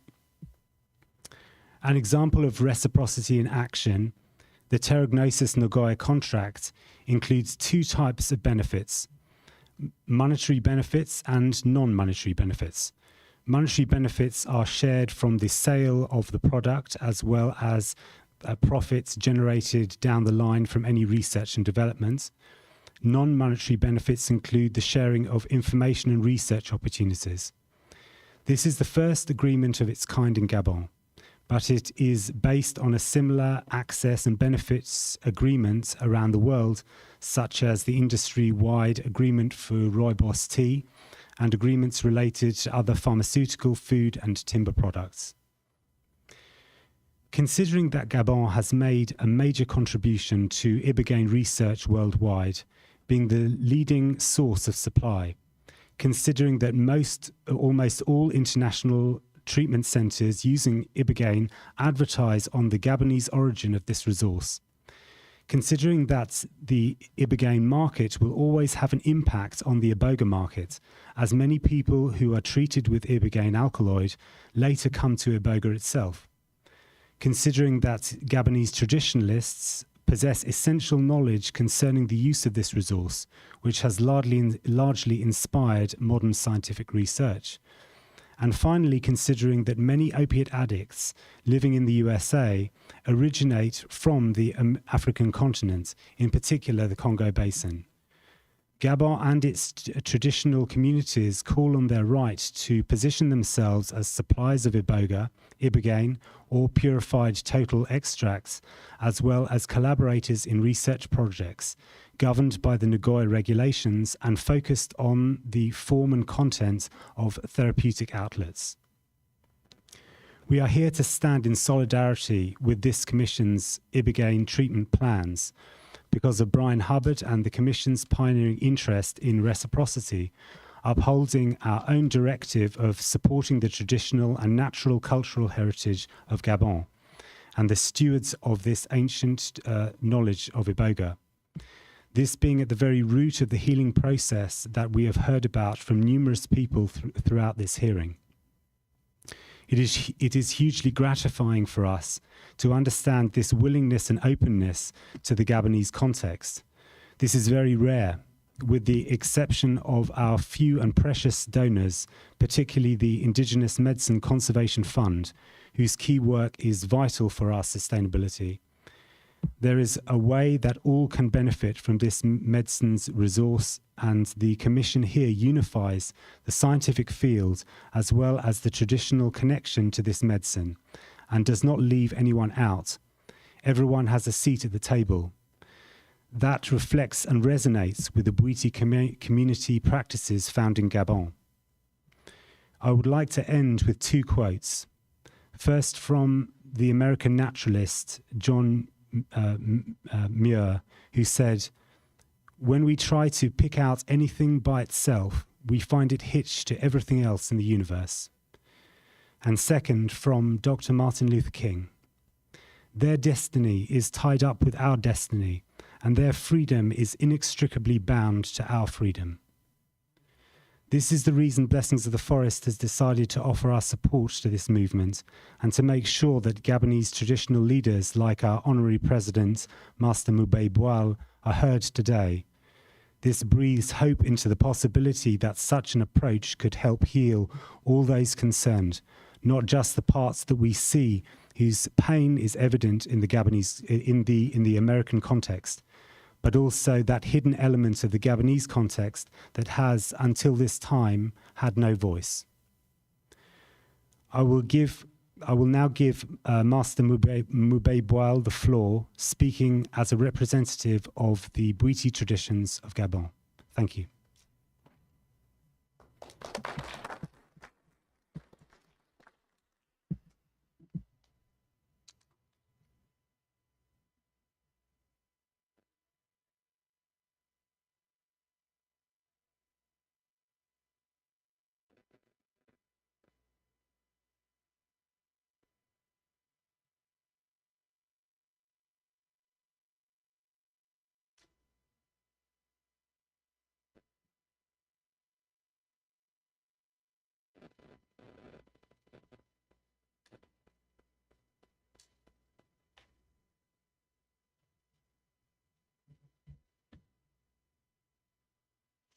Ladies and gentlemen,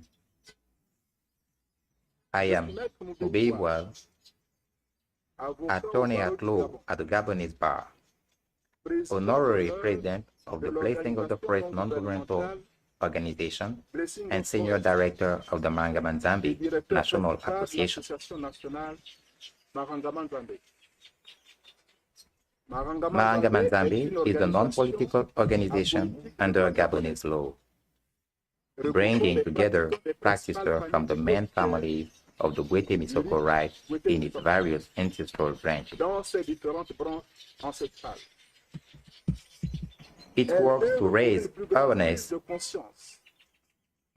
of the richness of Gabon's cultural and natural heritage in general, and defend iboga in particular, as well as all the plant essences used in traditional medicine.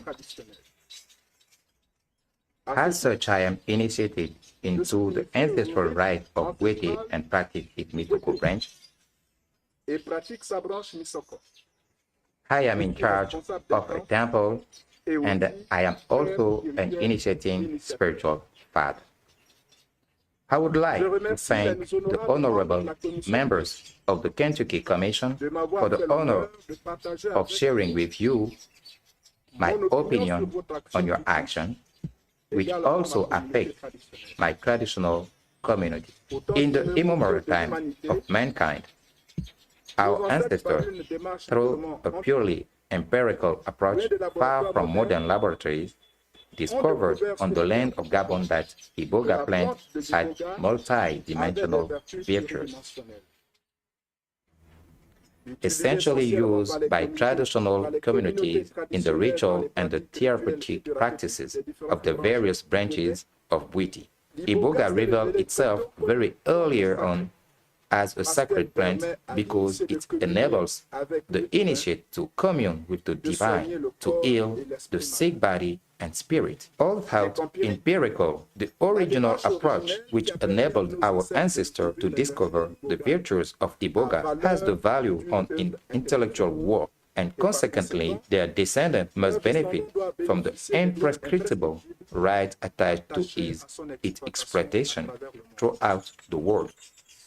The traditional communities, who are the direct heirs to this intellectual work and cultural heritage, and who continue their ancestral ritual practices around iboga, have been powerless for centuries to observe the degradation of the natural environment due to the unbridled exploitation of the forest and in particular of this sacred plant, thus threatening the cultural, economic, and social equilibrium. The cries of distress of these traditional communities have been heard thanks to the sustained action of certain non-governmental organizations such as Blessing of the Forest and the affirmative political of the government of Gabon, the first country in the world to have signed the Nagoya Protocol in 2011. Your Kentucky Commission action to eradicate opiate addiction and more broadly to strengthen international mechanisms for the defense of iboga and the interests of local traditional communities,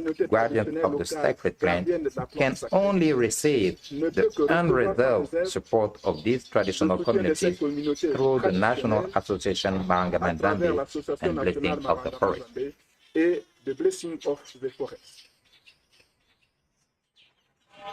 In closing, I would like to express the hope that this Commission will adopt a resolution that will lift our spirit and strengthen our ongoing commitment to the quality of life of people suffering from addiction, particularly in the United States, and to the guardians of tradition in Gabon. What could be more sacred for men than to heal man with a sacred plant for the common good of humanity? Thank you very much.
On veut pas de monoculture. On veut pas qu'il y ait seulement l'iboga qui soit planté.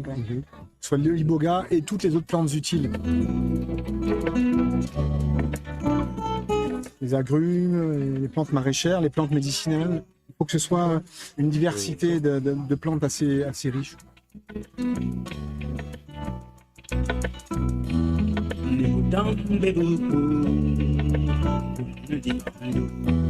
Nous, on encourage vraiment à planter, en fait. On encourage vraiment à planter dans des zones circonscrites.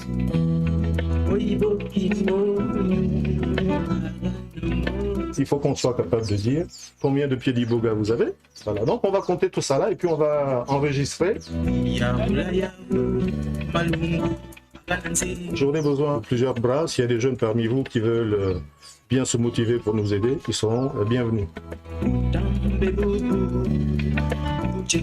Ici, c'est un passage d'éléphant. Mais depuis que la ruchette est colonisée, il ne passe plus par là.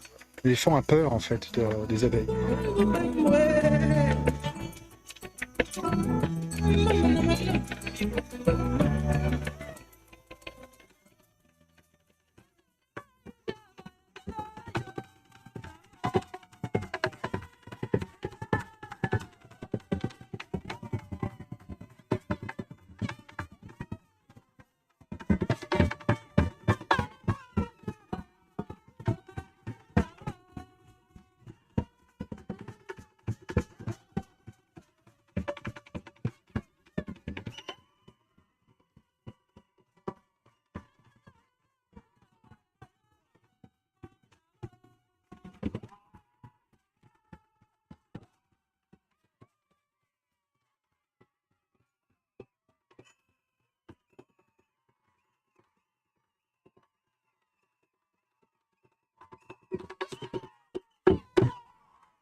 Thank you so much.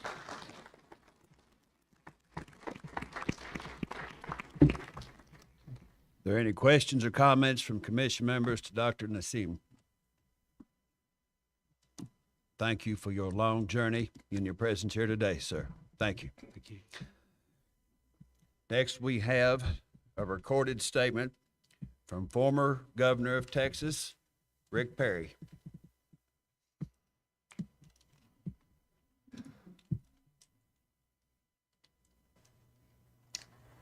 Ladies and gentlemen of the Kentucky Opioid Abatement Program, it's my privilege to appear before you today, and I'm reminded that my elected public service career started as a young member of the Texas legislature. I want to thank you for your service, and your sacrifice, not just to your state of Kentucky, but to our country as well.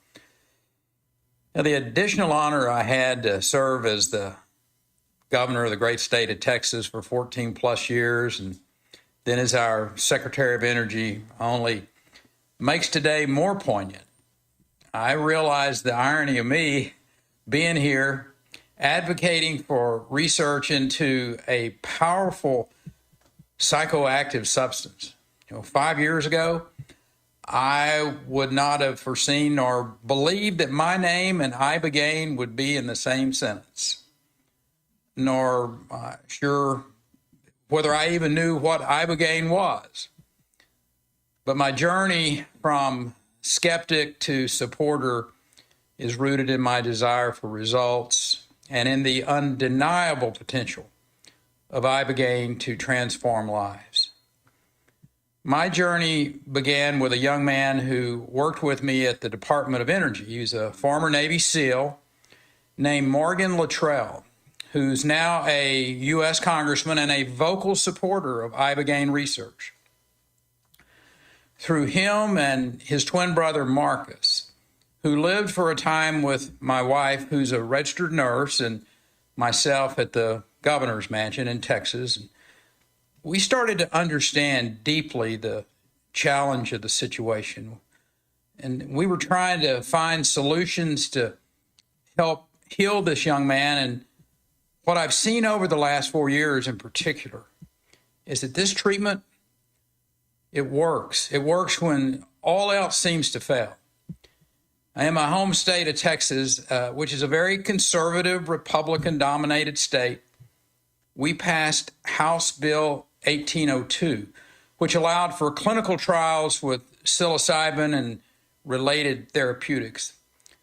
This was our perspective. Why wouldn't we explore clearly these breakthrough treatments, given that their potential to produce curative results not attainable with existing pharmacology? Why wouldn't we proceed thoughtfully at an appropriate pace, but as fast as we can to ensure whether it works? And if it does, how to decide on proper dosage, proper treatment, proper follow-up.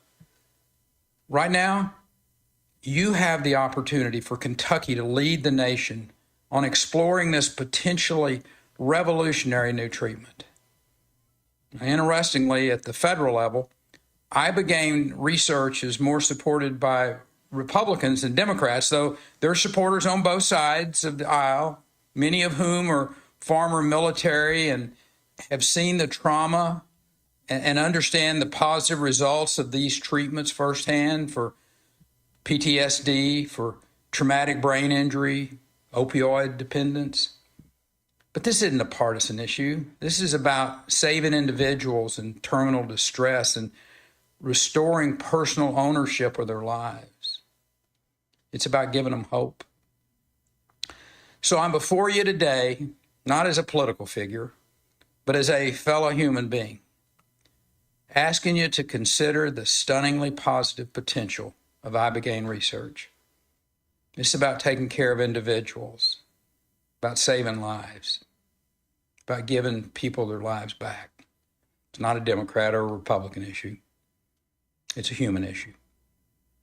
I want to say thank you for your consideration, and God bless you.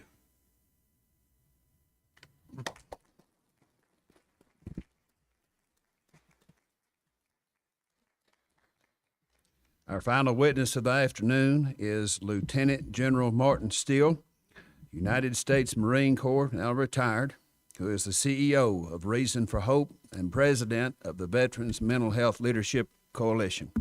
Welcome, General Steele. Thank you. Thank you, Chairman Hubbard, and all the members of the commission for your time, your attention, and most of all, for your leadership on this historic opportunity.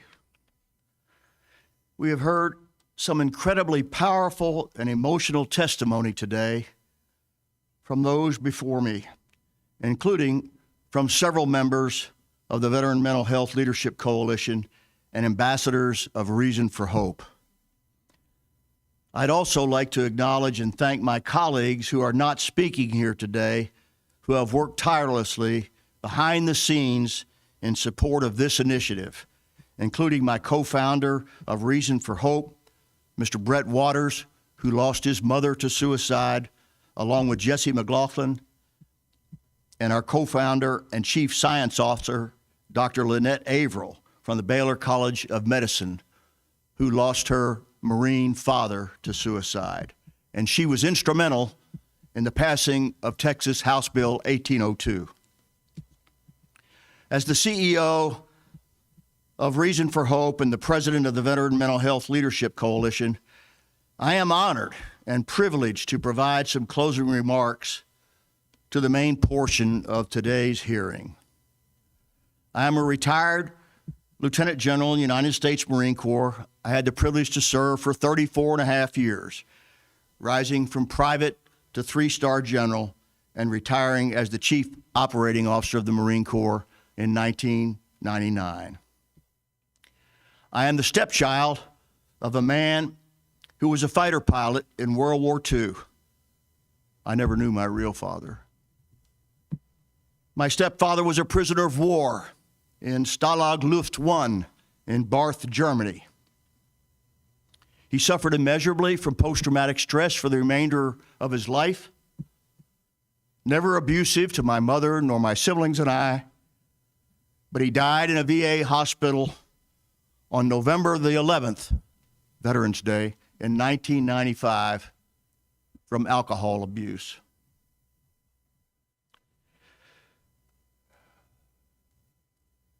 Upon retiring, I served as president and chief executive officer of the Intrepid Sea, Air, and Space Museum, the largest naval museum in the world in New York City. After which, I served as the executive director of military partnerships in the Office of Research and Innovation at the University of South Florida in Tampa, Florida, where I had the privilege to work with scientists exploring the comorbidities with traumatic brain injury, post-traumatic stress, addiction, military sexual trauma, prosthetics, robotics, and burns. During that period, I testified 3 times before the Congress of the United States on the hopeful mitigation of suicides. In 2015, I was nominated by your Senator, Mitch McConnell, to serve on the VA Commission on Care, looking at the future of VA healthcare, which was at the time enduring some tremendous stress because they were not meeting the needs of the veterans who have spoken to you today, who had to look at viable alternatives to their care to save their lives. We met for over a year and made 18 recommendations to the President of the United States, the Congress of the United States, and the Secretary of the VA. They became the Mission Act, the WISE Act, and the PACT Act, and several others. But they still haven't met all of the needs, which is what you all are about and what this is all about today. I also have the privilege to serve on the U.S. Global Leadership Coalition on National Security as a member of their advisory council, as well as several boards of other veteran nonprofit organizations. Although I am an Arkansas native, and I currently live in Florida, I was privileged to live in the great state of Kentucky while attending the U.S. Army Armor Officer Advanced Course at Fort Knox, Kentucky, over 46 years ago. I was not only positively impacted by my instructors and leaders at the school at Fort Knox, but also by the wonderful citizens of the great Bluegrass State. It was a very special time for me, my wife of now 56 years, and our children. We now have 3 children and 3 grandchildren. Today is my 77th birthday. Thank you. My whole family, including my grandchildren, are thrilled that I'm with you today and with them today. My son, who's a retired Marine colonel, a combat helicopter pilot, an attack helicopter pilot, and President Bush 43's pilot on Marine One for 4 years, with 3 combat tours in Afghanistan, says to me just a couple of days ago, "Dad, this is a moral obligation, not only for you, but for all of them to tell their stories and for you to be able to make a decision which is going to change the lives of Americans."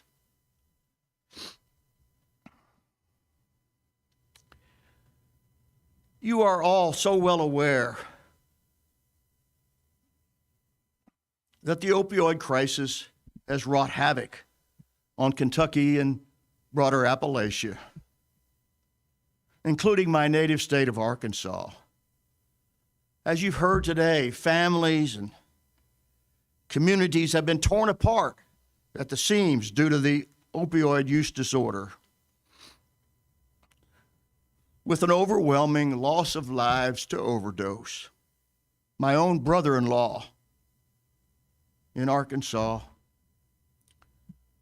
from an automobile accident, took only 1 weekend to be addicted to OxyContin and suffered for the next 15 years of his life with that addiction, taking over 420 milligrams a day. I met with him Sunday in preparation for coming to you today, and he told me his story again with my younger sister by his side, who is a OBGYN nurse who saved his life. Because of his addiction to OxyContin, he can't remember 10 years of his life, has no recollection of what happened to him during those 10 years. His stepson had to bury all the pills in the backyard as my sister helped wean him off 460 milligrams of that addictive drug. I cannot express enough how devastated I am for the losses experienced by some of the speakers who have come here today, including my colleague, Michael Punky Higgs, and the loss of his daughter, and Susan Osterman, and the loss of her beloved son. And I am so willing and honored and thrilled that they share their stories in front of all of you in a total pursuit of what are we going to do to help others as we move forward.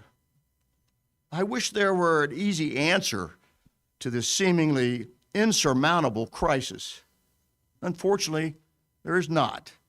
However, I do know, as was said earlier today, that doing the same things over and over and expecting different results is the definition of insanity. As a two-tour combat veteran in Vietnam, one as an enlisted Marine and one as an officer, and also in the first Gulf War, with a conservative background like mine, I am often asked why I came out of retirement specifically to engage in this work with Brett Waters, Dr. Lynette Averill, Jesse McLaughlin, and Adam Marr. The answer is frustration. Total frustration. I was in New York City on the Intrepid on 9/11, which has been mentioned 3 times today in this hearing. That beautiful Tuesday morning when those planes crashed into the towers. I invited the head of the FBI to bring agents to this magnificent ship from World War II, the Korean War, and Vietnam, to use it as a headquarters for the investigation into that lethal attack. Within 48 hours, we had 750 FBI agents using the Intrepid as a headquarters. This is my identification card from one of those towers. Mutilated, you can tell that it's mine, but it was presented to me 4 years later by Police Commissioner of New York, Ray Kelly, when they found it in the debris 4 years later. For those of you who follow what happened on 9/11 and the subsequent conditions with all the first responders, we lost so many people. So many.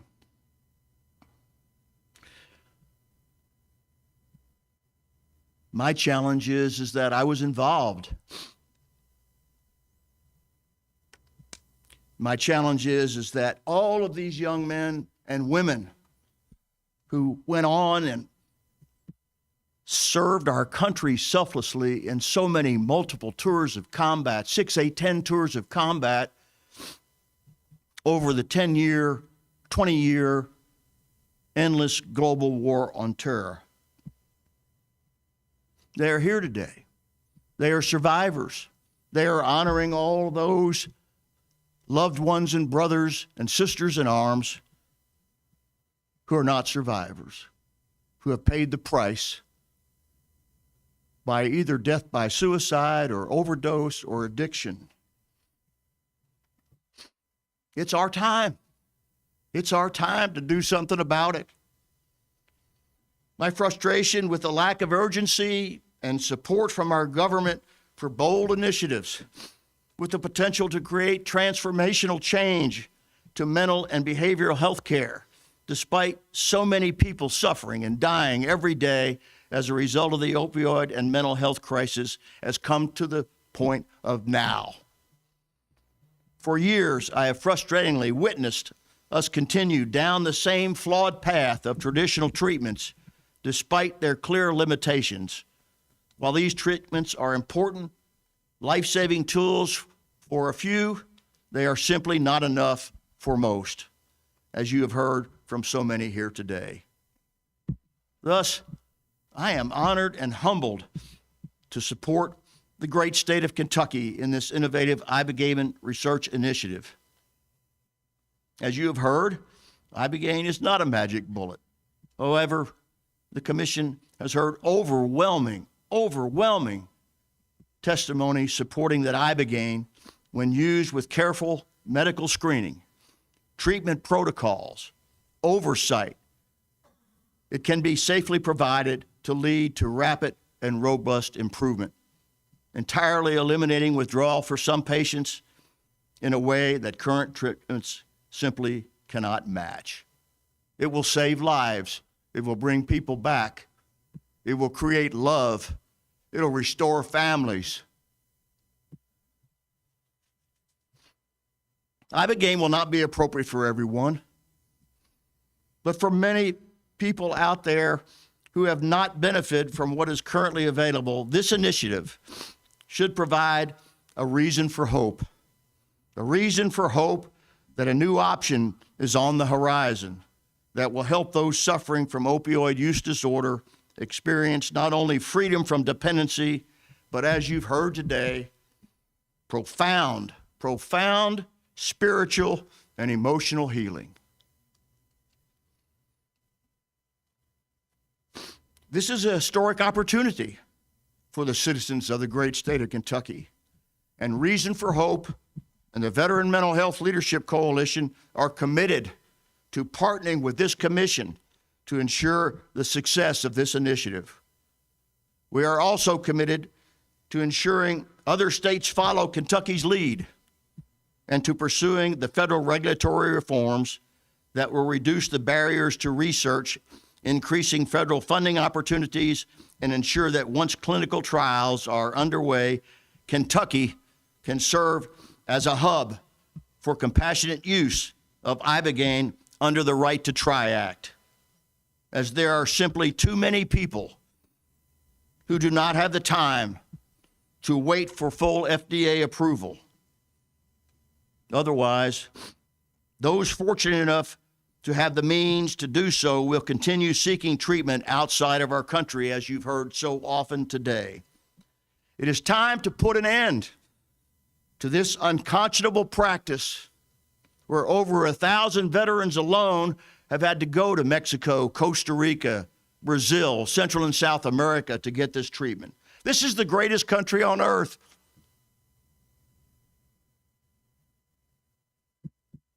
It's the greatest country God ever put on the face of the earth. Our nation owes its citizens a viable alternative to something that's not working. You have it here in Kentucky. You have this moment in history, this moment in time. To conclude, I implore each and every member of the commission to support this initiative.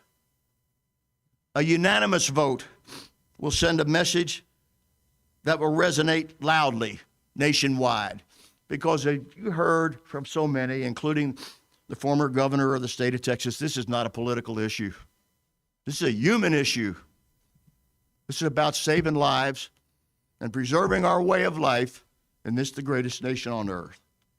The time for change is upon us, and the state of Kentucky is leading the way. Thank you again, Chairman Hubbard, and everyone else here for your work on behalf of this great state. We look forward, all of us look forward to making history together, to making all of this happen.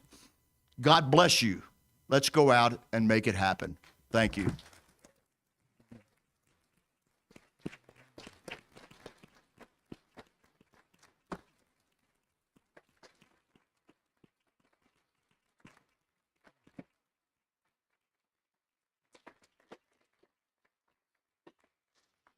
Are there any questions or comments from commission members for General Steele? General, thank you for your life, your service, and your time here this afternoon, and happy birthday. Thank you. God bless all of you.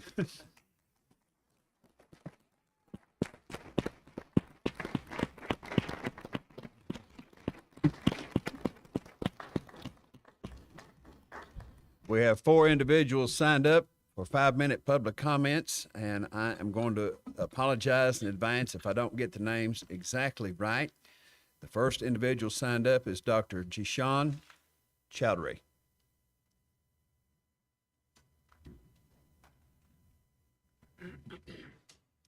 You have my 5 minutes, sir.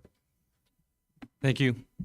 Good afternoon. I want to begin by thanking the Commission for taking the bold step for having this hearing.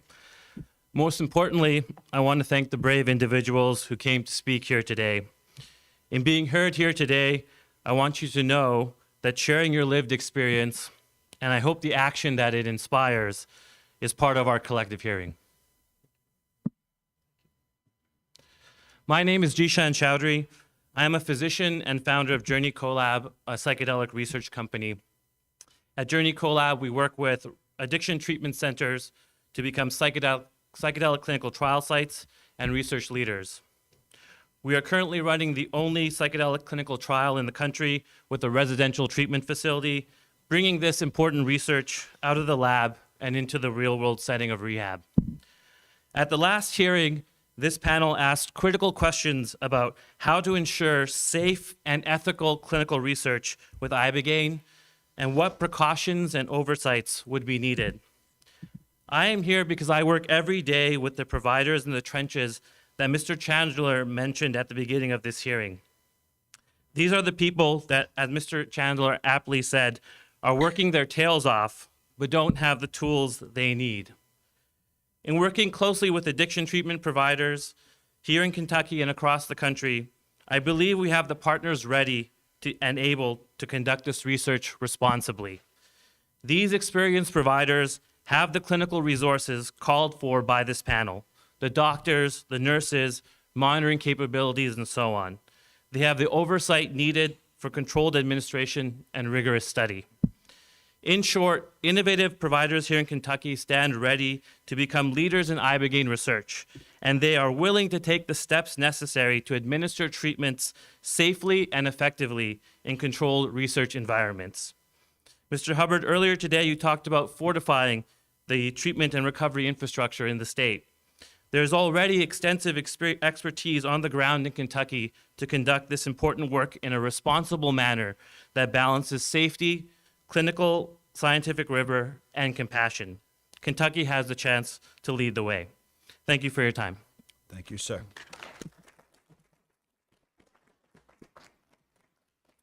Next is Dr. Veronica Slutsky.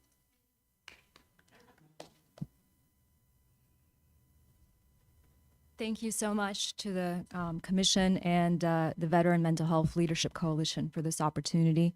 My name is Veronica Slutsky, and I'm a board-certified adult psychiatrist. I trained at Vanderbilt University School of Medicine and George Washington University School of Medicine. I treat patients with depression, PTS, and addiction on a daily basis, and I'm licensed to practice medicine here in Kentucky. And I do so by telehealth. I see a great need to develop new treatments, particularly in the field of addiction medicine, as current treatments are woefully inadequate for many patients. While alcohol and opioid addictions have incredibly high relapse rates with standard treatments, for some conditions, such as cocaine or methamphetamine dependence, there is no standard recommended pharmacotherapy currently available at all.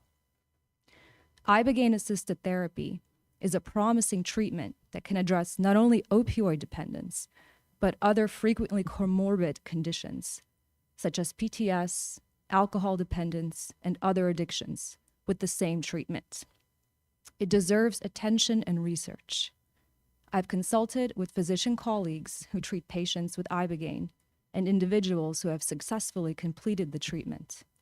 As a result, I believe that this treatment holds great promise. We are in the midst of a mental health crisis in our country, and addiction is playing a large role in this crisis. The suicide rate is increasing across populations and is at an all-time high, having increased about 3% from 2021 to 2022. Untreated addiction is a serious risk factor for suicide and other deaths of despair. I'd like to add that as physicians, we are trained that any treatment has its risks. We are taught to give treatment if the benefit outweighs the risk. And while Ibogaine may have some cardiac risks that you might be aware of, many of these risks can be mitigated with monitoring and screening. In case of addiction that leads to death despite current treatments, but the benefit appears to greatly outweigh the risk. We need further research to determine how to administer this medicine in a safe and effective way. And therefore, I respectfully ask that funding be allocated to further study the healing potential of this treatment, so that physicians like myself can one day help patients suffering with these conditions. Thank you. Thank you.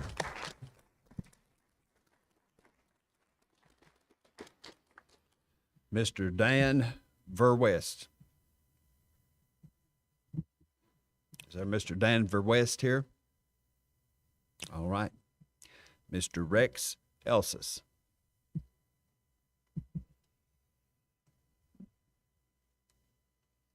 Mr. Chairman, members of the commission, I'm Rex Elsass. I'm chairman of the Reed Foundation, Reaching Everybody in Distress, which was named for my son who died June 2nd, 2019 of an overdose. And I believe that overdose is preventable. And it's within your hands to do something about it. The leadership I have, since I learned about what you were doing, I've been here at every public hearing. I'm just your neighbor next door, Ohio. And it's from this hill that the greatest light is shining to heal trauma in our nation.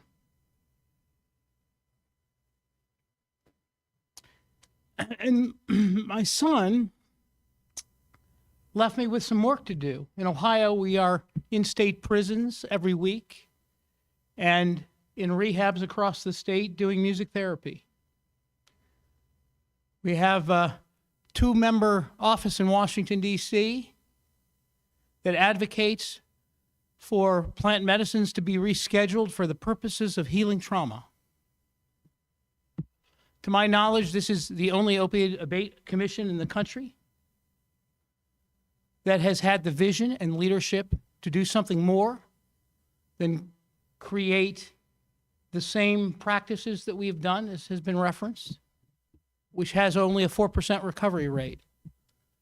But a great opportunity to distribute endless supplies of money that the settlements will provide. Wow. Your leadership, this commission, has decided to chart a new course.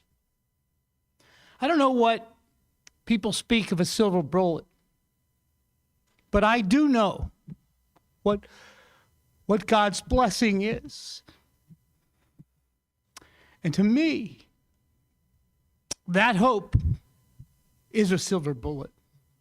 It's a hope of trauma being treated. So I don't apologize for the hope I have, for the work you're doing, and the healing that it will bring. Because I believe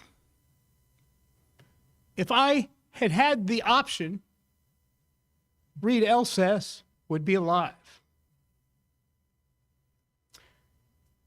His walk provided a understanding of things that I never thought I would be open to, including plant medicines. But what I know is there's healing and there's hope, and I'm looking at the men and women who are leading more than anyone else in this country right now to provide us the greatest hope. And for that, I've come to see my neighbor and say thank you. Thank you.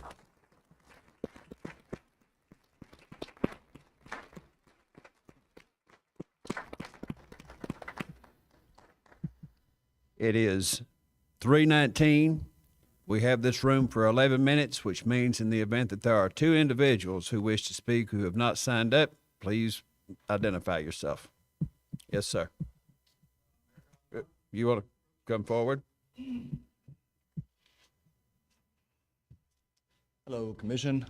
Figure as a Kentuckian and perhaps the most experienced psychedelic practitioner from or in Kentucky, I really needed to speak. Iboga is not my medicine of choice. In 2013, I started a psilocybin retreat center in Jamaica. I treated over 1,000 people there, administered well over 3,000 doses of psilocybin, many of which were veterans, retired, intelligent officials, people from all walks of life. I've never seen anything that can bring people together across all walks of life like psychedelics. It's been amazing. As a Kentuckian, I've been very, very proud of my state. I prayed for 7 years while in Jamaica that I would be able to come back to Kentucky and perform this work here for my community, and I have been afforded that opportunity, for which I'm very grateful. I'm also rather embarrassed of our state at times because we have promoted addiction just blatantly. I'm the grandson of a tobacco farmer, moonshiners, and I've seen the pain that those products of Kentucky have caused, and I am extremely hopeful because Kentucky has done wonderful things for this world as well. I'm extremely hopeful that this is another opportunity for us to show the world how forward-thinking we actually are. Kentucky, you all know the amazing individuals that have come from this state and the impact that so many of our people have had, and I hope dearly that the 7 of you will also share and contribute to that positive impact and the reputation that Kentucky truly deserves in our country. Thank you so much. That's all. Thank you.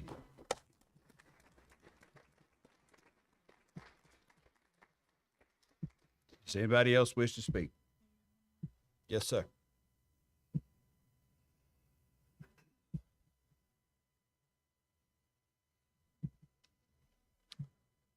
Hello, I'm Evan Clark. I'm a graduate student at Spalding University's Clinical Mental Health Counseling program. I'm also a therapist at the University of Louisville's Counseling Center. I'm a harm reduction specialist, an ayahuasca master plant diet preparation and integration coach, and a former facilitator at an ayahuasca center in Peru for over a year. I'm also a product of the opiate epidemic. 8 years ago, I went to see a doctor for a mental health provider to get off my Oxycontin addiction that precipitated from being overprescribed opiates for a minor knee injury. I'll give you all just a quick glance of what it was like for me to find services and what those services were. So I went to see a doctor, a psychiatrist, who put me on a regimen of, well, let's list the medicines. I was prescribed 3 8-milligram Suboxone strips. I was prescribed 3 30-milligram Adderalls. I was prescribed 2 2-milligram Xanax bars per day. I was prescribed Clonidine, Lexapro, 2 Somas, 4 800 Gabapentin, all at the same time for 3.5 years. I had never used intravenous heroin ever. It never came up in my mind. While I was under his care, I did. I had no help, no support through our mental health care system in Kentucky. There's nobody out there for me. No one.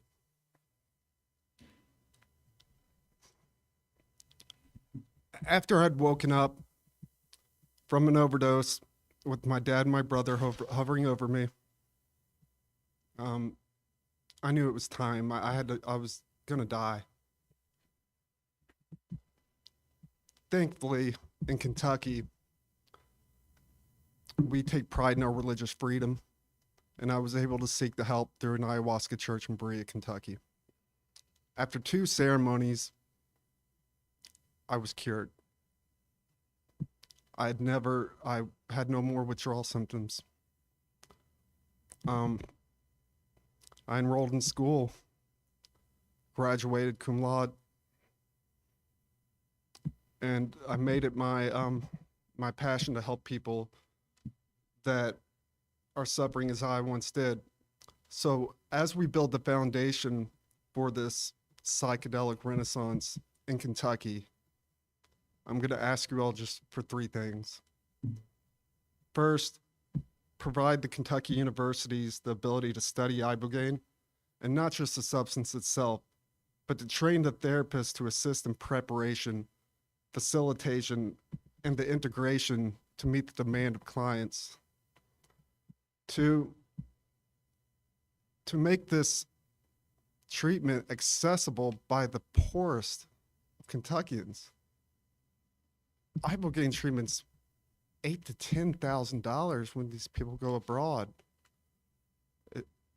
And you see in Oregon right now with the psilocybin initiative, I've seen therapists that are charging $10,000 for 2 treatments.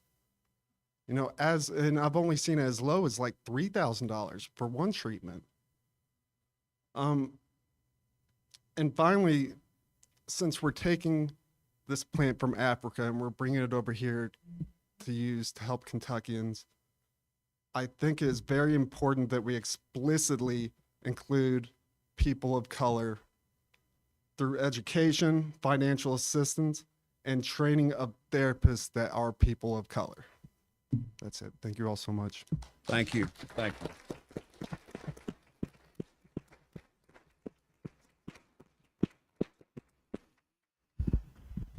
We shall end the way we began, and that is with a deep expression of thanks and gratitude to everyone who took the time, the expense, and the significant imposition of long-distance travel to come to Frankfort, Kentucky to speak on this very important issue that is now before this commission and will be considered over the coming months.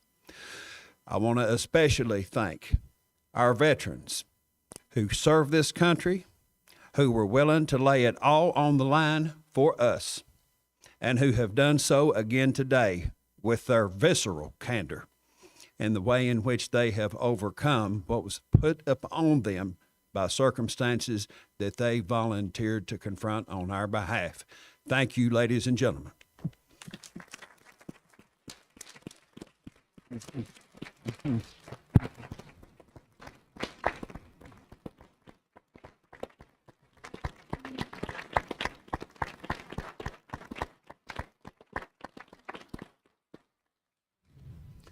To all those who are non-veterans, as well as the family members of those who have spoken today, you have revealed and have taken the time to share the most tragic and difficult circumstances any human being can face.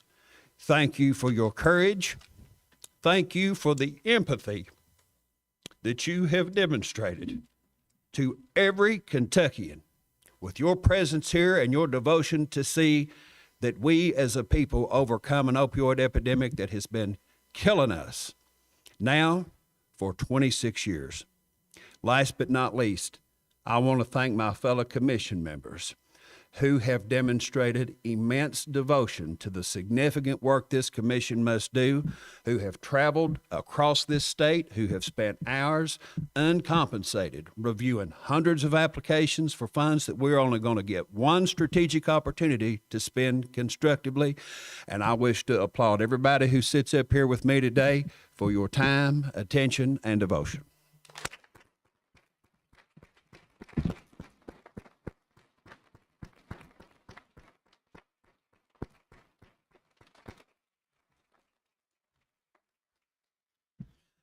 I wish everybody safe travels home.